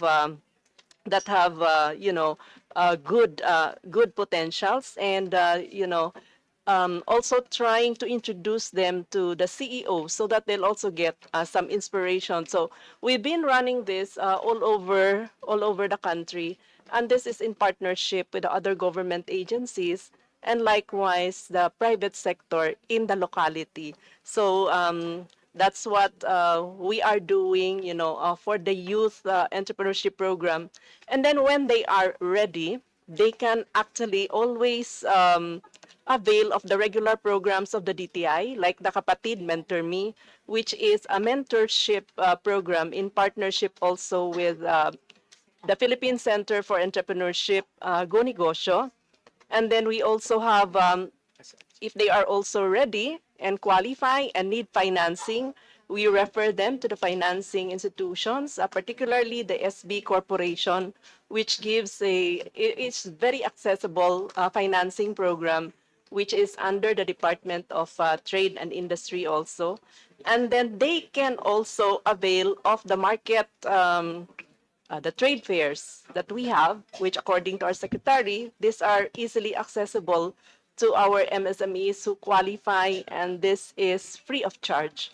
So, Mr. Chair, so if I understand the explanation from the DTI, so the YEP program is a preparatory program for the youth. Are they required to be college graduates? Not necessarily, because they can be, out of school youth, and they So can how's the also, selection process, Mr. Chair? they just, they just enroll. They just go to the nearest negosyo center or the regional office of DTI or provincial office of DTI. But since it is youth, then we are guided by the age limit, which is 18 to 35 years old. So given that program for the youth, do we have a budget allocation for programs directed to the youth, Mr. Chair? Or there's no specific allocation for this kind of programs? Actually, the budget is not that big, and we can really, well, if there's more budget, then we can make it more specific and make it more youth relevant na. Kasi syempre, this program has been there for a while, so we need to tweak it a bit to make it actually more updated na.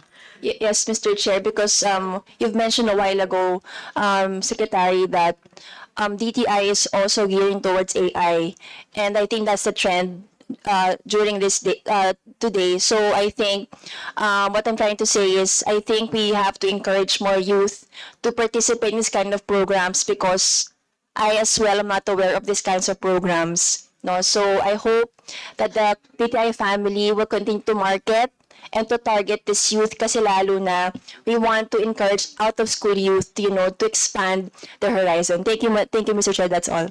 Yeah, before we have an AI center that's opening. Dati kasi, a few months ago, the Center for AI Research was with us, but we're not, that's not our expertise to get into research. So we tweaked it. We put up an AI center which will open in the next few months in the DTI head office in NCR. And if it does well, then we will actually open it in the different provinces.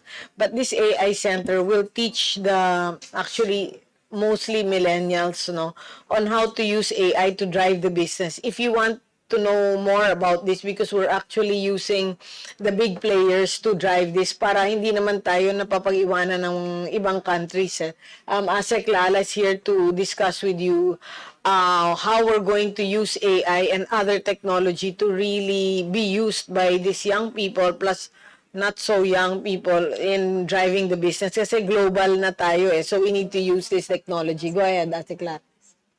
Thank you, Madam Secretary. To give light to the AI and Startup Hub of DTI, it's actually a business and technology center wherein the startups can go to collaborate, ideate, and also network to the big companies that are interested in their startup businesses. So it's a good opportunity for them because number one, it provides them a space to, again, use also the equipment that's available there. So for example, you're a startup and you don't have an official office, so you can go there and then stay there for about 3 to 4 months until you're ready to fly on your own. So DTI gives a lot of programs, a lot of mentoring sessions, and at the same time, we also feature a lot of AI platforms that they can use to be able to propel their businesses. So it's also a good opportunity for the big companies to introduce, for example, the Chat Genie, also the Taxumo, to be able to reach out to those MSMEs and then again put their apps into greater use. So again, this is to empower our MSMEs at the same time to develop more startups in the technology arena. Thank you, Mr. Chair. I would like to manifest my full support on the increase of the budget of DTI. Thank you very much, Mr. Chair. Thank you, DML Mika Gonzalez. Next in line, Representative Nathaniel Odocado. Thank you, Mr. Chair. Thank you, Sec Chris, and thank you sa lahat ng members ng DTI. I am very happy with the composition and the leadership of DTI, especially that I know someone who's also in the department and speaks nothing but good news about this department. So I'm currently studying a topic, Sec Chris, and I'm studying the topic of vape. So given the shift from 11900 RA 11900 na DTI is supposedly for promotions, but at the same time the product has health risks. Did the DTI or is the DTI currently conducting an impact assessment because of the transition? Okay, that's a good question and a controversial controversial topic. No, that's okay. We have an answer to that. For vape, DTI is strictly regulating, and actually, we want all the vape companies to comply. And so far, it was rough sailing in the start, but now smooth sailing. I have here ASEC Marcos Valdez to discuss, as he's the head of this department. Thank you, Madam Secretary, Mr. Chair. So for the vape, Mr. Chair, we're coordinating with the FDA as regards any concerns, issues on health, on the health aspect. TTI is concentrating on the regulation of the product, even if the purpose of the law is to protect the consumers on the product itself as to the safety of the products. But we are concentrating on the regulation, and for all health concerns, we do coordinate closely with the FDA. Thank you for that, Sir Marco and Sec. Second question, as to the enforcement side, I'm really impressed with your current seizures of illegal imports. May we know if we already have prosecution data on the matter? I'll refer this to Gino Malyari for this topic.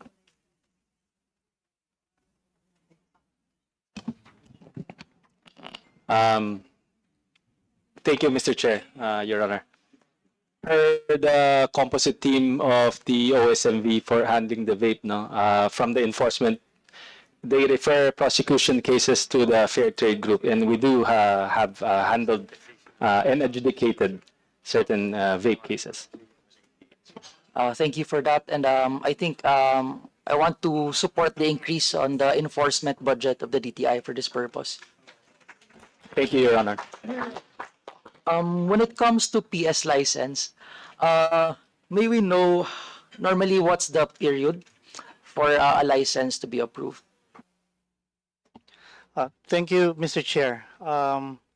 So ideally, the period should be less than 30 days. Ideally, However, it would all depend on the queuing for the laboratory, queuing for the personnel that will conduct the audits, evaluation of the lab test results, because we do not just simply receive the test results and grant the license, because there were instances at the start of our regulation when there were products with high levels of toxicity. So we have to be careful about this, especially it's being sold openly, Mr. Chair. Thank you, sir. Just a manifestation, maybe I can approach you later. I'd like to ask for the list of registered products as well as the timeline of registered products, including the pending products for approval, if it's possible. Yes, Mr. Chair. Although all the registered brands, we have posted them online, both for the vaporized nicotine as well as the heated tobacco products. But we can discuss with you, Mr. Chair. Thank you. Last question. I noticed that there are a lot of restrictions on flavored vapes. In fact, you issued a department, a DA 2509, correct? And then I noticed that there are still some products that places the description on an open and closed parenthesis basis.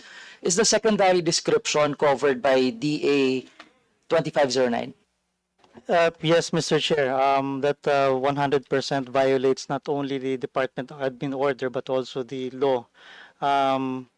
Products should not contain flavor descriptors that are attractive to minors, especially if the flavor descriptors refer to fruits, candies, desserts, and cartoon characters.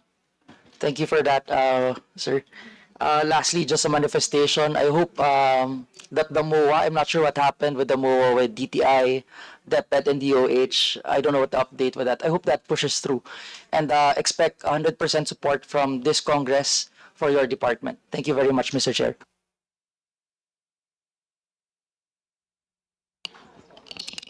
Thank you, Representative Nathaniel Odocado.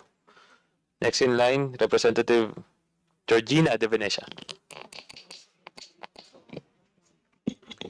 Madam Chair, distinguished colleagues, I wish to manifest my strong support for the Department of Trade and Industry and respectfully appeal for the augmentation of its 2026 budget for the Malikhaing Pinoy program. The DTI plays a vital role in promoting trade, supporting enterprises, and strengthening industries that drive inclusive economic growth. I also wish to emphasize the need to provide greater support for the promotion and development of our creative industries, a sector rich with Filipino talent and innovation, and one that holds immense potential for jobs, investments, and global recognition. Madam Chair, distinguished colleagues, investing in the DTI is investing in our competitiveness, our livelihoods, and our culture. I therefore appeal for the generous consideration of this chamber to augment its 2026 budget. Thank you very much. Thank you, Honorable Congresswoman De Venecia. Thank you, Representative De Venecia. Next in line, Vice Chairman Pong Teves.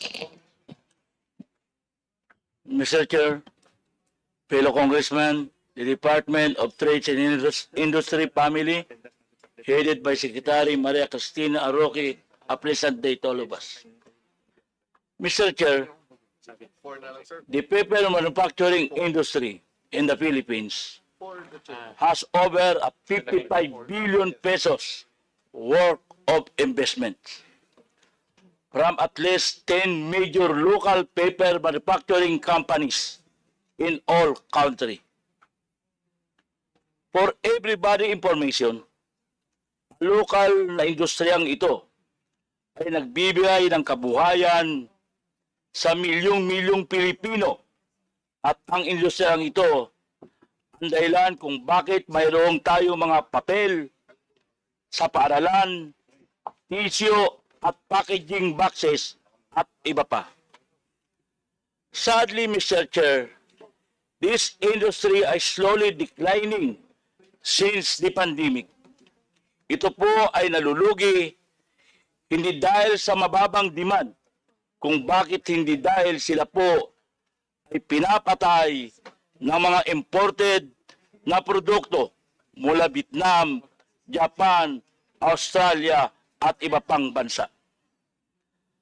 Last year, Mr. Chair, President Bongbong Marcos signed Republic Act 11981 o ang Tatak Pinoy Act. This law aims to enhance the competitiveness of the local product in the Philippines globally and domestically. Kasama na po dito ang mga papel na gawang Pinoy dahil ito rin po ay Tatak Pinoy. Ano po ba ang ginawa ng DTI para matulungan ang lokal na papel industriya natin in line with Tatak Pinoy law na layunin ni President Marcos Jr.? May mga incentives ba tayong ibinibigay para sa industriyang ito? Ang ating Pangulo po ay pumupunta sa ibang bansa para kumuha ng mga investor na makakatuwang sa atin ang maglagay ng negosyo sa ating bansa. Pero dito po sa Pilipinas, meron po tayong 50 billion pesos na investment ang mga lokal na papel. Ngayon, paano po sila mabubuhay kung hindi po natin ito bibigyan ng pansin? And I would like to acknowledge the 10th Department dahil nag-issue kayo ng Department of Administrative Order 25-11 granting the provisional safeguard measure of the importation of the corrugating medium. However, Mr. Chair, ang order po na ito ay provisional lamang at sa loob lamang ito ng 200 days. Kumbaga, band-aid solution lang po ito. Kulang na kulang po ito, Madam Secretary, Mr. Chair.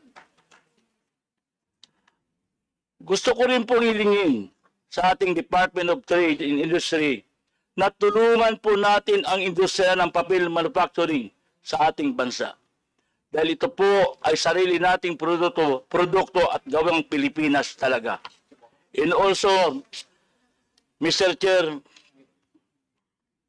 Madam Secretary, ako po ay sumulat sa inyo last July 17, 2025 na nakikiusap na kung po pwede maging audience nyo ang pulp papel industry para naman mahingan nyo ng tulong o mahingan nyo kung ano po ang kanilang magiging solusyon sa napakalaking problema na ito. Pero August 27 na po ngayon, 1 month na, wala pa po kaming natatanggap na mga sagot para sa inyo. Hindi po ba ito'y violation na ng ACTA law? Kaya sana po, maayos po ang problemang ito. Inuulit ko po, 55 billion pesos po ang investment ng mga local manufacturers sa ating bansa. Hindi po ito basta-basta. Napakalaki pong investment ito. Sana po mabigyan po niyo ito ng solusyon. Madam Mr. Chair and Secretary, thank you po. Thank you, Honorable Congressman. Yes, you're correct. Ang paper industry and other manufacturing industries are affected by the influx of importations or imported items, no? So we are working with the Bureau of Customs on this to make sure na kahit papaano makontrol din yung pagpasok ng mga items na from other countries. For the paper manufacturing, they can actually, we will set a courtesy call with them, with me, so that we can discuss the different incentives na pwedeng ibigay ng DTI para sa kanila, especially since they are manufacturing. We have now the new Create More Act, which is a tax incentive. So pag maganda yung pag mababa yung taxes na binabayaran nila, of course that will reduce the cost, which will make them very competitive na in the market. Aside from, of course, we are working with the Bureau of Customs to actually controlled yung pagpasok ng mga items na to. So with the Create More Law or the Create More Act, the tax incentives can be given to them. They just have to know how they can avail of this. So we can set the meeting with them with BOI or with PEZA to see kung saan sila mas akma sa kanila. And then for the Tatak Pinoy, definitely we will be pushing that this year. We're just finishing the finishing touches for the launch of the Tatak Pinoy program. And then aside from this, we can also actually connect them to different companies that can actually buy from the paper industry. I've spoken to some of the paper manufacturing industry. They need to diversify din kasi actually most of them gumagawa ng notebooks, gumagawa ng pad paper, gumagawa ng yung paper that can easily be bought from China. But what the others did was they started to make packaging. Let's say packaging for the big, let's say, burger company or the big companies that require specialized packaging. So, hindi basta-basta makakabili ito from other countries. Yun ang nagiging trust ng ibang packaging companies. That's why they are able to survive in this industry. Thank you, Mr. Chair. May I ask a good secretary kung kailan ito po pwede nating may harap, mabigyan nyo ng audience ang pulp papel industry. At and also for the information of good secretary, ang concern po namin dito is not the packaging. Ang concern po namin dito is the manufacturing company. Kung saan bumibili ang packaging paper. Kaya yung ang dying po natin dito is the manufacturing industry. Thank you po. Yes, Kong, I clearly understand. Kasi yung iba, nagka-courtesy call sa akin one by one eh. So, nakakausap ko na po sila. So, we try to, of course, this is a business, di ba? So, we try to also help them find other customers. And also, we try to help them maneuver also. And one of them is the Create More Act. I'll give you a date when they can meet with me in the office, and then we can discuss what the DTI can do for them. And then for the Tatak Pinoy program, I can transfer you now to ASEC Engel to discuss what's the plans for the Tatak Pinoy, which we will be launching this year. Sorry. Excuse me, Vice Chair Bong Teves already requesting, can you already provide him who can he contact to make an appointment Yes, for the September paper 4 industry already. players? Now, the date kong is September 4. I'm just getting the time. Yeah, September 4 in the DTI head office. Courtesy call with me. And then, what time? 10 o'clock on September 4, yes. Okay, thank you, Secretary. Thank you, Vice Chair Bong Teves. And then maybe I can give you my card. Before we meet, they can already message what concerns para I can bring the people already who can address their concerns. Para pagdating doon, we'll try to do the problem solving also. Thank you, Mr. Chair. Thank you, Secretary. Thank you. Thank you, Vice Chair Bong Teves. Next in line, Representative Vice Chair Edwin Ongchuan. Thank you, Mr. Chair. Dear colleagues, Secretary Cristina Roque of DTI and the DTI team, magandang hapon po sa inyo. My question can be addressed by any members of the DTI team. No? Having been a governor of Northern Samar for 2 terms, nagkaroon po kami ng maraming investments, no? Specifically the wind farm. It's a 200 megawatt wind farm, renewable energy. Malaki pong naitulong sa amin ng BOI, no? Specifically the One-Stop Action Center for Strategic Investments. I was surprised to see na the One Stop Action Center is composed only of 7 contract of service personnel, no? Parang kulang po yata, dapat po yata dagdagan.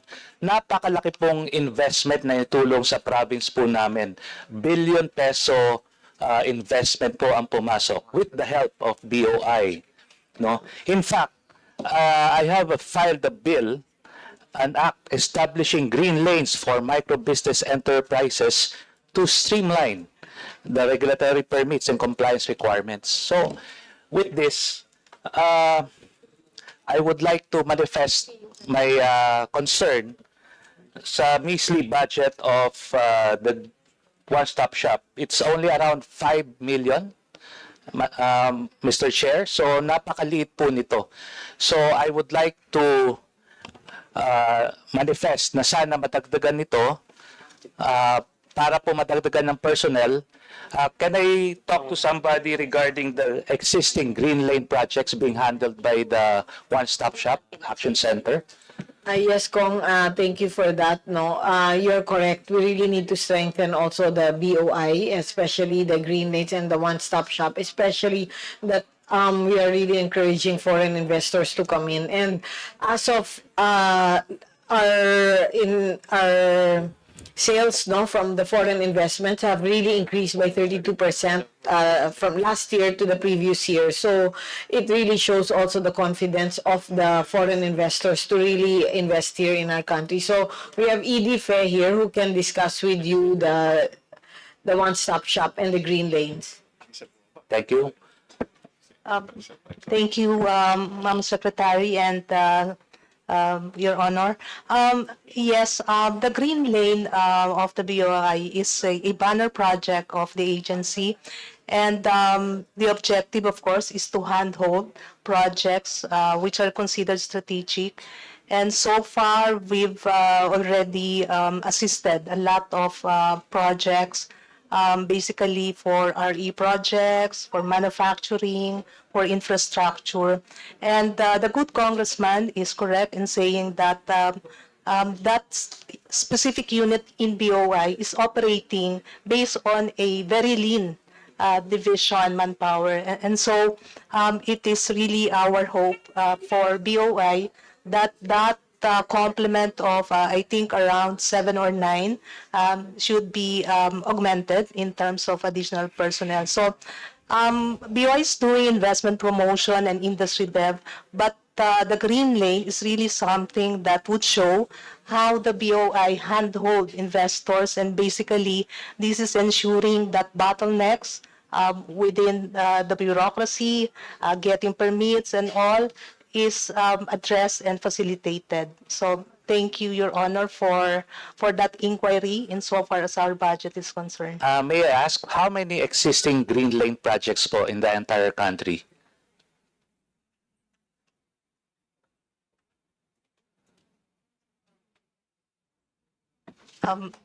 Your Honor, we just have to check the figures. Can I answer that my question also? Okay. I think you have 212 green lane projects. Yes. So just imagine Thank you, sir. 212 green lane projects being handled by 7 employees. Napaka ano po, laki pong discrepancy. Yes po, because when the green lane was made into operation, what BOI did was just to utilize the existing complement of that unit, which is the Investment Assistance Center. So we appreciate po your concern, and we would really be happy if that budget for that specific unit will be augmented. Thank you, sir.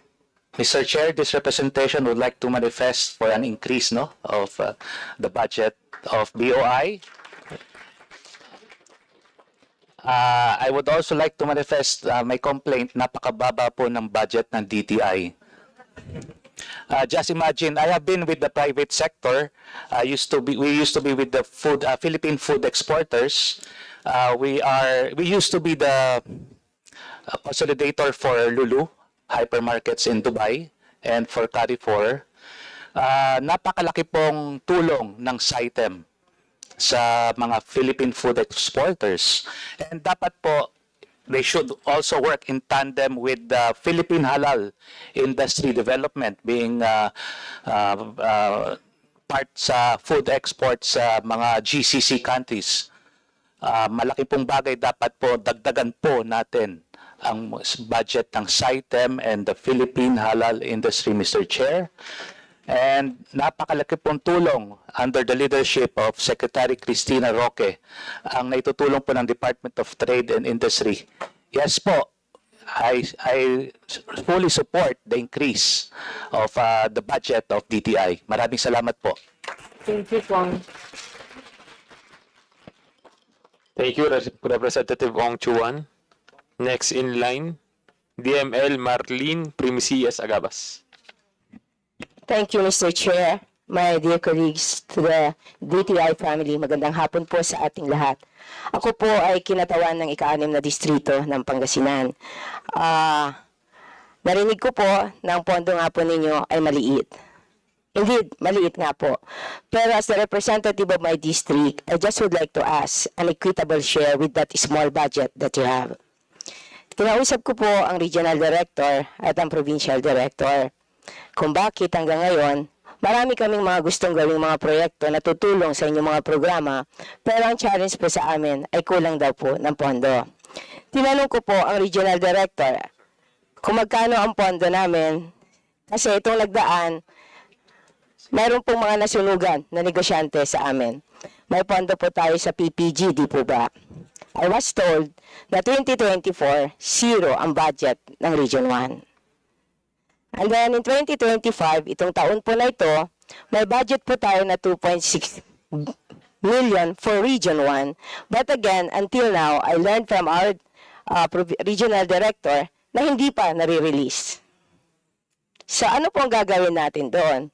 Maliit na nga, hindi pa na-release. At saka ano po ba ang parameters ninyo sa pag-allocate ng pondo? Bakit po ang Region 1 in 2024 ay zero ang PPG? At bakit po ngayon ang pondo lang ay 2.6 sa buong Region 1? When in fact, sa Pangasinan pa lang po, ang population na po namin ay 3.2 million. Thank you, Congresswoman.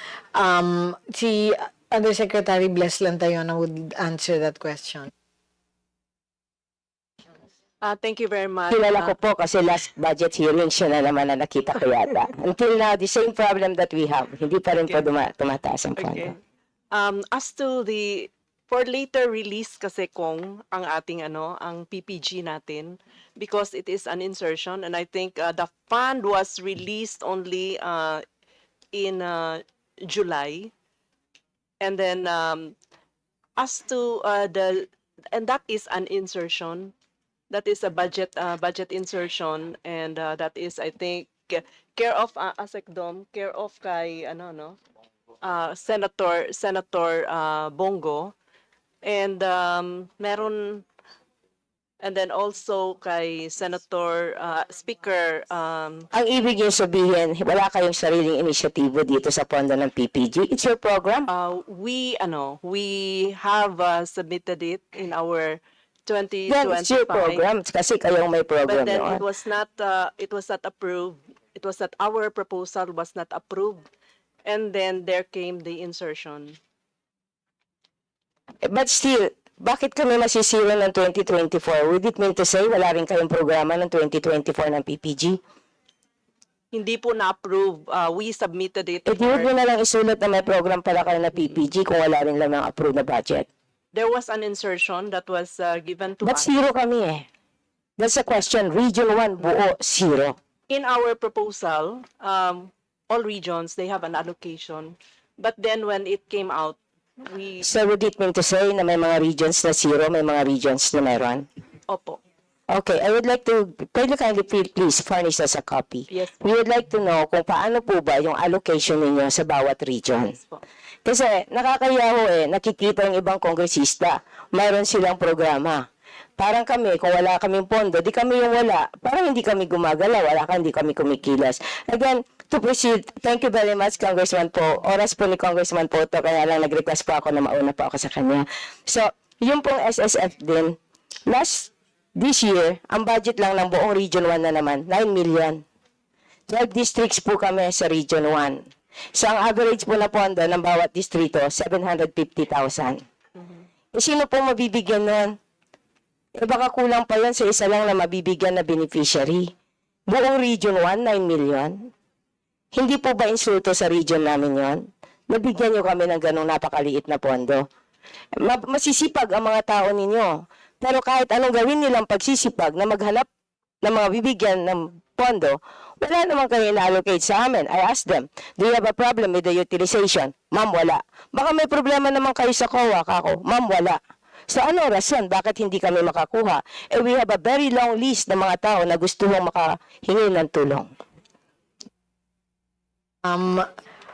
Ang pwede po namin gawin is we can talk among ourselves and we can see magkano talagang i-allocate because that time yung allocation was under, I'm 1 year pa lang po dito, so hindi ko pa masyadong na-grasp yung paano yung pag-divide ng mga pondo. So, kung ganun pala may instances na ganun ang nangyayari, then mag-uusap po kami ng Undersecretary ng Regional Operations to make sure that there's pondo for everyone. Yes, ma'am. Parang may problema po tayo sa regional operations po natin. Hindi po proper yung allocation natin. Lahat po ng Pilipino nangangailangan ng tulong ng gobyerno. Kaya pagtulong-tulungan po natin lahat. So, sa aking pong distrito, Madam Secretary, kami po ay naghihintay na nawa ang mga programa po ninyo, knowing that is very minimal. What we are asking is just an equitable share, gaya ko nga na sinabi ko sa inyo. Makatarungan at reasonable share din po ng aming distrito. So, we look forward na makamit po kayo o yung pong kung sino po. Maghihintay po ako sa office ko para ma-discuss po ang mga pangangailangan ng aming distrito. Again, maraming salamat po. Thank you, Honorable Congresswoman. Mr. Chair, thank you. Congressman po, thank you very much. Thank you, DML Agabas.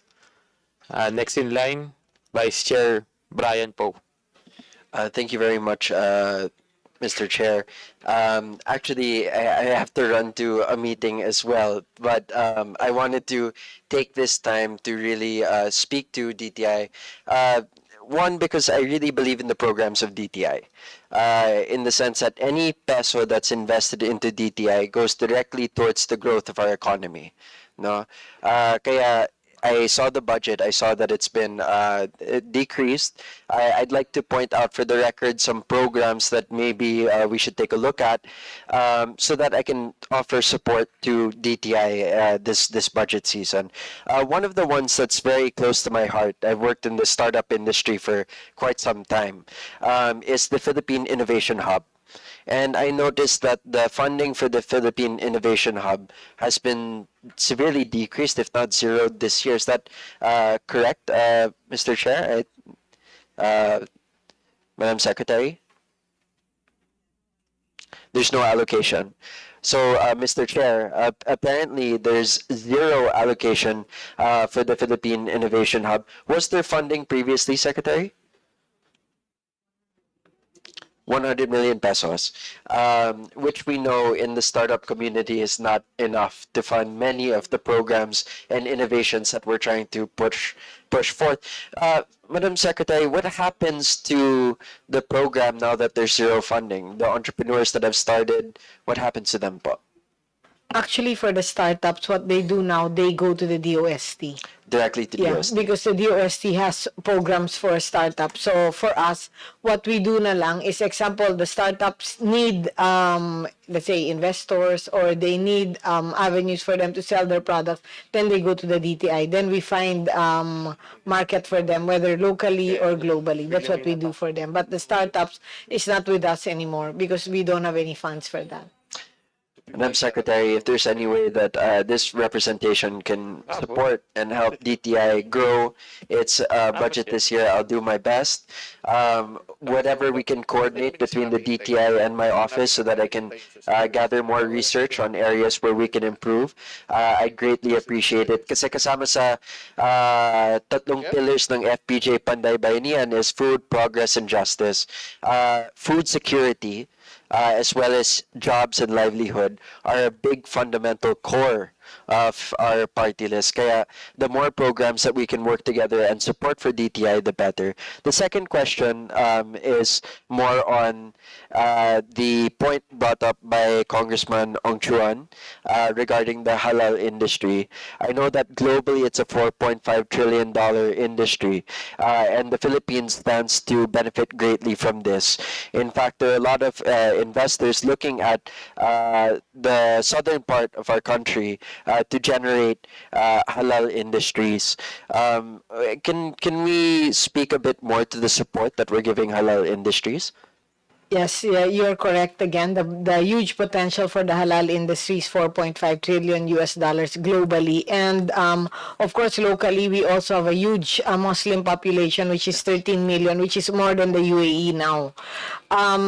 For the halal, actually, what they really need is the certification, because we already have so many products. The only thing that we need is to get them certified. The problem with the certifying bodies that we have here, they don't get approved abroad. There's only one certifying body na approved abroad. So what we did now is we have a list of all the international certifying bodies. Kasi if we start now to make a certifying body, by that time, tapos na the term. So we need to use now international certifying bodies to at least get the goods out there. So we were able to get a bit of budget from Robin Padilla for the certification, because he also asked me before what did they need to use the funds for. So it's the certification. And we already have 3,000 products of the SMEs that are being sold abroad, or at least in the Middle East. So kahit pa paano, there's already an opening there. And then there's also, what they need is a slaughterhouse also, which is a bit pricey, 15 million per slaughterhouse. We only have one or two that the slaughterhouse is accepted globally. So that's another thing that we really need to do.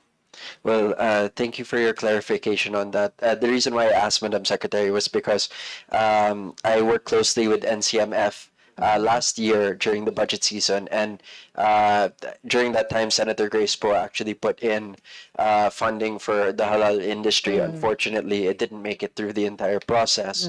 But we still want to continue to advocate for it, because a large chunk of our constituency, or those who voted for our party list, are our Muslim brothers and sisters. So I would be remiss in not asking about the halal programs of DTI. Regardless, I think we're a little short on time, but I do want to manifest my support for your agency, Madam Secretary, and I look forward to meeting with you before we go to plenary, so that I can once again support you on the floor. Thank you.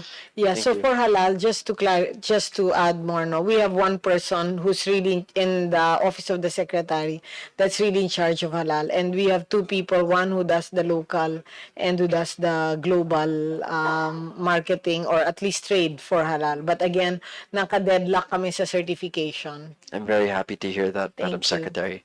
Mr. Chair, being the last to interpolate. Not yet, Not Vice yet. Chair. Not yet. Okay. There's still one more. Okay, perfect. Thank you, Vice Chair. I'll have to yield the floor and run to my next meeting. But thank you so much for your time and patience working with us here in Congress. Thank you. Thank you, Vice Chair Brian. Next in line, Representative Felmontes Paris. Thank you, Mr. Chair, and good afternoon for the DTI family. Now, first and foremost, I would like to commend the DTI for supporting the budget of our Cooperative Development Authority, which is my sector. And with that, I would like to manifest that I will support whatever increase or additional fund for the department. And one thing, Mr. Chair, and I would like to have this one concern, with regards to the budget of the CDA, because I observed that almost of the Tier 2 proposal of the CDA has not been included in the proposed budget. So I would like to ask to the chair of the CDA, Yusek Rakipo, on this proposed budget, on your tier 2, do you have still something that is very important to your office, no, which is very crucial for the effective performance of your mandate and your functions, no, for the development of the cooperatives? Do you have something, no, to really tell us na may kailangan pa ba kayo idagdag o wala na? Thank you, Your Honor, Mr. Chair. Yes, we would gladly be thankful and grateful if additional budget for CDA will be accommodated, Your Honor. Because of the following reasons, we would like to enhance further our assistance in terms of programs and capacity building for cooperatives entire the land. For your information, Your Honor, we already have 20,900 cooperatives as of end of the year 2024. And most of them are in the micro and small categories. This means that they need further enhancement in capacity building as well as in managing these cooperatives. Second, Your Honor, is we also pray that there will be some financial assistance to be allocated to CDA for us to assist these cooperatives I mentioned, Your Honor. And of course, our programs on incentives for mergers and consolidation of micro and small cooperatives. This move and purpose will not only lessen the number of cooperatives in the Philippines, because as per record, we have the most number of cooperatives in the whole of Southeast Asia. It would also limit the numbers and potentials of mortalities in terms of micro cooperatives. This also includes, Your Honor, the budget for the newly established region, the Negros Island region, because we have started putting our personnel in that region. Hindi ba kasama ang NIR dito sa proposed budget? Kasama na rin. Okay. Yes, sir. So those are among many others, Your Honor. These are the things that we would like to be enhanced further for 2026. And this means more assistance, supervision, and regulation for cooperatives in the Philippines, Your Honor. Okay, so thank you with that. But then I have seen also that your capital outlay, no, for this 2026, and when I visited city offices in some other regions, may mga property kayo, but then dilapidated na yung iba, then the other one, may mga ino-offer na space na there must be really, the regional offices of our agency para mas conducive, at the same time, steady na sila doon, no, rather than palipat-lipat. So, I think in your tier 2 proposal, mayroon ba or wala?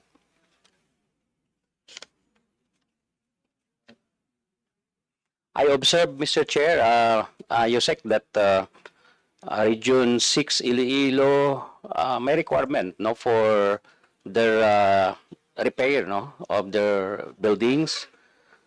Region 12 may property na in-offer pero wala tayong budget for their constructions. So I think that two particular what I have known, hindi nyo ba sinama ito sa tier 2?